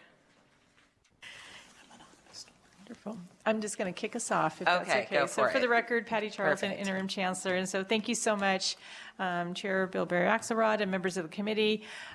We bring to you today a presentation on dual and concurrent enrollment within our Nevada system of higher education, as well as micro-credentialing programs within the state as well. And so, as mentioned, Dr. Daniel Archer will present. We also have Mr. Dave Singleton here in support. And then we also have representatives from our institutions as we go forward. And should you have any questions following the presentation. Thank you so much. Thank you and good afternoon. Daniel Archer, Vice Chancellor for Academic and Student Affairs, Nevada System of Higher Education. The outset here, just want to really clarify that when we talk about dual enrollment for the purposes of this presentation, we're really talking about anything under the sun when a high school student takes a college course while in high school. So we're casting as broad a net as possible here. And again, we're talking about any case where a high school student takes a college course again, while in high school. And so there are three primary modalities through which this occurs. The first of which is through more of a partnership format, where a student takes a class at a high school. It's taught by a high school instructor. This is something that certainly increases access. It helps lower socioeconomic students and students in rural areas because you remove that transportation barrier, because the college atmosphere really comes to the high school. And that's our number one means by which dual enrollment occurs, is through partnerships between higher education institutions and high schools. The second one I want to touch on gets into the dual enrollment that occurs at a college campus. So you have, as an example, a student goes to high school in the morning and then they leave at noon and they go to the college campus and they take classes on the college campus among other college students. And then thirdly, the last modality to kind of touch on here, common modality, would be a high school student taking an online college course. And equally important to really emphasize the diversity in the offerings. It could be a general education course, such as English or U.S. history or government or college algebra, but could also be something that would be in a technical field, like someone could take automotive classes that would count for dual credit, would count for high school and college credit. You also have people who are career-oriented, but they don't necessarily want to go into a technical field. Obviously, it's been touched on several times today, really trying to increase that teacher education pipeline. We have a lot of folks taking pre-education or introductory education classes during their junior and senior year to kind of prepare to go into elementary education type programs after they graduate from high school. So wide variety of offerings. This slide here just exemplifies the significant growth that's occurred. You'll see we went from just over 3,000 to nearly 15,000 over this 8 or 9 year period. I think this has largely been fueled by increased partnerships between high schools and higher education institutions. Obviously, this creates opportunities for K-12 and higher education to connect and strengthen relationships here. It gets a high school teacher and a college teacher in the same room that are in the same discipline. There's opportunities for them to connect and collaborate and cross-pollinate. There's all kinds of great opportunities for synergy here. So I think as we're always trying to explore ways in which we can increase collaborations with K-12, this is certainly a huge driver here in doing that work. This here slide, it just exemplifies the growth according to each campus here. You'll see that CSN has been the largest provider, and that's very consistent with national data. Larger metropolitan area community colleges have been the bigger providers when you look at this nationwide. This does only go to 22-23, so it's important to note this didn't capture this most recent year's data set. And this is just a visual representation of what you just saw here. Obviously, you see CSN at the top here. There's been a little bit of ebb and flow, but on the long haul, everyone has gone up when you compare 14-15 to 22-23, the most recent data set that we have published here. This slide here shows dual enrollment according to race ethnicity, and obviously you'll see some significant shifts here. We went from a majority white in 14-15 to a majority minority in 22-23. I surmise this has been as a result of changing demographics, but also just having more intentional relationships and partnerships and more diverse communities with those high schools. And so, again, really significant changes here, and you'll see that the Hispanic population is the biggest slice of the pie on the most recent data set, coming at 33%. So this slide here just shows the persistence rate. So we're looking at the percentage of students who completed a dual enrollment course in a given year at an NC institution and then subsequently enrolled at an NC institution the next fall. So when you kind of break that down, nearly 2 out of every 3 students who participated in dual enrollment subsequently enrolled at an NC institution that next fall here. So that's one thing to note. This slide here shows the top 10 courses when it comes to dual enrollment here. Very important to note that this is aggregate data. So this is the 7 institutions total here. So I don't think there's any surprises here. You see English composition 1 and 2. These are classes that virtually all undergraduate majors need. So they're at the top, and there's a pretty clear line of demarcation there when you just look at the numbers.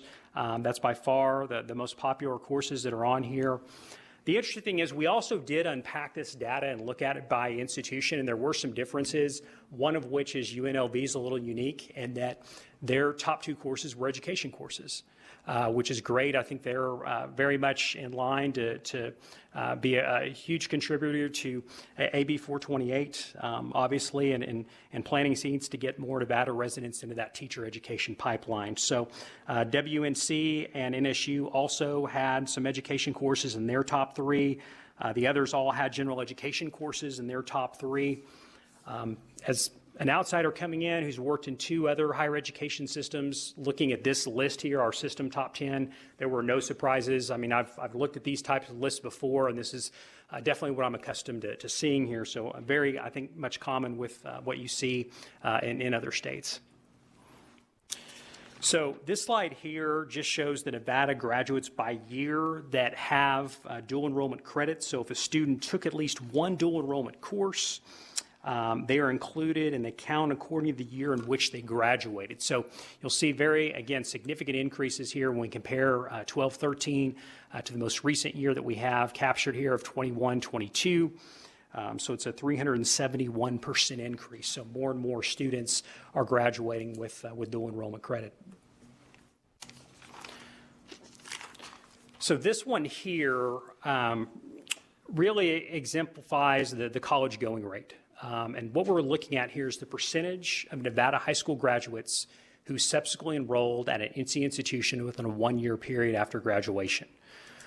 And what we're doing here is we're comparing those who participated in dual enrollment versus those who did not participate in dual enrollment. You'll see very significant differences here when we look at the dual enrollment, the darker shade of blue versus the non-dual enrollment category, which is in the lighter shade here, nearly a 30 percentage point difference in college going rate based on that dual enrollment participation piece here. So obviously, I think this is a significant factor into increasing access. This slide here gets into persistence next fall. So when we look at Nevada high school graduates who enroll at an NC institution in a given year, the question is what percentage persist to the next fall here? And in other words, what percentage of these students are retained from one year to the next?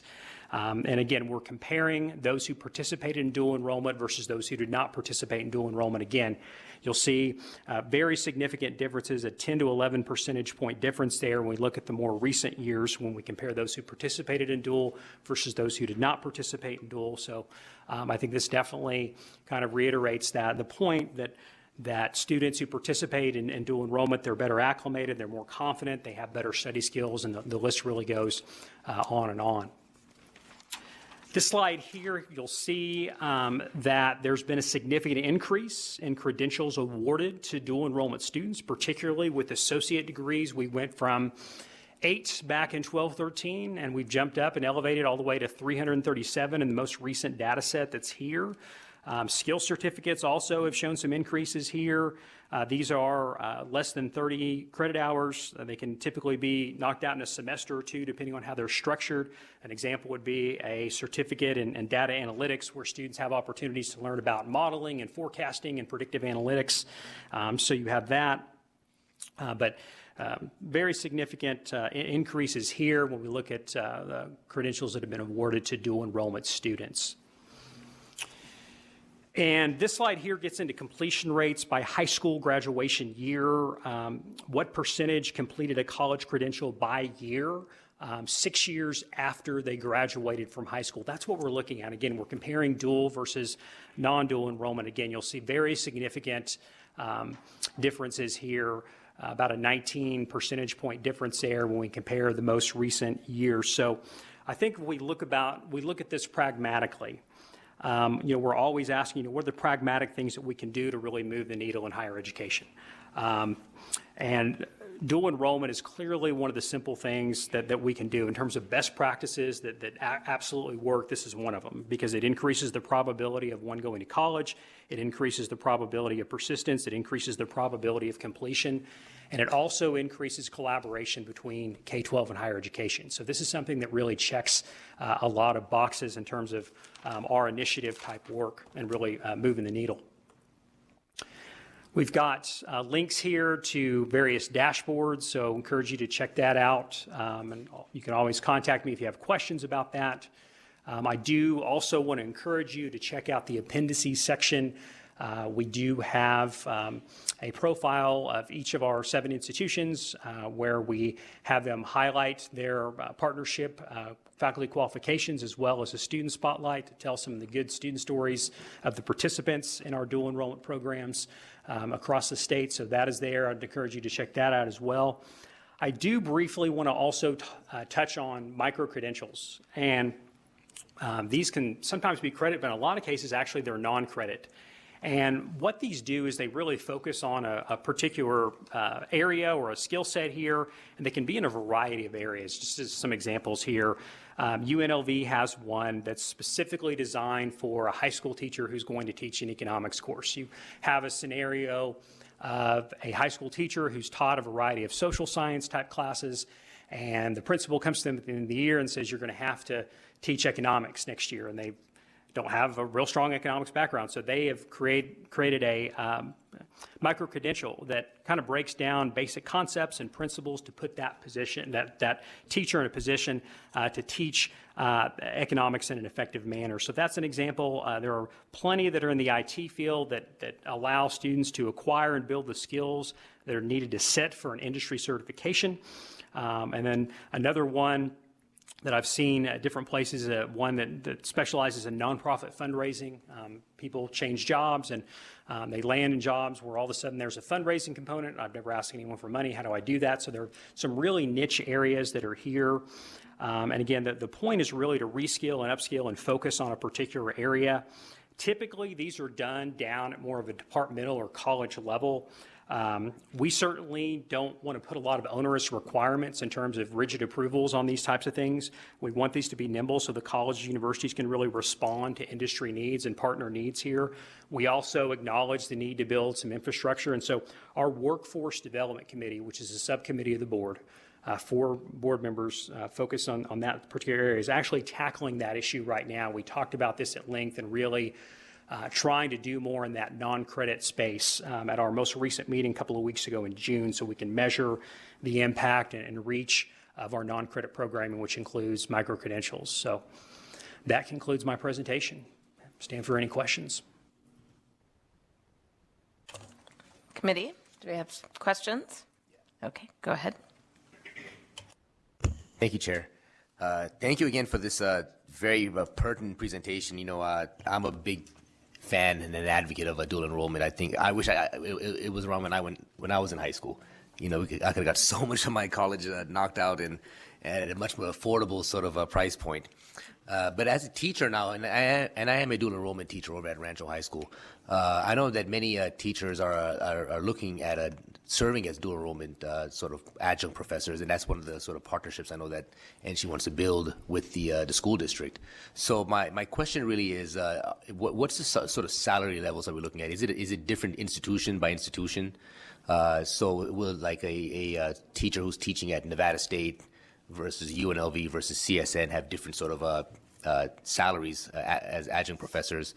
And are there any like caps or anything like that that are also put in place? Because I know that there are some teachers who want to teach maybe 6, 8 courses, and you know that could be a significant sort of augmentation to their own wages. So if you could just touch on some of those questions there. Thank you.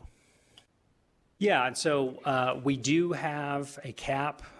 They can get a $1,000 stipend and then an additional $500 for supplemental professional development throughout the semester. And so that is what the cap is.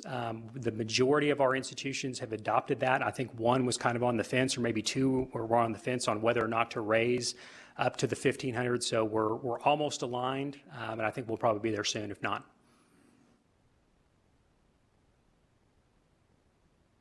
And also, do you know what the actual salaries are per school? You know, or is that information that's school specific in terms of like what the per course sort of wage would be for a teacher who does take on the role of being an adjunct professor? Thank you. So for the record, Patty Charlton, Interim Chancellor, Assemblyman De Silva. So I would say that we do have representatives from each of the institutions, and they would be best to respond to that question as far as what each institution is doing. These are instructors typically that are at the high school and providing that concurrent enrollment at the same time as they're teaching their normal course load. So this is a stipend that is provided to address the additional requirements associated. The actual adjunct rate, if that individual was at a college campus teaching, for example, out of their hours, would be a very different rate because we actually have part-time faculty rates as well. So we do have representatives if you'd like to hear from a few of them. So for example, President Pollard is here, and I think we have representatives from CSN here in the room as well as CSN. So I will step away from the table. Well, hold on one second. We will have them come up to talk about that, but we'll kind of keep you guys here first. Thanks. So you just sort of used concurrent and dual kind of interchangeably, but from my understanding, they are different. So could you kind of put a finer point on that? I'm going to ask Vice Chancellor Archer to provide that response. Yeah, I'd say the core difference when we're really talking about, are typically called concurrent enrollment partnerships, that's when you have a high school teacher teaching a college course. And so obviously it's just a different dynamic. It's not in a traditional collegiate atmosphere because it's going to be at the high school. Okay, so keeping with that, how do we determine that that high school teacher has the necessary credentials to be teaching a college level course? And, I mean, because they are getting college credit, so what is is NSHE overseeing that? It's really more of an accreditation piece, and the accreditor allows the institution to set their requirements. I think the main thing is that they're consistent with how they do that for their off-campus offerings that are at the high school. That would be consistent with what they do on their campus when they're having students take classes when they're walking into the big lecture hall on campus. I appreciate that answer. However, I do think that that is a role for NSHE. I think that that should be, when we're talking about all the institutions, I think that should be a level playing field for all. So to that end, I think that there's a rule also for NSHE to kind of also parse out who's doing what dual enrollment. So if you're Southern Nevada sort of saying, okay, CSN, you're going to get this part of the pie, Nevada State University, you're going to get this part of the pie, UNLV, R1 institution, maybe they have less, but you mentioned that the education thing is key. Then Northern Nevada, UNR takes this, and if there are gaps, then we can fill in. But I do think that as NSHE, that should be, you should probably have more of an active role to make sure that our students are really getting those college level classes that we're promising them. Certainly. For the record, Patty Charlton, Interim Chancellor, and so thank you, Chair, for that comment. Our board is actively working on this at this particular time. We do respect and also align with our Northwest Commission on accreditation for those purposes, but this is an active conversation. One of the things that we know that's important is to shore up policies and procedures in this space, and we just recently had, even 2 weeks ago, just additional conversation in this space using the national landscape and where there's opportunities for shoring up that opportunity for us. Thank you. Thank you, Chancellor, and I appreciate you being there. I know that we've had many conversations about this, so I appreciate your willingness to take this on. Other question? Oh, I know Assemblywoman Anderson has one, and then we will hear from the institutions. Thank you, Chair, and thank you for presenting. I actually have two questions. The first one has to do with, is based upon what your question had been. When there are current employees or professors or adjunct professors or whatever the case may be, at this time, is there a requirement at each university or each community college for them to have a master's, or is that also a decision of each higher education institute? I think in most cases, the community colleges do prefer that, but I think there is some wiggle room in the event that you have and of course we've got representatives here that can answer this better than me, but I think that it's important to probably have some wiggle room in the event that you do have a really experienced teacher that's maybe has a really good track record teaching the advanced placement courses, to have opportunities for those folks to be able to teach. But I think most do require a master's degree as a baseline, but they do have a little bit of wiggle room in the event that they have a more experienced teacher with a good track record. Thank you so much for that clarification. And then my second question is more of a comment. Sorry. Thank you so much to the TMCC president for highlighting one of my students, actually. Chase drove me crazy, but I love him dearly and so excited to see him being highlighted here. So thank you so much, and thank you for this opportunity. And I hope he's watching to hear that. Okay, so Chair, I think we are going, I'm sorry, Assemblywoman Hanson, you had a question, I apologize. Oh, no problem. Thank you for being here. So impressed with the statistics and the growth, and really seeing it. Some of that is seen all the way through to graduation from college in the 6-year frame. So very impressed with what we're seeing here as results. Just two quick questions. How is NSHE increasing access for students for dual enrollment? And then I have another quick question after that.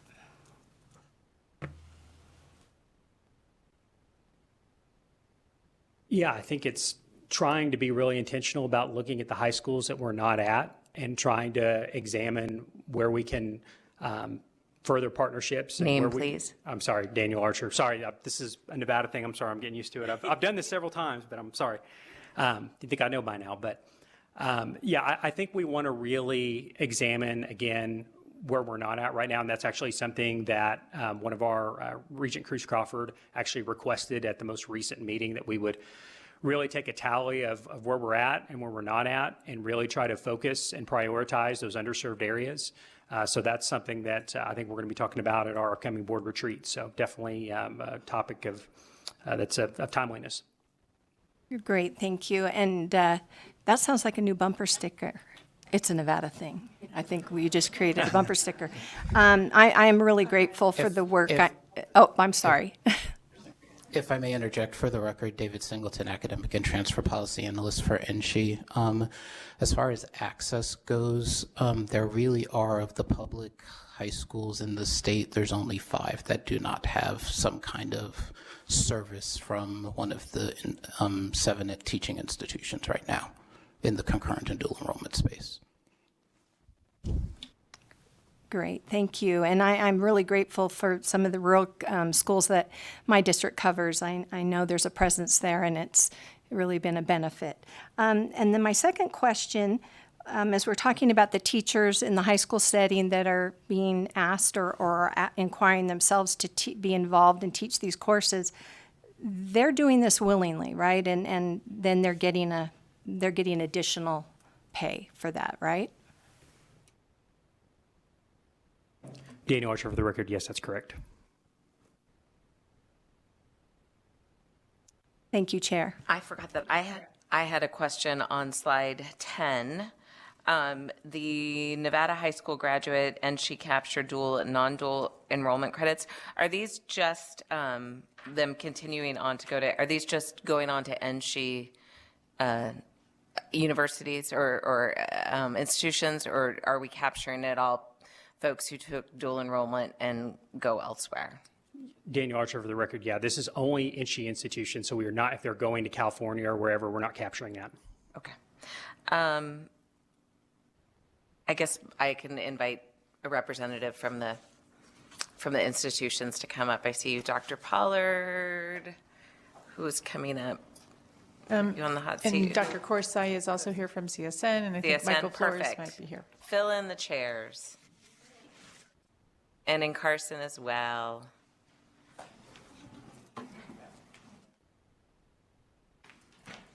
So I think our first question, and we can start in Carson since you guys are already sitting, and just say what you are paying the concurrent versus dual.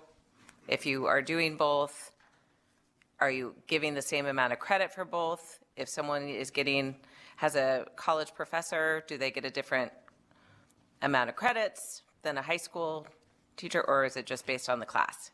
If you guys could all, and we can start with TMCC.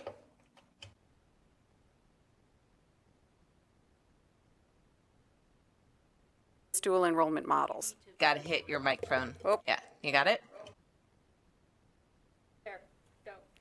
How's that? Thank you. So Karen Hilgersum, for the record, Truckee Meadows Community College president. So we do have various dual enrollment models. In the model that TMCC actively pursued and built and invested in, we tend to deploy adjuncts to high schools, okay? That's one of the models. There's 4 models. But to answer the question directly, we pay $1,010 for lower division credit to our adjuncts. So if it's a 3-credit class, that would be $3,030 for the adjunct faculty. For the dual enrollment stipends, which we will begin in the fall, we're looking at between $500 and $1,500 a class, and it's in line with the new NSHE code. And I don't have that memorized today, but it's probably identical to what WNC is planning on doing, I would suspect. And that stipend would go to the teacher. And so in that model, which I consider a low-impact model, the only thing that is collegiate, really, in my opinion, is a curriculum. In the medium impact model, where we deploy a faculty member who's highly qualified and who often also teaches on our campus with a master's degree or higher. I would call that medium impact. The most popular program at TMCC is when a high school student drives to campus and fully integrates into a college class. Unfortunately, that is not subsidized by the state as it is in other states, and that would be wonderful if we could get there. Thank you. Thank you very much for that information. Next.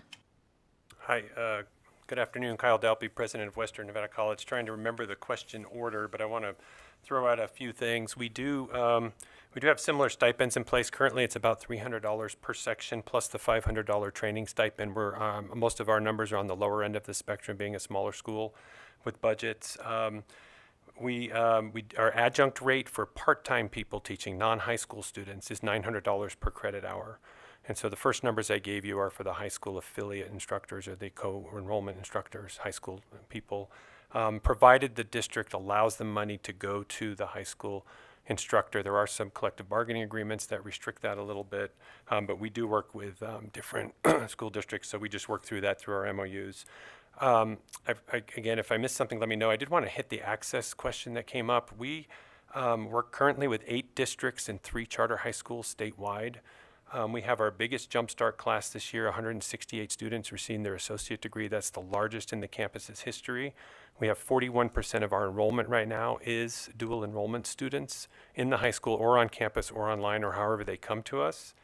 But one thing on access that we're also trying to mitigate is I'm glad to hear that most of the schools in the state or the counties are working on it, but we are also making sure that student A and student B in the same class both have the same opportunity to earn dual enrollment, because it's not based on, it might be a whole section, but likely it's students who opt into it in some of the smaller districts. And so we want to make sure there's scholarship money available in ways that a student who might be a student in need can access the college credits because they're doing the same work at the same time. And I think that's it. Did I miss any of the questions? Happy to comment some more if needed. I think you got them all. Okay, thank you. All right. Anyone else in Carson City? Yes, my name is David Shintani. For the record, I'm the Vice Provost for Undergraduate Education and kind of oversee our dual credit initiatives at UNR. I want to say, start off by saying that we have 2 models for dual credit at UNR. We have the classic dual credit where students come to campus, and then we use the concurrent enrollment model. The concurrent enrollment model is where the majority of our dual credit students are. We started this about 3 years ago at the request of the school districts to come in and address the needs, the gaps that they saw in schools that were underserved for having access to college courses. About at least half of the schools that we are in Clark County are Title I schools. So we feel like this is a really important way to provide access. Our model is a little different than the other folks, other institutions, in that we have a faculty member who is overseeing a specific course, each course that we teach. We have a faculty coordinator. They will provide training, and they'll provide syllabus course materials at the beginning, preterm training that they have, and then they meet weekly with those teachers and go over the previous week's work and what's coming up in the future. We're finding that this partnership works best in the sense that it provides us with the ability to partner with the high school teachers who are really the experts on providing content to a high school audience, and then we provide the content, the college level content, and we work together to make sure that the course materials are taught at the same rigor and the same standards that we do on campus. And we ensure that by doing quality control at the end of each term, by assessing student learning in the course using the same rubrics we use on campus, and also look at the grade distribution and make sure that there's no kind of large differences that are occurring there. In terms of what we pay our concurrent enrollment faculty, we pay them $1,000 per section per semester. And then we also pay $500 for the professional development, because we ask quite a bit of them to work with us. On-campus temporary instructors, I think the minimum amount is about $3,500.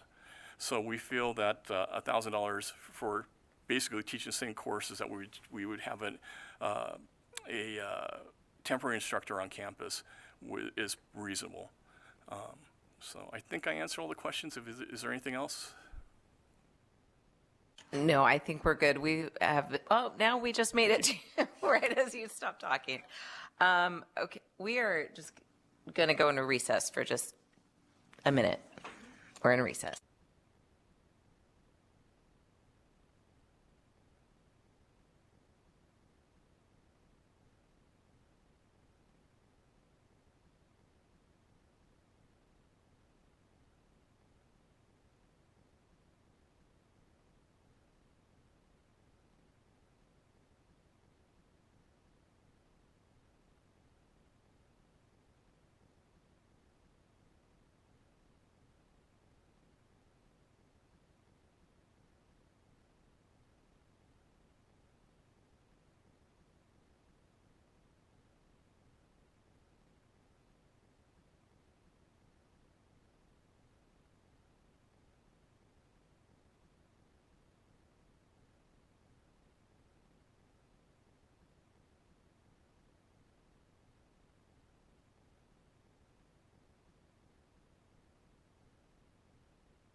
And we are back. Thank you. Okay, so we're back here in Las Vegas. You guys are switching chairs. I thought you were leaving, which wouldn't surprise me at this point. Please, whoever wants to start is fine. Do you guys remember the questions? I think you do. You want to, and you can restate it too, because some people might not. Or do you want me to restate it? Okay. Hello, Chair Bilberry Axelrod and members of the committee. I'm Kate Corrigan. I'm the Senior Vice Provost for Academic Affairs at UNLV. So I'll do my best to try and remember the questions. I guess I'll just start with characterizing our concurrent enrollment and dual enrollment. So we have ours under an umbrella that we now call the UNLV Rebel College Accelerator Program. Concurrent enrollment, of course, is in partnership with high school teachers in the school district, and dual enrollment are when students come to our campus and take classes per usual, just as any other student would. As you heard earlier, from President Hilgerston, the latter is not funded, so those students who come to campus and engage in dual enrollment pay full price, but those, of course, in concurrent enrollment in the high schools do so at a dramatically discounted rate. So for us, we are currently at about 1,500 concurrent enrollment students that we work with in CCSD, and that number has grown significantly in the last year, and we project another 500 or so student increase to cap over about 2,000 students this fall. So we are definitely growing in this space, and we see concurrent enrollment as a really important point of access for students, right? To be able to not just start their college experience early, but to do so at such a dramatically discounted rate that so many of our students need that economic benefit in order to be able to attend college and thrive and graduate in a timely manner. So, so that's sort of the status of our CE program in terms of paying instructors. Like UNR, we pay $1,500 per instructor. That's $1,000 stipend on top of their salaries, and then a $500 stipend for ongoing professional development. And I think the third question related to how we qualify instructors. And so I will say we've worked on that tremendously in the last 2 years or so. It was we had a bit higher requirements in the past that made it difficult for some teachers to participate in concurrent enrollment. And so we've worked with our faculty and established a sort of new model that we deployed about a year ago. So if high school teachers have a master's in the discipline in which they're teaching, they become fully qualified to be concurrent enrollment instructors with UNLV. If faculty members do not have a master's degree in the area that they're teaching the concurrent enrollment course, then we have alternative pathways to qualification. And so if those folks have taught in the discipline for a long time, have taught in IB or AP or those sorts of areas, if they have some graduate credits towards a master's but haven't completed the degree, if they've had honors and awards, we look at a whole holistic sort of approach to the skill set and experiences that those teachers bring. And so it is possible to qualify to do concurrent enrollment at UNLV without a master's in that teaching field with the support of the faculty in that discipline at UNLV.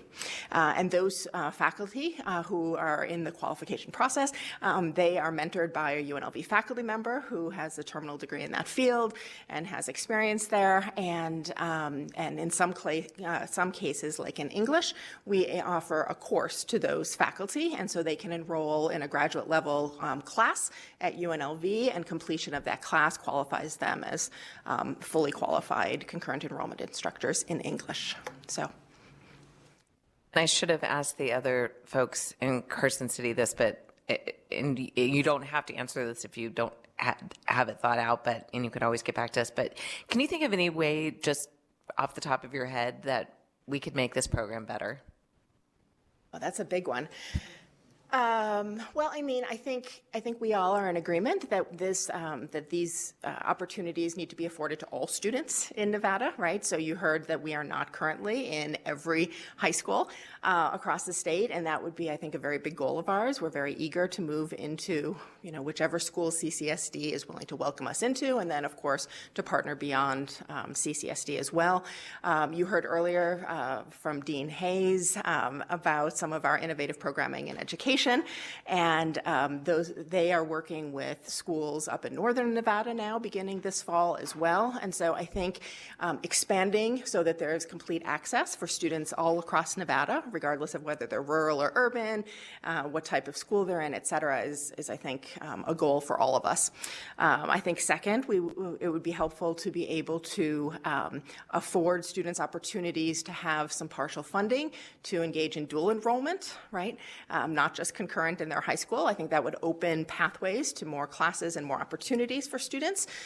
So that would be tremendously helpful. And I think we can always do better, providing more support to those high school teachers. And we're continually looking for ways to integrate them more on campus, to treat them as full faculty, who are engaged. For example, at UNLV, we're working on including them in all of our Teaching and Learning Commons programming starting this fall, so that the same sort of pedagogical workshops and training and opportunities are available to those instructors as well. So those are the kinds of things, I think, that would just improve the program overall. Thank you. I appreciate it. Sure, thanks. Next. Hi, good afternoon. My name is Dan Corsai, Associate Vice President for Academic Affairs at the College of Southern Nevada. In terms of our concurrent dual credit program, which is where the high school teacher is teaching the CSN course during their contractual workday at the high school, we pay $200 for the course, and we're not currently offering a PD stipend at this time. For the dual enrollment, where the student is visiting our campus or taking an online course, using one of our either full-time or part-time instructors, it's the standard CSN adjunct rate, $9.25 per credit hour. So you can do that there. In terms of credentialing, we follow CSN's credentialing policy for all instructors, whether they're at a high school or whether they're on our campus. So by and large, that would require a master's degree in the subject area for those disciplines where a master's degree is applicable. A number of areas that we teach, like in our CTE space, there are no master's degrees, so it defers to either a bachelor's degree and or some combination of skills, experience, industry credentials, certifications, things like that. There is within our policy, there is provisions for a individual who does not have a master's degree to teach in one of those traditional disciplines with a master's degree, but that's a departmental case-by-case decision when we look at that application coming in from a teacher at a high school. In terms of overall improvement, I think intentionally looking at how the funding stream for this program is occurring from the state or from within the school districts, but we find that students are taking more advantage of the programming that's available when there is funding, and when there's marketing and when there's outreach to support the funding. We were fortunate to have a nice about $500,000 grant that came in last summer that allowed us to put that into the dual credit space in the fall, and we saw a very nice response from that. That was just a one-time. It was a one-shot deal, but I think that intentionally, where is the funding coming from through the student to the institution, and in the supporting outreach and the marketing to help promote that would do a lot, would go a long way in terms of improving the access for students, because we certainly have a lot more capacity to offer, and we would love to do that. Thank you. Dr. Pollard. Good afternoon, Darian Pollard, for the record, President, Nevada State University. Just for my colleague Amber, who had to leave, Dr. Amber at GBC, she did ask me, give me her answers that I can respond to you. They pay the typical rate as they would for part-time faculty. Their model is primarily dual enrollment, and they are rural serving institutions, so most of their coursework, about 75 to 80%, are delivered online to rural high schools in our state. They do not typically provide a stipend stipend for additional professional development is that is limited or has some variances based on the school districts who may not allow them to do that, and/or collective bargaining environments. I understand from the chancellor that we're going to put all this on the table and send it to you. But speaking for Nevada State University, we will this fall be paying the $650 per course to high school students to high school teachers who are teaching in our concurrent enrollment. All of our programming is primarily concurrent enrollment, where we are contracting with, going into a high school, contracting with high school teachers who are going to be teaching those courses at the high school. Those students, high school teachers, typically have a master's degree from a regionally accredited institution, supervisor recommendation from the high school principal or associate principal, approval by each of our department chairs at Nevada State, and then there's a follow-up of evidence of successful teaching as indicated by assessment and student evaluation, and that's done on a semester-by-semester basis. I thought your last question, and maybe I could be a little bit more of a provocateur in this, if you don't mind, to talk a little bit about where I think there are opportunities for some improvement in the way we deliver dual or concurrent enrollment in our state. I had I think a former general who used to work, major, who used to work for me when I was a president in California. He says, you hire ed people, you know what your problem is? And I said, what's our problem? Because you're one of us now. And he said, you all do this ready, shoot, aim. He said, you don't come up with a plan before you actually do the work. And I'd offer to you, I think part of what you're hearing in the responses today, likely what you may hear from my colleagues up north, and even the variances that I know are talked about out loud and the ones that are not talked about out loud, is the fact that as a state, there's a great opportunity for us to work more deliberately around what's going to be our organizational schema about how we're going to do dual credit, concurrent enrollment, even what we call it in the state, how we compensate teachers, how we go through a process of evaluating geographic boundaries as necessary, how do we talk about mission differentiation, how do we ensure that every student has the opportunity to be served, how do we ensure that we don't have schools in competition with each other at the collegiate level, how do we avoid cannibalism of other programs when we see us moving in with the competition. And I think that that's part of the struggle here. We have divined a system that meets a need that's necessary in this state. We have one of the lowest participations in college.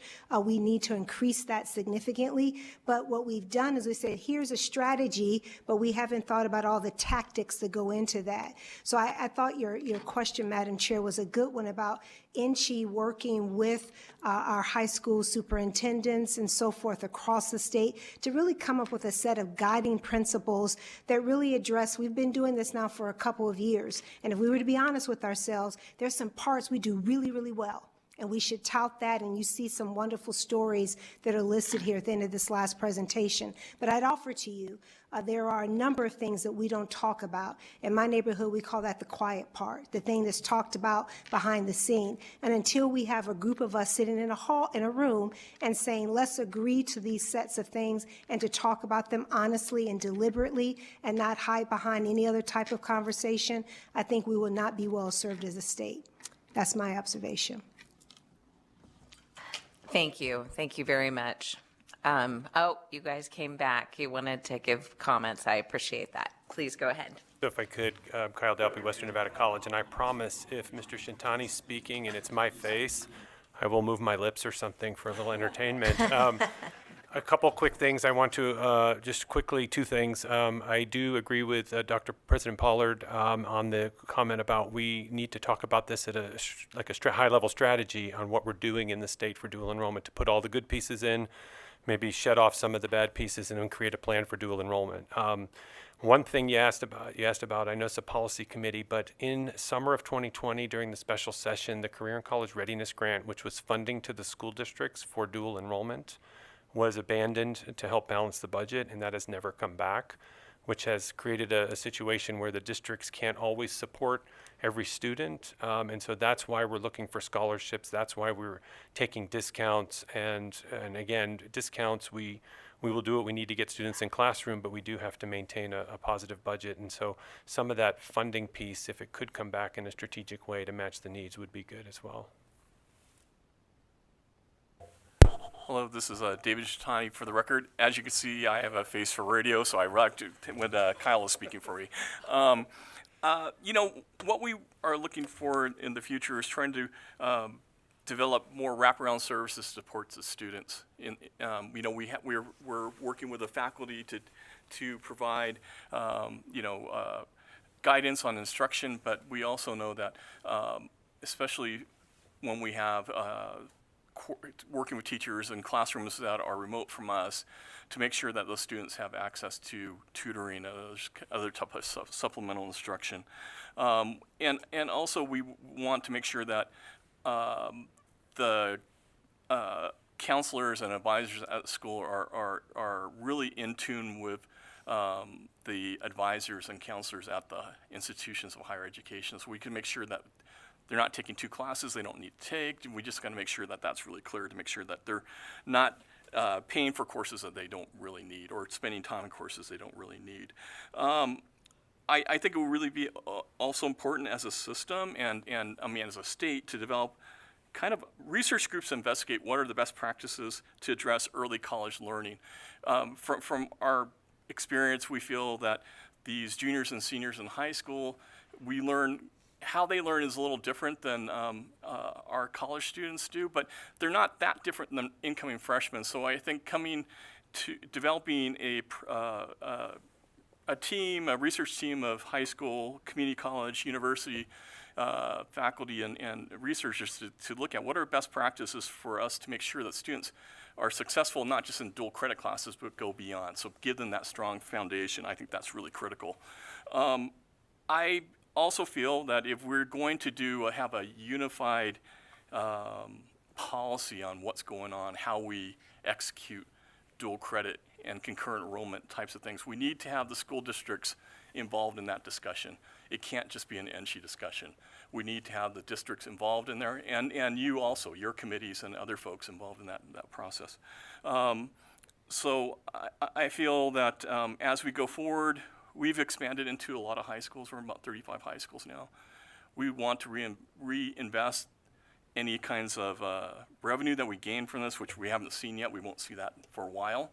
But once we start seeing some revenue, we will reinvest in hiring more faculty coordinators, so we could have a better ratio of faculty coordinators to teachers in the classroom, give them more attention, and providing more access to other types of teaching support that they need. So I think that's where UNR is. Hello again, Karen Hilgersum, for the record, TMCC President. I'd like to outline 3 ways that I think Nevada could do a better job in dual enrollment. But I also want to say that I got my first full-time teaching job in Washington State in 1987. So I've been at this for a long time. And I do want to pat Nevada on the back, because I will say that every institution at this point in time is really trying to do a better job with dual enrollment. And I like I said, I grew up in Washington State. Running Start has been around for over 20 years. It's subsidized by the state. Washington State has one of the highest rates of bachelor degree earners in the country. So I came from a model that's been doing dual enrollment very, very well for many, many years. And it is wonderful to work with colleagues in the state of Nevada who are really trying. And I think that's important that we get caught up to the rest of the country, because it really is a gap in the higher education in Washington State. But with that, I have 3 things. First, equity of experience. Access isn't that great when the experience is subpar, okay? So I think we need to try to subsidize the real deal.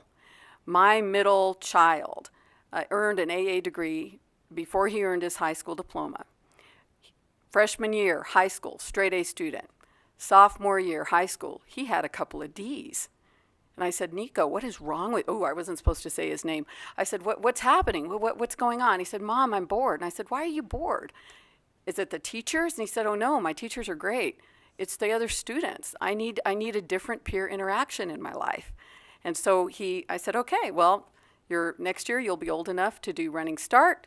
Get in the car, let's go. Mom was able to, well, actually it's subsidized, so it was free for me as a parent. He just had to buy his textbooks. Not only did he earn his AA degree 2 years later, but I think he ended with like a 3.9 on a 4.0 scale. he soared. And so we really need to think hard. Access that isn't real doesn't necessarily do what it needs to do to keep students motivated in college. And that leads me to my second point. Look carefully at your data. You've got lots of good trend lines, which I think could even be better. But the question that really isn't asked or answered in that data is, are the students we're capturing now in these dual enrollment and concurrent enrollment programs the ones that already knew 100% they're going to go to college? They're going to go anyway, right? When really what we want to do, if we want to provide access, is try to capture the group of students who in their head don't think that they can do college.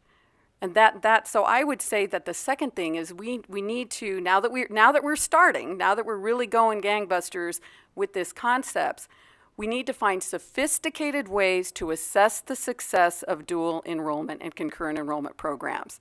What you have before you today doesn't answer really the primary question, are we capturing the students that didn't think they could go to college, or are all of our data really just capturing the ones who were sure that they could, and this is just another early college experience? So ask yourself that question. I think that's important. And then, of course, I will end by saying faculty qualifications is I think, a concern, and I do appreciate what my colleagues have said about really doing a better job strategizing and planning. The national norm is that dual enrollment faculty who are teaching courses for transfer to universities, not CTE, but transfer to universities, have a master's degree. It could be a master's degree in education, but they have at least 18 graduate credits in the discipline. So if they have a master's in education, they obtain 18 credits in math at the graduate level if they're going to teach math. I think it would be wonderful if we developed a couple of boot camps, one at the University of Nevada, Reno, one at UNLV, to really help teachers get to that 18 credits of graduate courses in a discipline for which they are hired in a dual enrollment or concurrent enrollment model.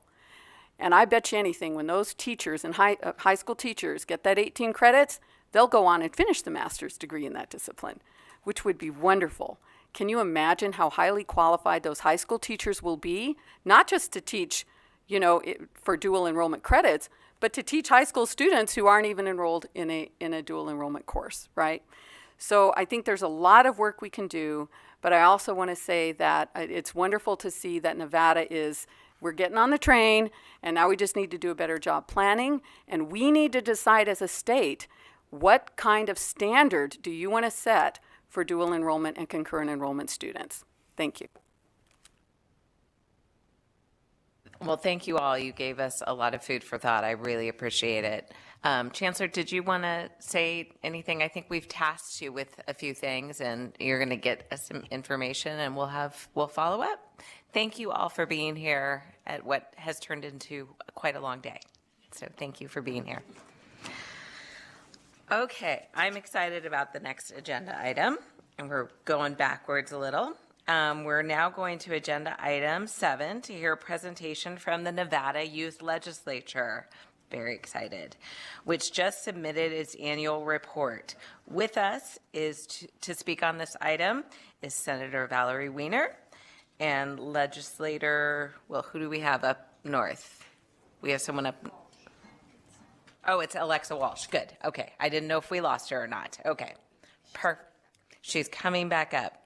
Wonderful. And I understand we had to wait a little bit because she was at Girl State, so we obviously know what kind of young woman we will be hearing from. I'm very excited. Oh, Senator Weiner, would you like to start by saying a few things? Sure. While she makes her way to the... Thank you, Chair. It's a privilege to be here to support the youth legislators as they represent the program. The Nevada Youth Legislature was started in 2007 legislative session, and I'm proud and humbled to be the author of the bill that created the program. I had attended a conference back east on civic engagement and civics and that kind of stuff, and got the idea of having some kind of a program for young people. And I thought, we're going to do something in Nevada. So we started it as an annual term, which was very modest, and then we went to a 2-year term. In the first year of the program, the youth legislators, who are appointed by their state senators, they take an oath of office. Their work mirrors the work of an elected representative in government. First year they learn skills. They have skills development in message accountability, constituent outreach, presentation skills, negotiation skills, and so on. They have outside assignments, town hall meeting. They need to learn how to represent themselves in the program and what they do publicly. So they have several assignments that are outside. The second year, and that starts with the one-day training in August going into the year. The second year upcoming, we will bring the South to the North, and the youth legislators will all gather in Carson City and learn about the bill drafting experience from idea to advocacy to passage. And so during the training, they're going to learn a lot about the legislative process. There's our program facility, and there is our chair. I'll wrap up real quickly. They will spend the 2 days learning again up to the point where they will work with the ideas that they want to bring. Next year, the second year program, they each bring a bill proposal. They present it to the entire NYL, 21 members. At the first meeting in September, they bring it down to vote down to 7. In October, from 7 to 2, and then in November we have full legislative hearings on each measure. That's when they determine which bill. And then Mr. Killian is very, very gracious to help us with fine-tuning bill draft language, and they finalize that in January. The bill is introduced, it goes to the appropriate committee. We have NYL Day in Carson City where they come and testify on their bill before the appropriate committee. They advocate with legislators in the building, and we finish with carrot cake, which is our tradition. So we have an amazing program, amazing youth legislators. And Chair Walsh, thank you for the coming back and forth. Tina Ashdown, thank you for helping us facilitate getting our chair back to the table. So, Madam Chair, if I may, I'd like to turn it over to the year 1 of the 2-year term chair, Alexa Walsh, who will present the annual report to you. And I'm here to answer any questions you might have. Please go ahead when you're ready. Welcome. Yes, thank you so much. Alexa Walsh for the record. I want to thank Chair Bilberry Axelrod and other committee members for taking the time to let me present today. I was the chair for the Nevada Youth Legislature for the 2023-2024 term. My term just ended this month. However, I did submit a report to the governor about the first year of the Youth Legislature of this 2-year term. And each month we had trainings to learn about the legislative process, how to present, open meeting law, such things like that. Specifically, it was message accountability skills, effective listening skills, power presentations, negotiation skills, and ultimately a training on town hall meetings, which we had to conduct in order to hear from our constituents, our youth, our fellow peers, to make sure that we would accurately represent them in the upcoming year. Our first year was marked by a lot of new opportunities. Firstly, we had the opportunity to elect a few youth legislators to the Commission on Innovation and Excellence, which was very fabulous. And I know that Youth Legislator Rios is here as well in Las Vegas, and he was elected. And the first thing that was new that we did, we included testimonials in the annual report, which was not something that had been done before. Youth legislators were able to share their specific thoughts on trainings, meetings, and the year overall, and the impact that the youth legislature has had on them. That was new. It was included. And the northern delegates also were able to participate in a meeting with international delegates who wanted to create something very similar to the youth legislature in their own countries, which was also a new opportunity and very unique. They did it twice. It was optional because it was only the northern delegates who were able to attend. However, it was a fabulous opportunity, and a lot of the youth legislators in the South would like that to happen as well. So, thank you. Thank you so much for that presentation. Senator, did you want to add anything or can I open it up? Thank you, Madam Chair. As Chair Walsh had mentioned, an opportunity for expanding the impact of the NYL. We did have delegations, international delegations that came through UNR, and they wanted to learn more about the youth legislature. The program is very distinctive globally, and it's they wanted to speak with the youth legislators. So I created a special training, social hosting training for the youth legislators in the North, and it is our goal, expectation, we're on bended knee to be able to provide the same opportunity for delegations that could be invited when the new campus is open for the government experience, to be able to work with UNLV to create a similar opportunity in the South. We found feedback from the youth legislators as well as from many of the delegates, and Tina would have more information, Ashdown, but they had very candid conversations with our youth legislators. Some of them totally surprised and didn't quite know how to respond to the idea that young people had a voice in government, especially the fact that they get a bill.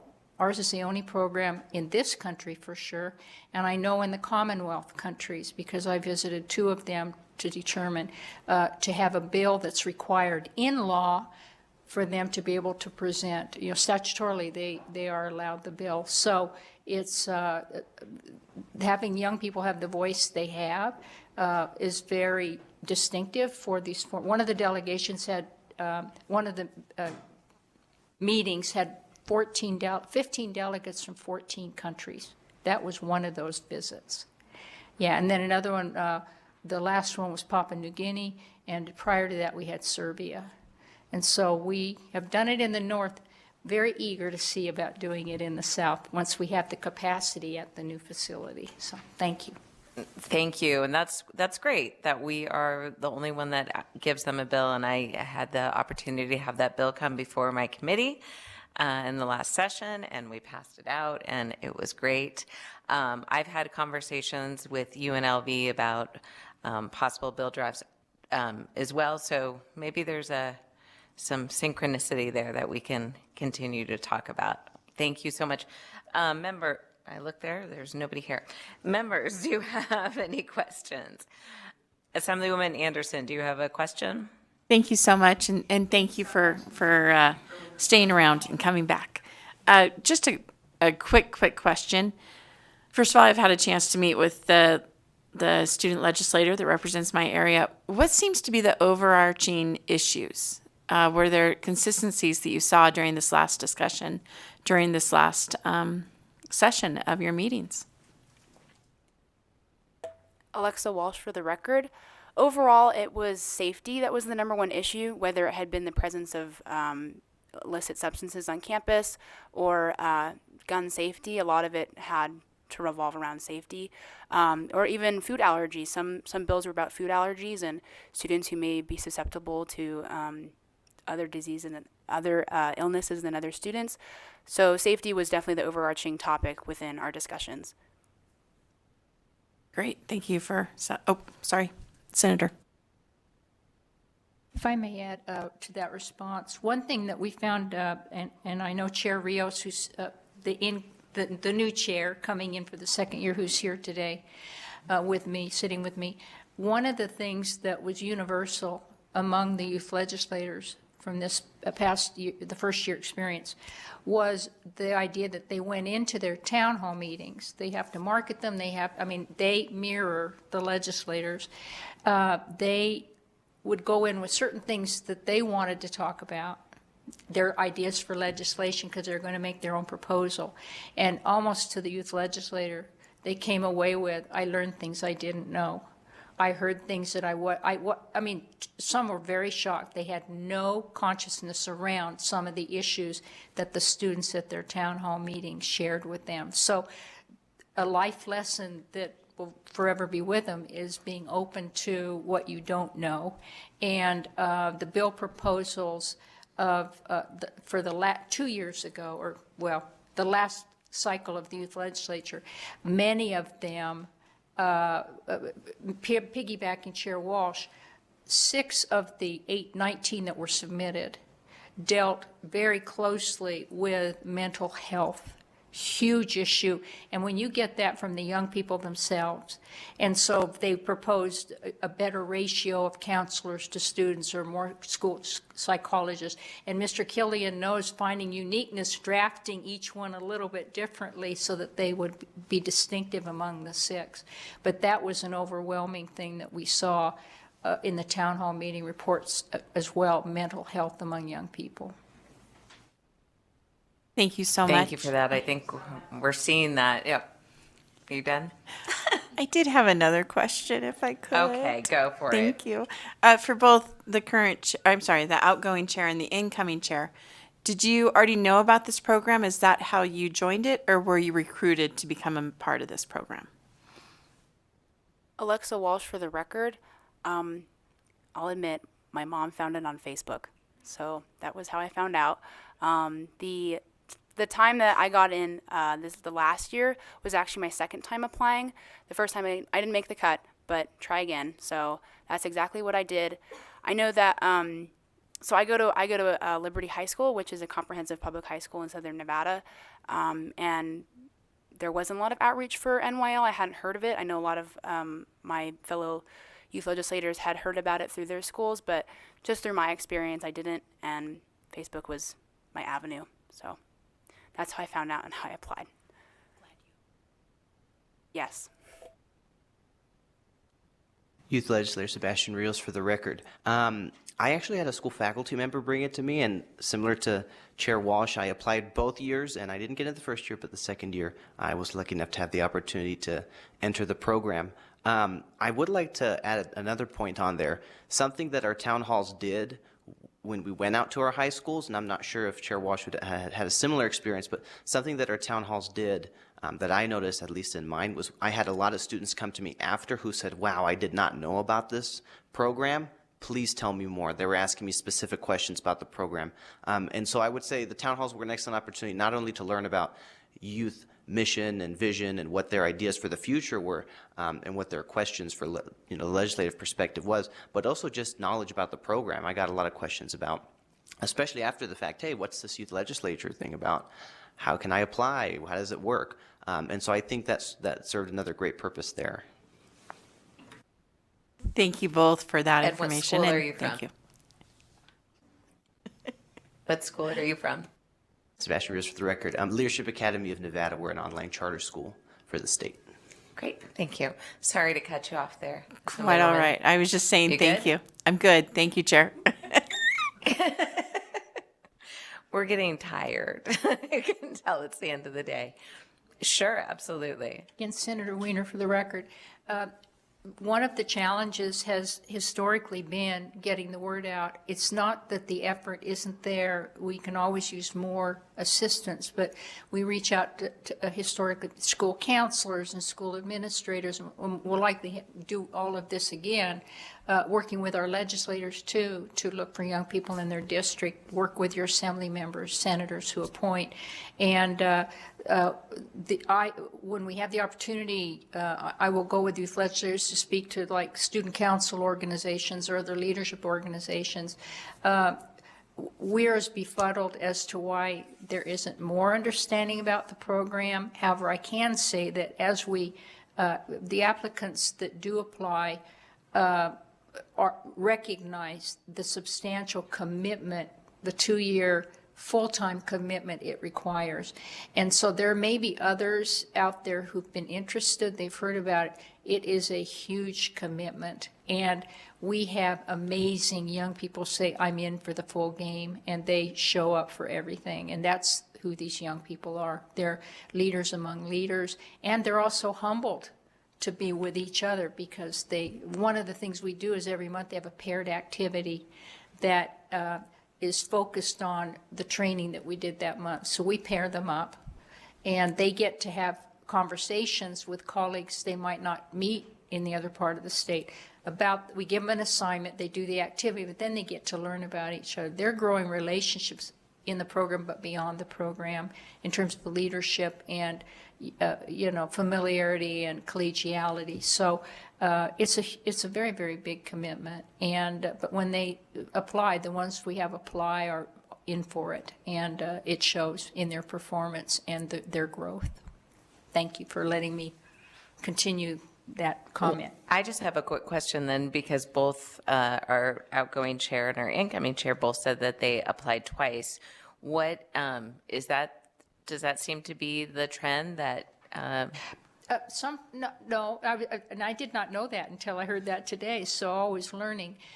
It's up to the state senator. Some have many applications. Sometimes we have a district that's difficult. It could be great. You can have several applications, and the next time you don't get any.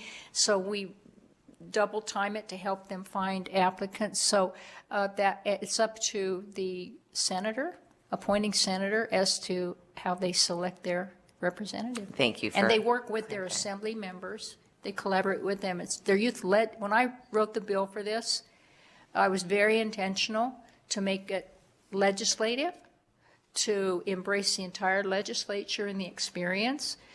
I could have used the language youth senator that never even crossed. Youth legislature, they represent everybody in this body, and equally, both houses are essential in the success of the program. Thank you. Thank you for that. And thank you for being here today. Yeah, you are good. Enjoy the heat, and you can go back to Girl State. Thank you so much. All right, absolutely. Up next, we will continue our discussion from earlier on CTE and work-based learning. We will hear from both NDE and the Nevada Association of School Superintendents on this item. Up first, we have Craig Statucki, with NDE in Carson City. You can go ahead when you are ready, and Tim Logan with NAS, if you want to come up and sit there too, you are welcome to do that. The new superintendent for Lyon County.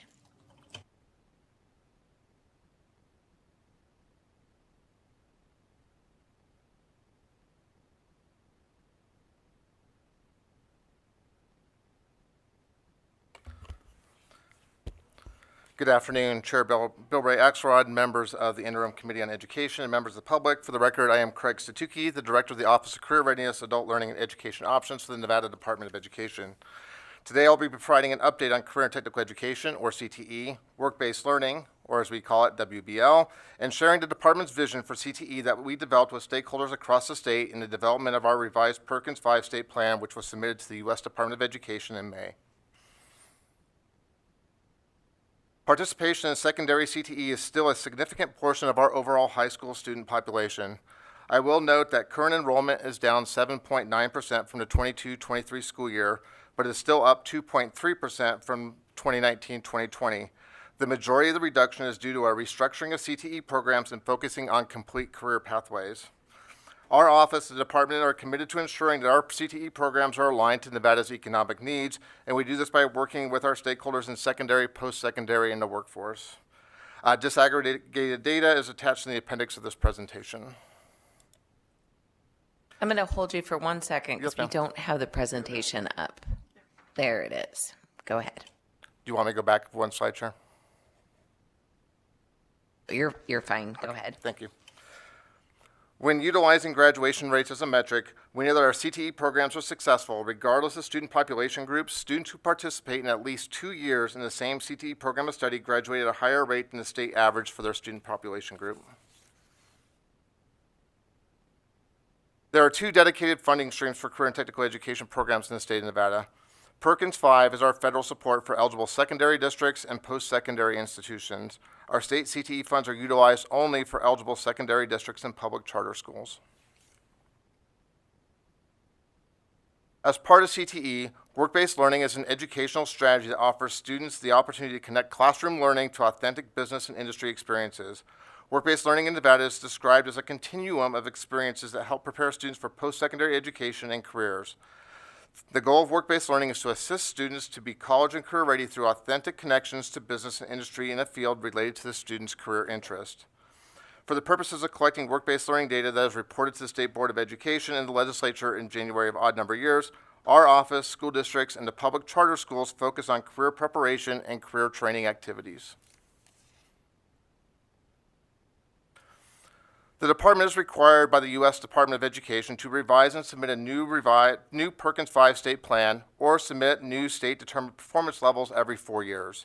After a review of our current state plan and based on the educational and economic needs that have changed in Nevada with the COVID-19 pandemic, the department decided to revise and submit a new state plan. Between June and March last year, well, I guess June last year, March this year, we held over 30 in-person and virtual meetings across the state with a diverse range of stakeholders in alignment with federal requirements. Here are a few highlights from the significant changes in the Perkins 5 state plan. The revised state plan has 3 strategic goals, which is down from 36 strategic goals in the original plan. We have added 2 additional reporting indicators for program quality at the secondary level.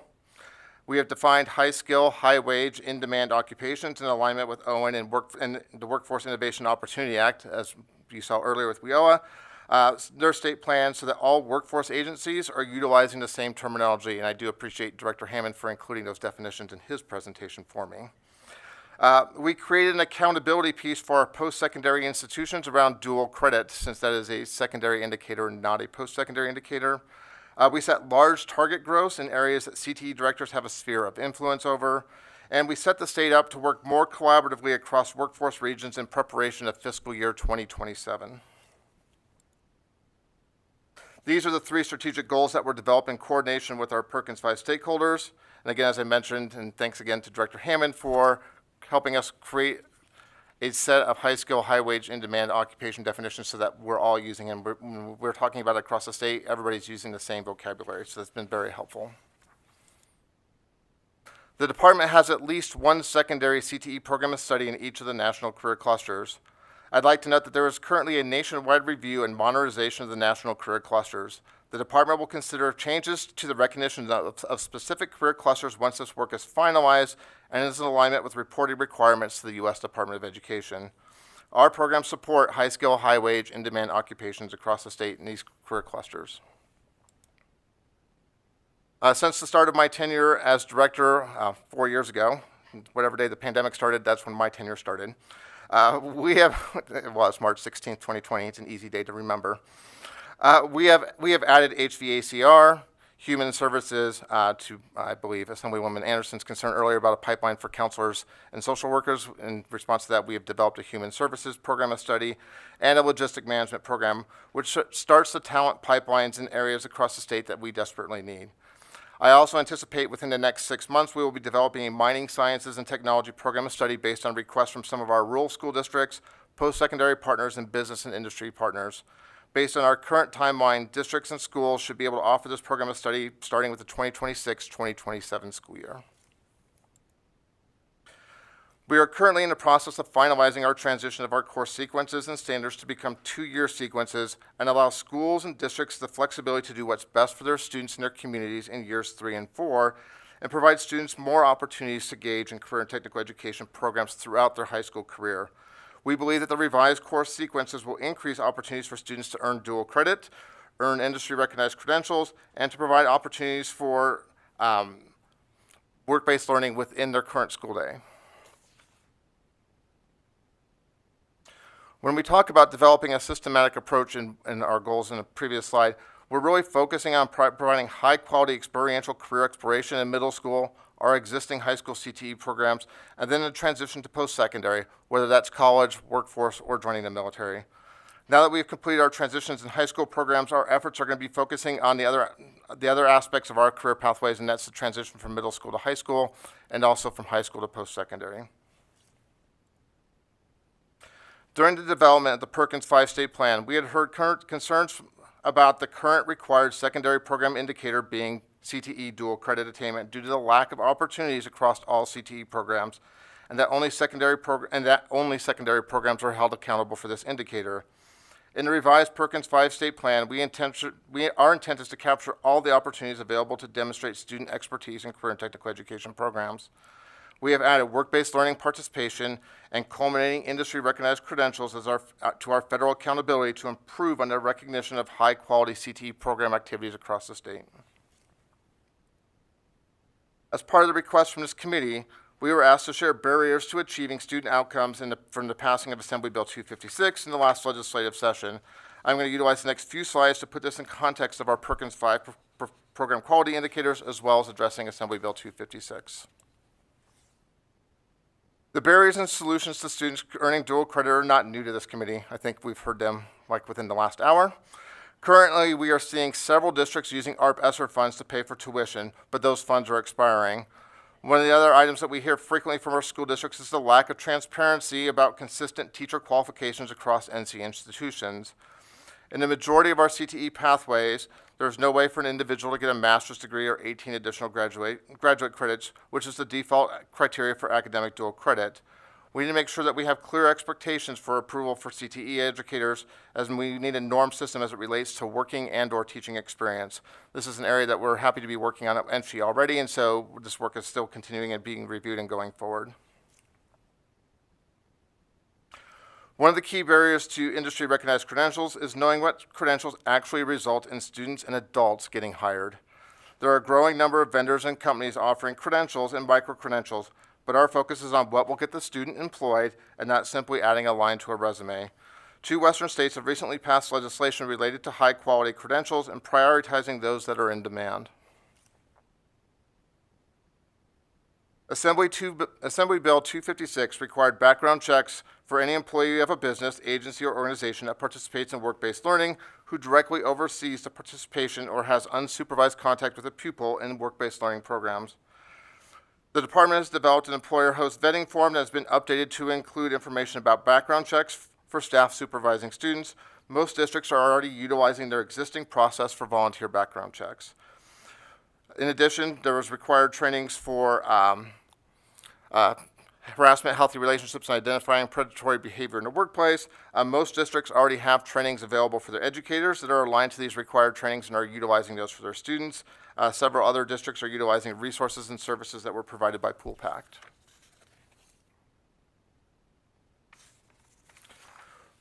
When we talk about barriers and solutions to work-based learning, insufficient manpower and funding to effectively implement the requirements of the legislation has come up multiple times in our meetings with our work-based learning coordinators across the state. Some of the suggestions that we have received is that there should be a comprehensive list of exempted employers recognized by the state, encompassing professions such as lawyers, doctors, nurses, and others that already have background checks already a part of their employment practices. Volunteers or employers should not be burdened with the financial responsibility of covering the costs associated with compliance on those pieces. Another thing that has come up is the difficulty in vetting new and previous volunteer employees for a large number of CTE students in high schools. Waivers should be available to parents allowing their students to engage in work-based learning opportunities with employers if they're not officially approved through utilizing a background check. Inadequate capacity to handle increased workload associated with the legislation's requirement, such as reprocessing vendor volunteer applications, new applications, and conducting background checks. The solution to that is allowing those background checks to be valid for an extended period of time. One of the things that's been heard even way prior to Assembly Bill 256 is that age has been cited by a barrier by many districts as employers are unable to host students under the age of 18, particularly in health science, trades and construction, and engineering programs. Thank you for your time today. I'm available for any questions that you may have. We will just move on to the next one, and we'll do questions at the end. Wonderful. I'll have my crew come up here real quick.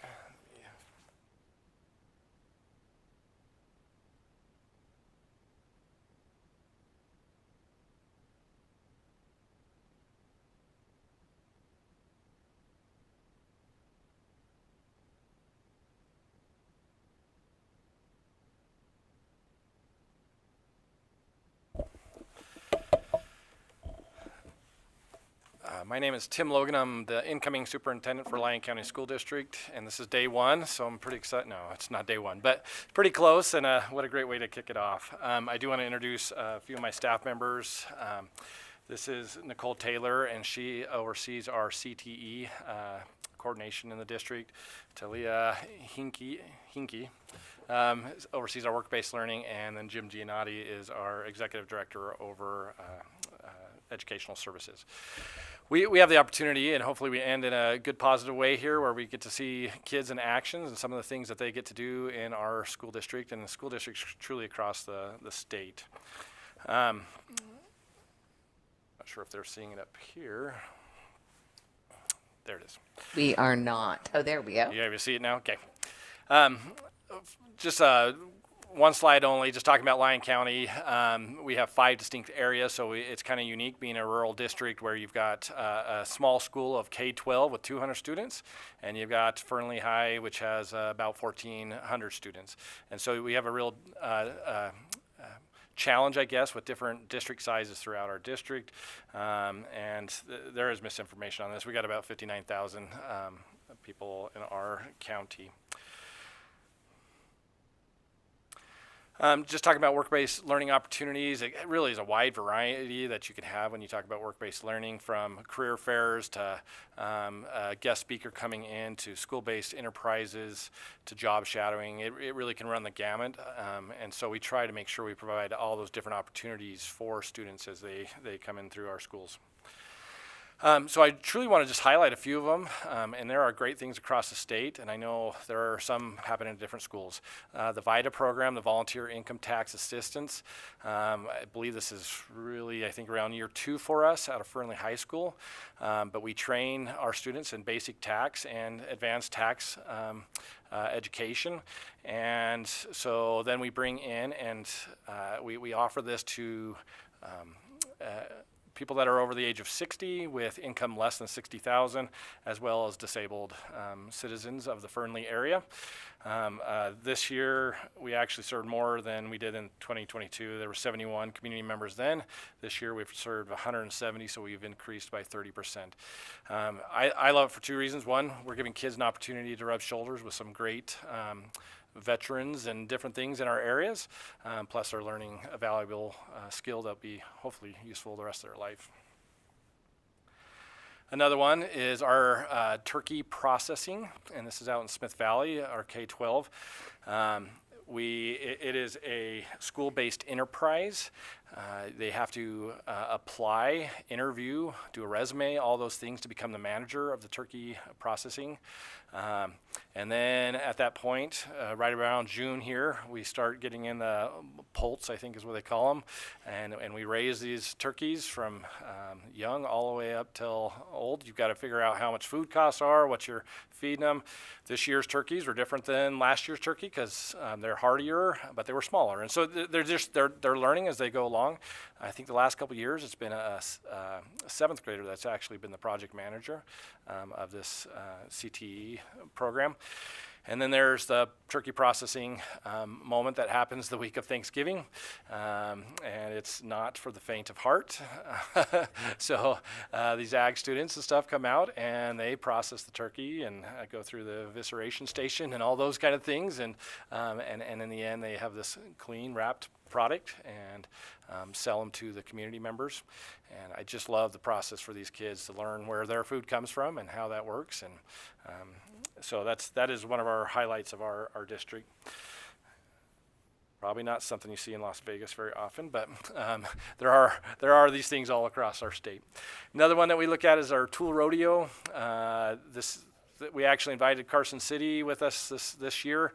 But our high schools get together, they learn 6 steps basically to wire a light and a light switch and kind of have this competition. And so just one of our construction skills, we bring in our community members and businesses to help run that competition, and just a neat way to invite our schools together. This is a tiny home this one's at Dayton High School. We purchased through, I believe it was Perkins grant, and so we're thankful for that opportunity and purchased this kit and material so that we can do a tiny home. And then these high school students built it from the ground up. I think they're still working on doing some solar panels, but you learn to do the electrical and everything through this system. Our hope is to sell the tiny home, not really for profit necessarily, though we could, but the reality is we're just trying to get another kit so that we can take the next kids through the system. I think Fallon has, I think they do an actual home that they've got a contractor that they work with, but great construction things going around our high schools across the state. Culinary is one at Dayton High School as well, and I'm just showing you different desserts that they've created, but we've had different governors come through here, assemblymen, congressmen. We've had the gamut of where they've been served by our students, and we go from Culinary 1, where they learn about food safety as well as pouring a bowl of cereal, and then you take it all the way to your 3rd and 4th year students, where they learn to run a kitchen and be the head chef and serve through that. CTE and work-based learning is not just for our college kids or our advanced students. This is what's called PACE Labs, and it's in conjunction with Voc Rehab, and they're largely the ones that help fund our kits, but these are for our students with special needs. They come in and they clock in with a little punch, and then they go to their clipboard to figure out what they need to do that day. They are learning different skills they also wire different things, learn to saw, cash registers, wrapping a hamburger, setting and bussing a table, and they learn these skills, and so those are some of the things that we do for our students with special needs. Career fairs, I'm not really going to go into those a whole lot, but those, I just again want to point out that this is K-12. This is not just by the time you get to high school, but we need to make sure that we're integrating work-based learning and concepts and career exploration at a young age. And so military, flying drones, we've just had amazing things that have happened for all of our students through career fairs. This kind of just shows the continuum of work-based learning that can happen from the simple levels of field trips and guest speakers to project-based learning, or what we call passion projects, to internships, clinical opportunities, and then apprenticeships. And so that's just kind of a continuum that you can see from any level at any grade. Common myths and hurdles, that was one of the questions that was asked. It's not just for people that are working. It's not just for CTE classes. It's truly for everyone. Business partners want to get involved, we've learned, and yet we need to help them understand what the process looks like and how they can help. Our communities want to be involved with kids' education. We just got to figure out how to make that happen a little bit. Education has tons of acronyms. Even myself, I get lost in them all the time. And so we need to be careful using that with our business partners and help them understand what we're referring to and try to have that common language. And then Craig actually talked about some of the other ones with ages and stuff like that are of concerns. Two main things that we're looking for: we want to educate our staff, and we need to educate our students and families basically on what work-based learning is and the opportunities that they have. And then we also need to understand the students' interests and listen to our students. And I love that about our previous presentation. It is about the students. They know what they want. So we need to listen to them. And then we need to hear what our business needs are as well in each of our different distinct communities across the state. So creating business partners, we need to know the needs of the businesses. We need to have clear expectations when we work with them. And then we need to talk with students as they already have some connections with some of their employers, and we just need to tap into that. Again, businesses want to help, we just need to ask. And there are multiple opportunities with the same employer, from custodial potentially to building or being on the conveyor belt or whatever. So there's just multiple opportunities from the same employer that we need to be looking at. Not really going to go on the next one. It's just really, we ask our kids what they want and what they need. And that was just kind of showing that of surveys and ask our kids. And then I'm going to end with just the governor has the ACing accountability, and this is actually for Lyon County. This is one of the things that we are focusing on is work-based and CTE opportunities for our students. We want to grow the opportunities for our kids and then have more kids involved. So again, there's going to come down to a lot of education of what those opportunities are for our kids. And then we also have a question slide at the end, and that maybe where Craig or myself, or I brought people that actually know what they're talking about up here. But they might be able to answer some of the details as you may have them. Thank you very much for the presentation. I'm not sure I've recovered from the turkey evisceration station. You're right, we don't see a lot of that in Las Vegas. Well, it looks fabulous. It looks like, the cakes alone look amazing. So congratulations on a very cool program. Committee, what's left of you? Do you have any questions? Assemblywoman Anderson? You Turkey know it. evisceration station? We're not going into details. on Let's that. not do that one. But thank you. This is so exciting, and I love all of it. My first question, first of all, I'm stealing the tool rodeo, and I'm going to try to get some people to do that in Washoe. But more importantly, do you ever have too many students that want to be part of it? And so then, or is it more of a recruitment, or is it the students wanting to be part of it on their own? Some of our programs are more robust than others. Yeah, there does come that fine point where you can't handle them all, but and then some we need to grow a little bit more, but yeah. And I guess I should have asked specifically then that question. What seems to be the programs that you see the students are really wanting at this time? What job areas do you think we should be trying to offer across the state a little bit more, besides the turkeys? That's not happening. But everything else, your thoughts on that? This is Tim Logan. I can answer from my own perspective. I again was a high school administrator for a long time. Culinary seems to be one of our big programs that we have, and they're filled all the time. I think a lot of it, and as a teacher, you'd understand, a lot of it comes down to the educator, and if they love the teacher, they love the program, great things are happening, they're going to want to be part of it. I don't know if you guys have a... Nicole Taylor, I'm the Career and Technical Education Specialist for Lyon County. What I'm finding the most with our students is they're wanting programs where they can involve their hands, they can be more hands-on, they want project-based learning, and they want options that may not include that traditional four-year degree. They're looking for programs that can offer them an industry credential, that can offer them work-based learning opportunities, whether it be work experience or internships, to get that experience for that transition post-high school. For the record, Talia Hinkie, Work-Based Learning Coordinator. I'd just like to add, so it also depends on the area because it's such a broad county. So for Smith Valley, it's more agriculture-based. So the turkey processing, ranch work, that type of thing. Whereas Fernley, maybe it's more so of logistics, where working in those warehouses, Panasonic, Tesla, or, where it's high-paid, entry-level positions. So it just kind of depends on the area as well. Thank you so much, because I really do appreciate that answer, because it is so much about the area. So I am going to bring in Department of Ed, if I could. Are you also seeing the same thing of from the other districts, that it is very much geographically based, or is it just different? And I agree with you, it is all about the teacher. Almost always, but the other information that you might want to go into. Thank you, Craig Satuki, for the record, through you, Chair, to Assemblywoman Anderson.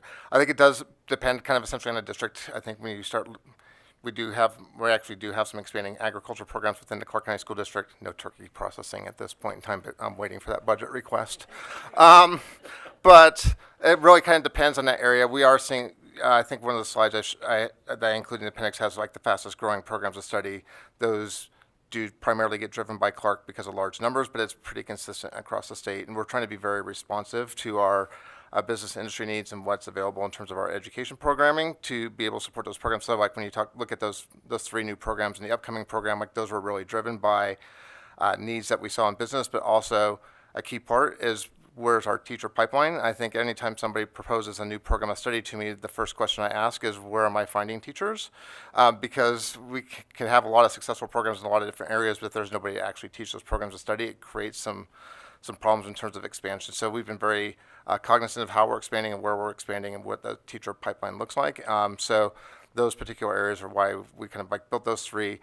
The mining one is a little unique program by itself. It's not necessarily teacher-driven, but actually business and industry-driven. And the counties that are involved in that really want those students in terms of their accountability factors, in terms of federal accountability. And so they could do it on their own without CTE, but they really want to be able to count those students in the way that they're doing their processes within the district. So we agreed to move forward with that program. Great. Thank you so much. And my last question is going to be kind of out there. But I've always felt that CTE should actually be considered applied mathematics or applied English, not just a CTE credit. But at this time, if I'm understanding correctly, CTE can only be counted towards a CTE credit. Is that correct? Or has there been discussion about allowing it to be counted towards our math and or English if necessary? Correct. So to Department of Education for the record, through you, Chair, to Assemblywoman Anderson, there is a process for school districts to request academic credit for career and technical education programs. Right now, I believe we have Washoe, Elko, Carson City, and maybe Lyon as well that have, particularly what we're seeing is around science and mathematics. We're not seeing it in English just because of the English standards that are required for those credits. But what we are seeing is a student who may do 2 years in an agriculture program or 2 years in another program can utilize those 2 years, and one of those years could be the third year of science or the fourth year of math, and then the other one counts as their CTE credit. So we're working on that process. Well, I hope that Lyon will think about it too without the turkeys. But thank you so much, and thank you, Chair, for that much time. No problem, Assemblywoman. Thank you all for being here today. I know it's been a long day, so thanks for hanging out with us. And I look forward to seeing more cakes and less turkeys. All right, with that, we are at our second to last agenda item, which is public comment. As a reminder, we ask that public comment be kept to 2 minutes per person. So let's just go ahead and see if we have anyone for public comment in Carson City or Las Vegas. I think we wore everyone out. BPS, do we have anyone on the phone lines for public comment? Thank you, Chair. The public line is open and working, but there are no callers at this time. Surprise, surprise. All right, well, now we are at our final agenda item, which is adjournment. Thank you to the members who came today, some who left today. Special thanks to the ones who stayed today. And thank you for all our presenters and people who are watching online. An archived version of today's meeting is available online. And our next meeting has been rescheduled for Wednesday, July 24th, 2024 at 9 a.m. I will be in Carson City, so I welcome members to join me in Carson City, but it does sound like we might have a new place to sit as well in our new building. So, but I will be in Carson City for the next meeting. And with that, this meeting is adjourned. Thank you, Chair.